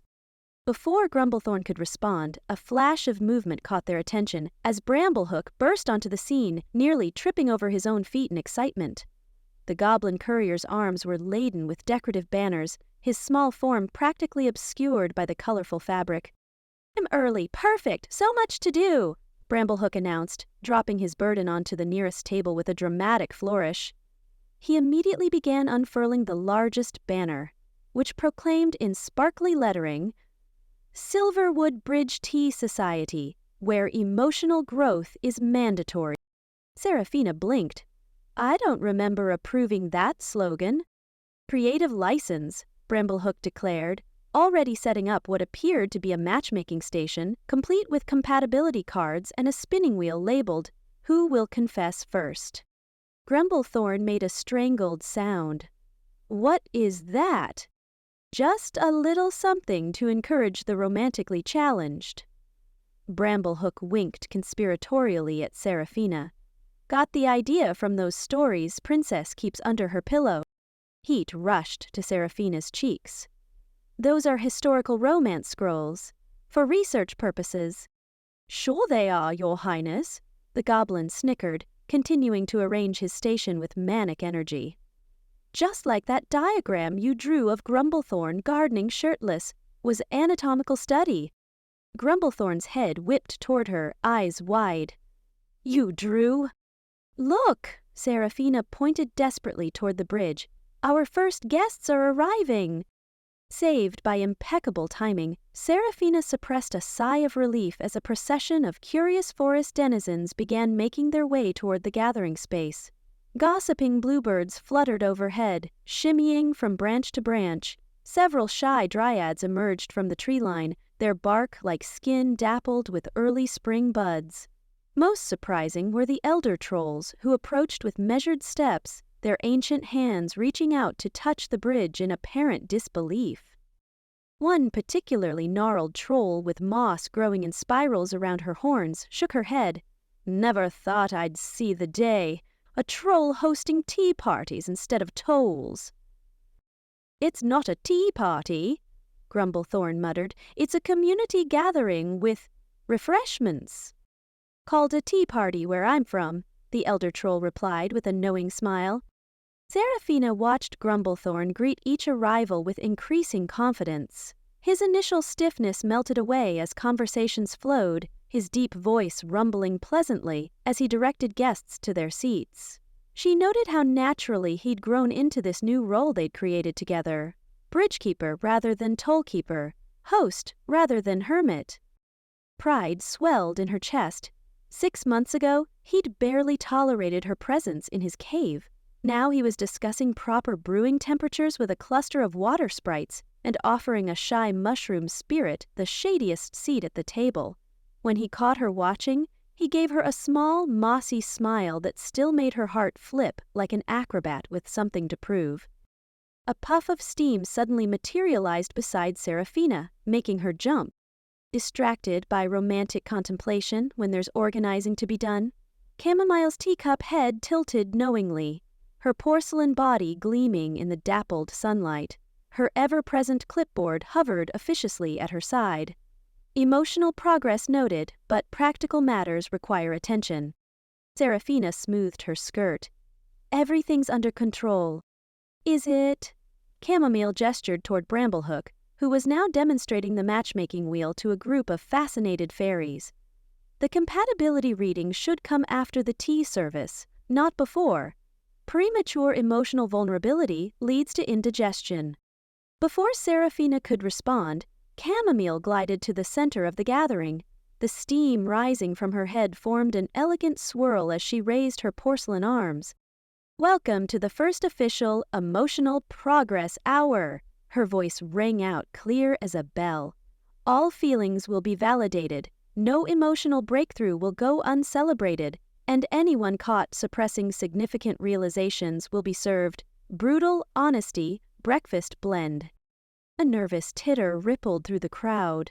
Seraphina caught Grumblethorn's eye across the tables, and they shared a moment of amused panic. They'd created this gathering as a simple bridge between communities, pun absolutely intended, but it was rapidly taking on a life of its own. The gathering quickly transformed from organized tea service to cheerful chaos. Seraphina found herself pouring tea for a family of hedgehogs while simultaneously nodding along to a dryad's complicated relationship woes. Across the way, Tilda had somehow produced an actual spreadsheet and was presenting it to a rapt audience. "As you can see from these romantic progress metrics," the raccoon explained, gesturing with a tiny pointer, "spring coupling is up 42% throughout the forest. I attribute this to the ambient magic radiating from certain cave-dwelling individuals who shall remain unnamed but are obviously our hosts." Seraphina nearly spilled tea on a hedgehog. At another table, the elder trolls had cornered Grumblethorn and were clearly sharing embarrassing stories. His moss had darkened several shades, and he kept shooting desperate glances her way. Used to get his horns caught in the lower branches. Wouldn't stop collecting shiny pebbles. Cried when the moonflowers closed. Fern, who'd been transported to a place of honor at the center table, was glowing so brightly with approval she was practically becoming a light source. The plant's leaves trembled with what Seraphina had learned to recognize as laughter.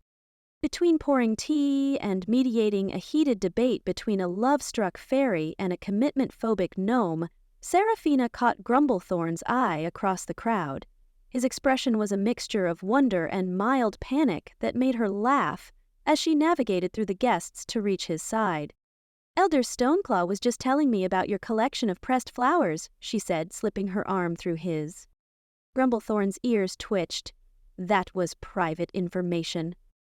"Nothing's private at a tea gathering," Elder Stoneclaw chuckled, patting Grumblethorn's arm with a gnarled hand. "Especially when you're hosting with your mate." "We're not," Grumblethorn began.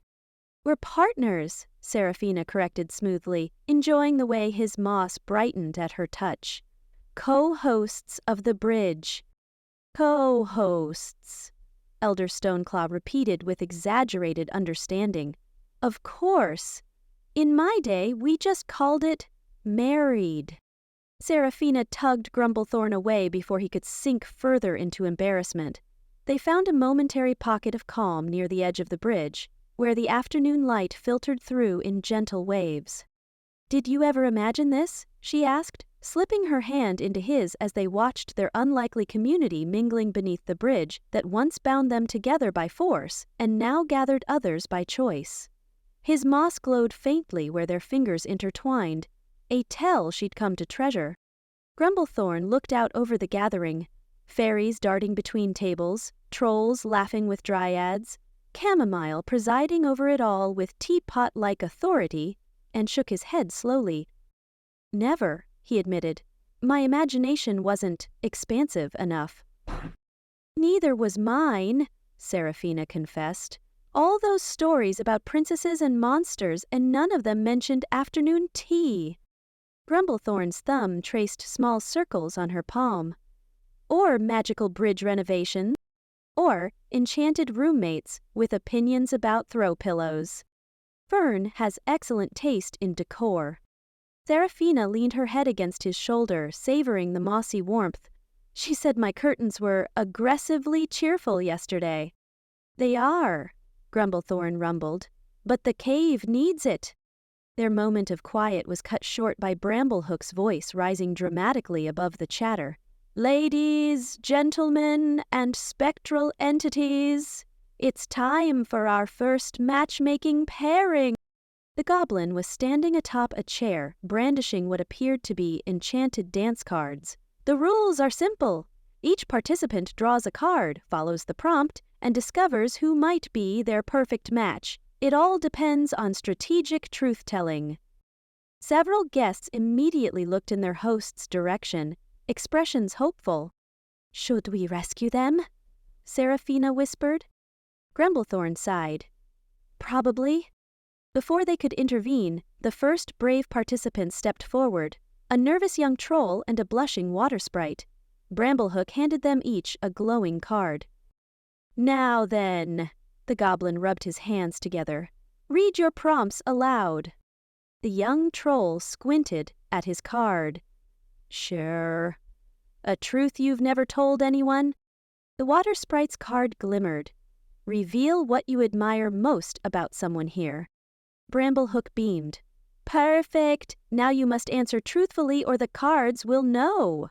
The cards pulsed in warning, drawing gasps from the crowd. Seraphina bit her lip, fighting a smile. This might be entertaining after all. As the afternoon stretched into evening, lanterns were lit and hung from the lower branches of the bridge. The golden glow reflected in the water below, creating the illusion of stars both above and below them.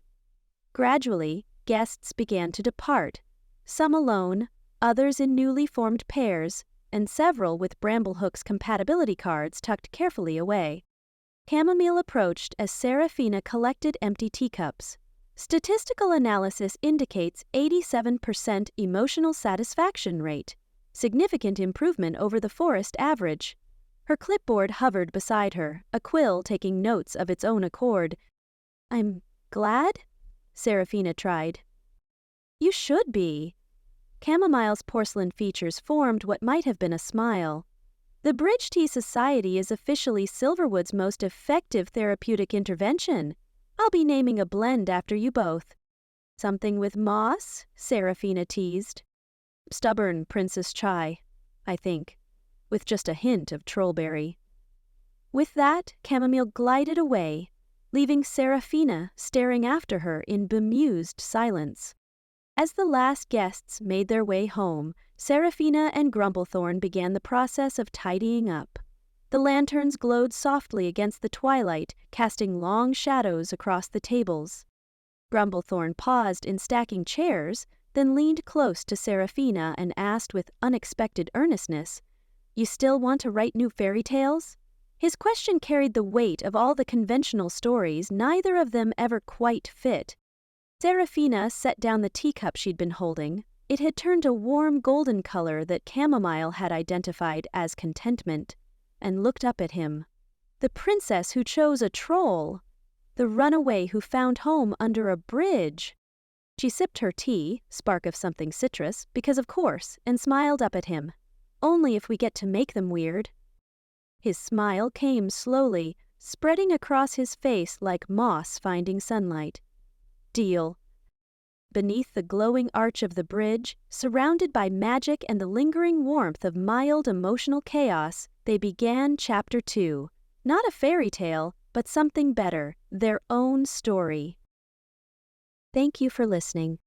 Please visit me at wynnvalentine.com to stay up to date. Please subscribe, leave a comment, and review.